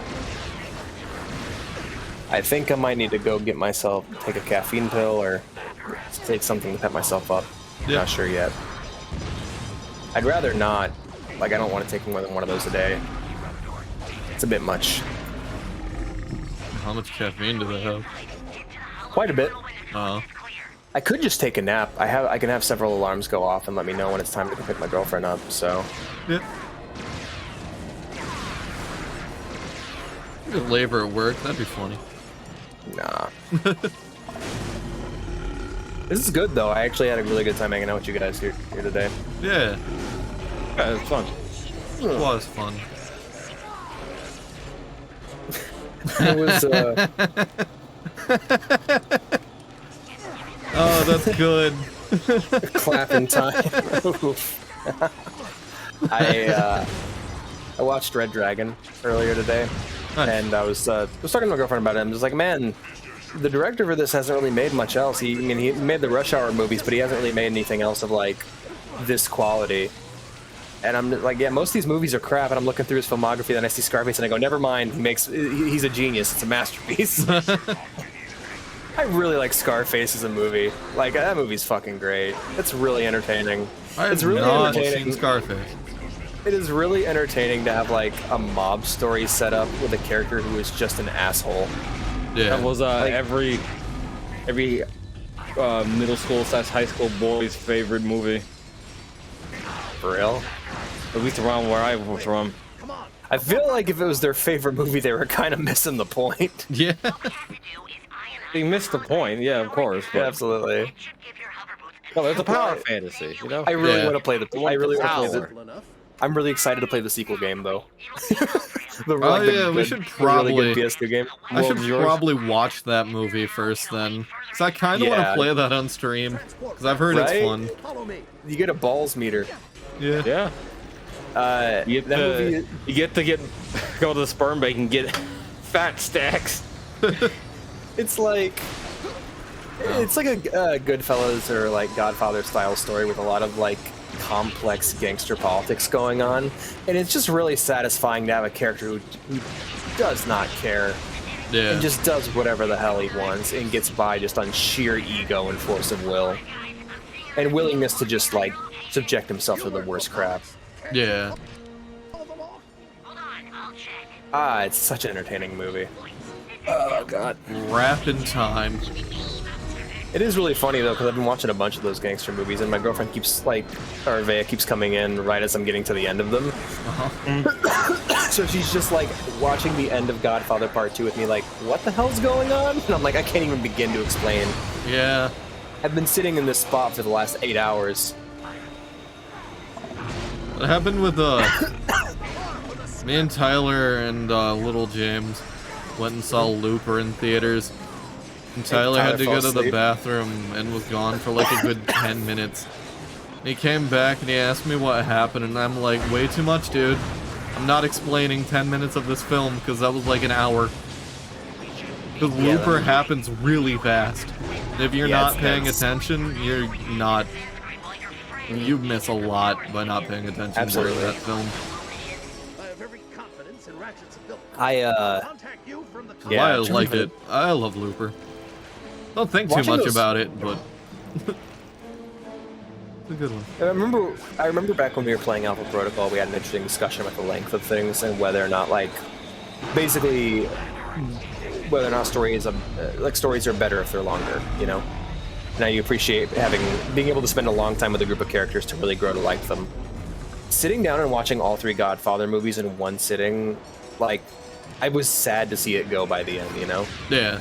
Because I had been sitting there all day just playing Max Payne and watching The Godfather, and just, like, I was sad to see it end. I was really bummed out. I felt like it was like a journey, you know? Yeah. Like I just watched a short TV series. Even the third one. The Godfather. It's also interesting having a gangster movie where the characters are actually kind of morally gray and not just all terrible people. Like Michael Corleone, he does some fucked up things, but he's not like an irredeemable bastard like the main character from Goodfellas. Yeah.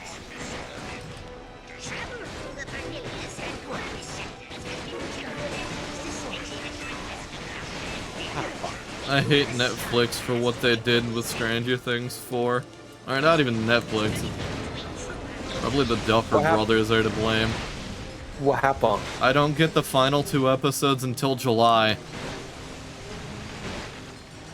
Because they released episodes 1 through 7. And then episodes 8 and 9 will not come out until July 1st.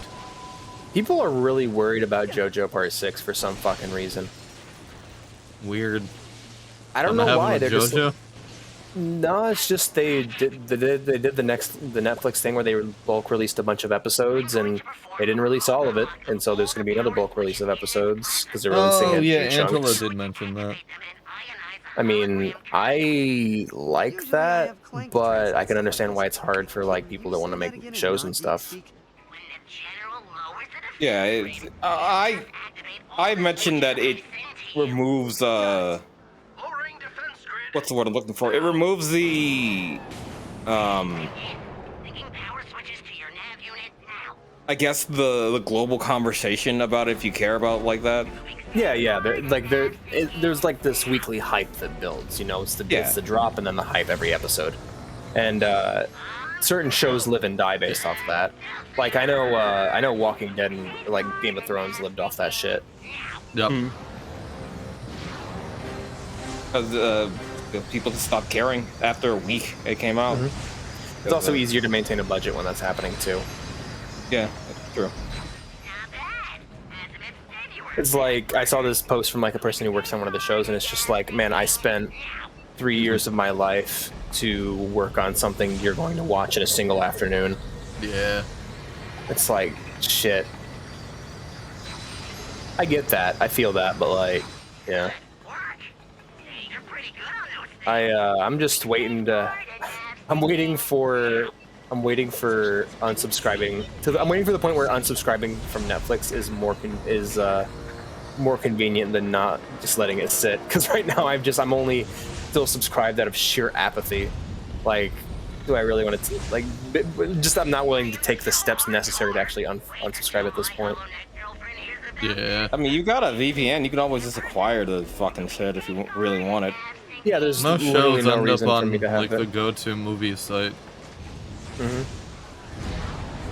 I have literally no reason to stay subbed other than just the apathy I feel towards like this time? doing so. Rose. I wish that movie site of choice had the Odyssey though. Yeah. Bummed about that. I can always rent it from my local library though. Exactly. Exactly. Fucking hell. Air's on, but it's still fucking hot in my room. I fucking hate it. I really hate Open your window. the fact that my room becomes a fucking oven during the summer. I feel that shit. Do you have one of those air conditioners that just doesn't cover the entire house? Angela, Yeah. I'd recommend We have turning off better. your I'd recommend turning off your air and opening a window because it's freezing outside. I'm not a slime John June John. Well, the problem is I fall asleep with it and I feel like shit when I wake up. Oh, yeah, that's fair. Yeah, I can understand that. Do you want to wake up with a cold? Because I always close it before I go to sleep. Also, hey, John. You take the left, I'll cover the right. Hey, we may be ending this early. I want to watch an old Hong Kong action Well, movie. not early. We might be ending this soon because it's like 1 and I have to get up for work soon. Yeah. There will be reruns. I have to go to bed before work in the morning. I can rerun it for you guys if you'd like. Chat, I'm choosing between two, but yeah. I'm wanting to watch like an old, I'm thinking of checking out some of the old John Woo Hong Kong action movies. I've been thinking a lot about Max Payne and Hard Boiled and how I just want more of that kind of thing. Oh, John, I got and Sleeping Dogs. I got a Brap cannon, by the way. A Brap cannon? Yeah. It braps at my enemies. See? Yeah. It's almost fucking leveled up, so it needs to hurry up. Can't stop rapping. Make him stop. I hate that word. Alex, watch Wait, out, I might the Brap brap cannon. all over you.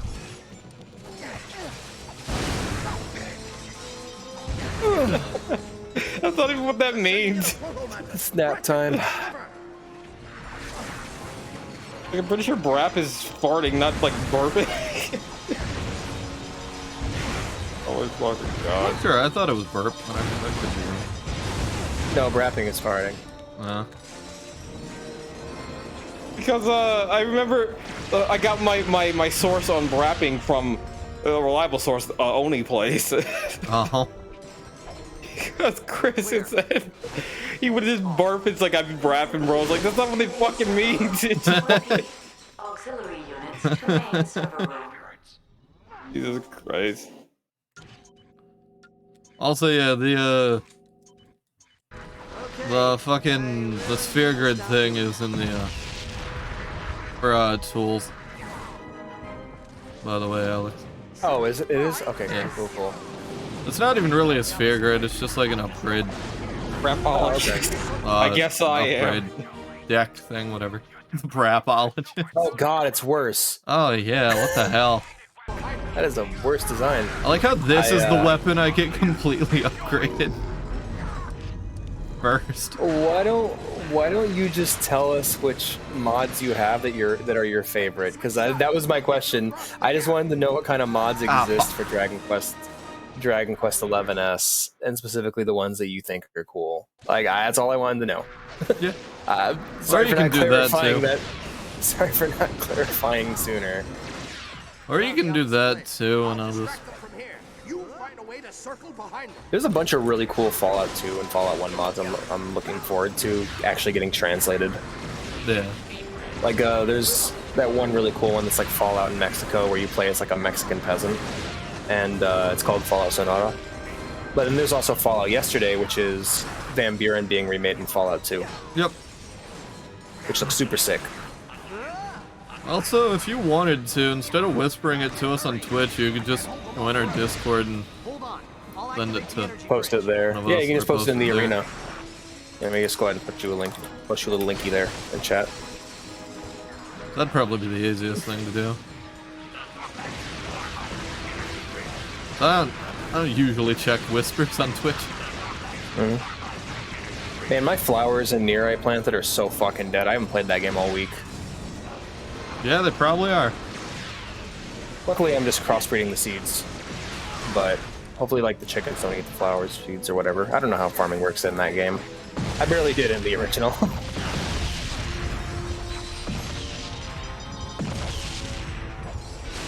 And this is a long-ass level. Couldn't have left a few for me. Reward You know what sucks, Angelo? What? When I'm going into Hades and I'm like, oh yeah, I'm gonna get when I'm playing Hades and I see a Poseidon boon and I'm like, oh yeah, I'm gonna get the wave dash thing. It'll let me clear out entire rooms, and he gives me a single boon that's a fucking fishing upgrade. I'm just like thanks, Poseidon, you shit.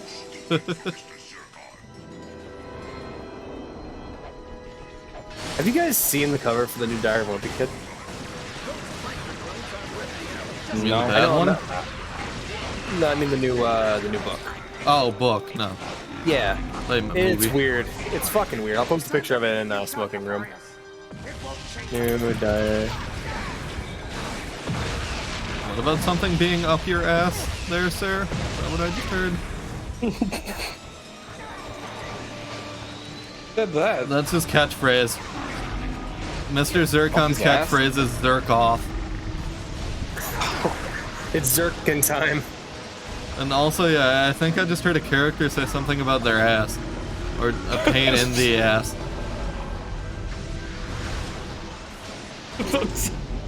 Fucking hell. Go Zirk yourself. Well, Zerk your ass. What's in your Zerk ass? I'm gonna Zirk off all over your butt cheeks. Oh god. I went ahead and threw in smoking.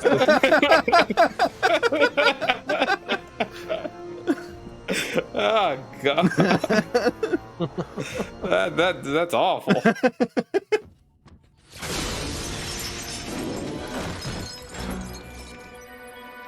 Now let's make you.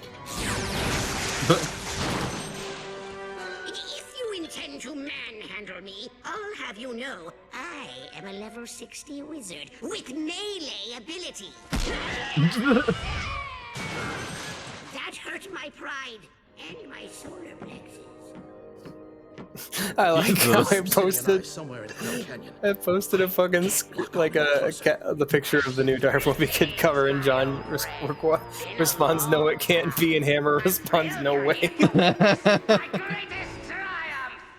look, you've met the Elder. Oh, Alex, me and Comebacks you meet is the shame. me and Angelo were talking, or for whatever reason, we got on the topic of peanuts a while ago. So I told my mom about this, Angelo. How I found like that really fucked up sounding name of a peanut special. I remember that. It's called Who's Lots of the Cat? Me, Travis and Alex. Travis and yeah. Travis and Mr. Alex. Evacuate all stations. Not you, John. You're not lost. Yeah, you identity theft. But yeah, the special was called "This Is Goodbye, Charlie Brown," and I told my mom that, and she's like, "What the hell?" I'm like, I know. It's like Sayonara, Charlie Brown. death isn't an inevitability, Charlie Brown.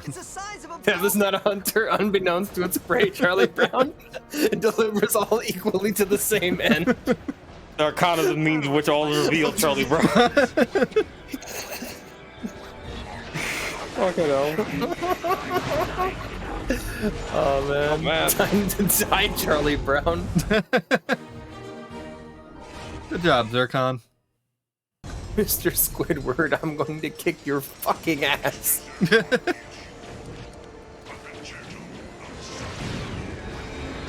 I have nothing to live for, Charlie Brown.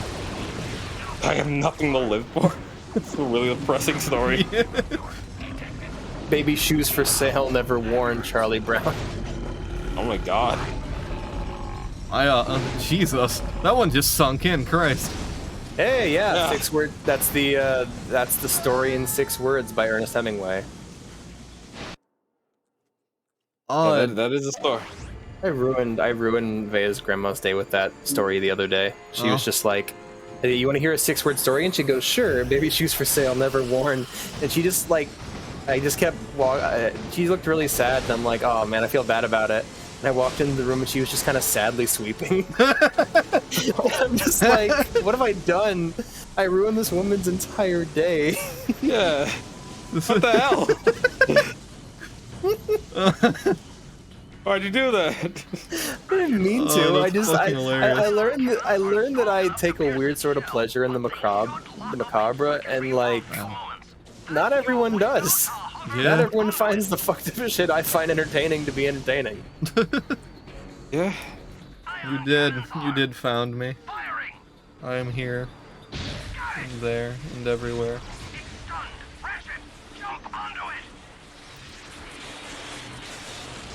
Yeah. Wow, I just butchered the spelling all right, really greatly. Should I title the stream "Baby Shoes for Sale, Never Worn"? No. Get out of my brain. What the fuck's happening right now? I'm finding a safe spot, hopefully. Trying to figure out what I'm supposed to do. Jump onto that? Jump onto it. Go it. Okay. Go it. Jump. Go it. I jumped. I did what you told me to.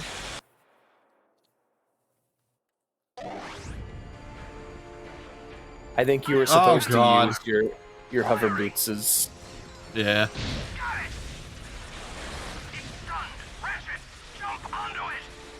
Yeah. Yeah, there were tramps on it. There we go. Here, now you have your gravity booties.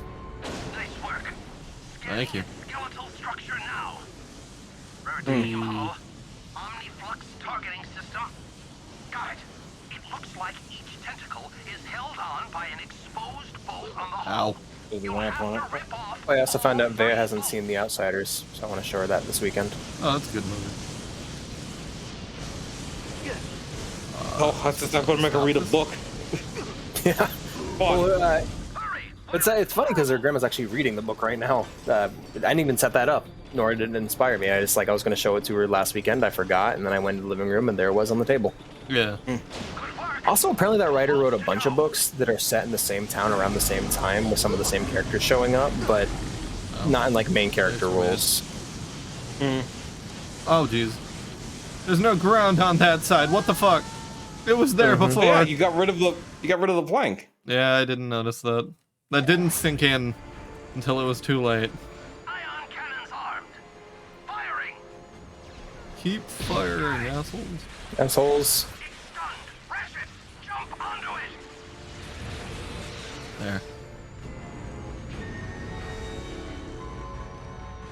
Nice work. Little bastard shot me in the ass.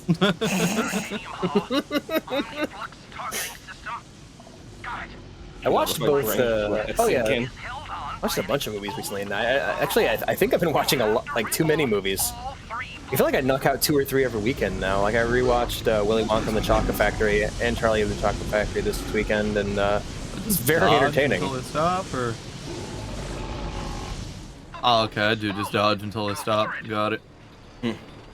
I also hate Grandpa Joe a lot less now that I've watched those. I don't fuck Grandpa Joe. So like, Piece I of don't shit. fuck that old bastard. The only They're reason off he's the in foot. that position in the first place is because Wonka fired his ass in exchange for cheap slave labor.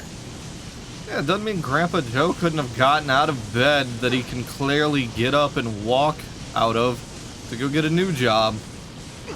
To work anywhere. Yeah, that's true. You could even work at the toothpaste factory or at Slugworth Chocolates. Yeah. He did that to himself. I was also like really, really drunk while I was watching it. So like I got to the ending where Willy Wonka says, you know what happened to the guy who got whatever he wanted? All right, you know what happened to the happily ever after to the end of his days? And I just started bawling because I was really drunk. Then I watched the Charlie and the Chocolate Factory with the Tim Burton one. That movie is awesome, man. I love that movie. It's so much fun. The music is really good.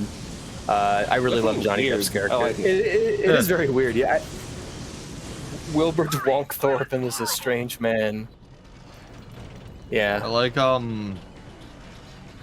the kid that plays Charlie because he's also in Spiderwick Chronicles playing himself and his brother. He is, yeah. He's also in The Good right. Doctor. He's the main character of The Good Doctor. Oh yeah, I also rewatched The Big Lebowski this weekend, which is starting to become a more and more frequent occurrence because we keep running into people that haven't seen it.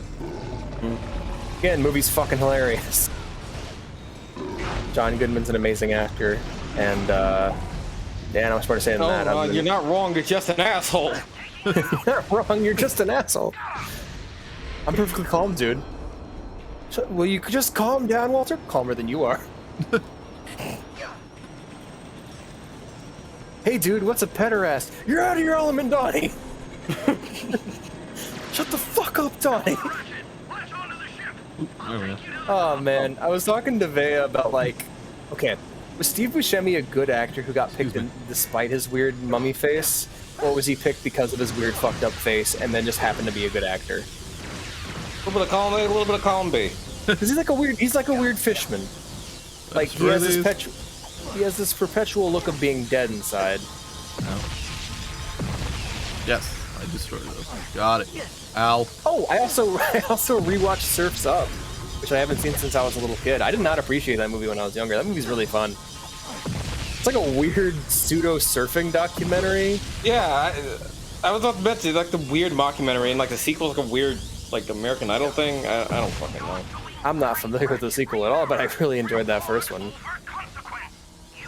You know what was really fun, surprisingly? The yeah, the game, yeah, Xbox 360 game, which is basically it was kind of like Tony Hawk only on surfing. Rad. I like the chicken. He's my favorite character. Oh, and Jeff Bridges' character as well. Use my burp gun. Ow. You ever watch a movie with someone, but like because of the, like your differing perspectives, they see it as like a completely different genre than you do? Sometimes. Because I watch like Fear and Loathing in Las Vegas with a girlfriend every now and again, and she sees it as like a really funny comedy, and I kind of see it as like this weird like existential horror about the horrors of overdoing drugs, I guess. And just like I find the whole situation to be really fucked up, and she finds it to be entertaining, and I think it's funny too. Like, but I'm more thinking about like what the hell's wrong with these people's heads while watching it, trying to like pick it apart like a psychological horror movie. Like I remember I watched The Lobster with Travis, and after we finished that, people are like, "Oh yeah, it's a comedy," and I'm like, "That's a comedy?" I was just really sad the entire time. It's comedy. It's got Colin Farrell and that other comedian. It was really pretty though.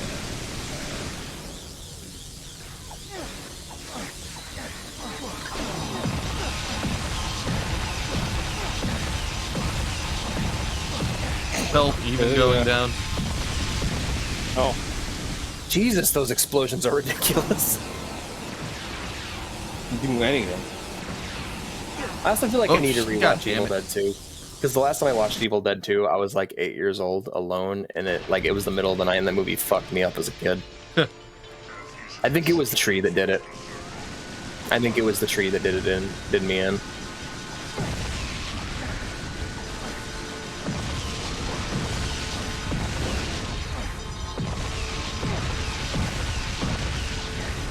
There we go. That's doing damage. Back out, Zircon. Ow. Cubic Zirconian. That's what Timmy's mom's ring is made out of. Cubic zirconium? Yeah. I don't know why that plot point is the only one that I remember off the top of my head from a random episode of Fairly Odd Parents, but okay. Ow. That is such a cool looking ability. It seems almost like fantasy-like, you know? Yeah. What are you at again? I do not have the brain capacity to pay attention. Okay, thank God. Okay, cool. To be able to pay attention to the lasers flowing against the ground on top of the fucking hallway thing going on there.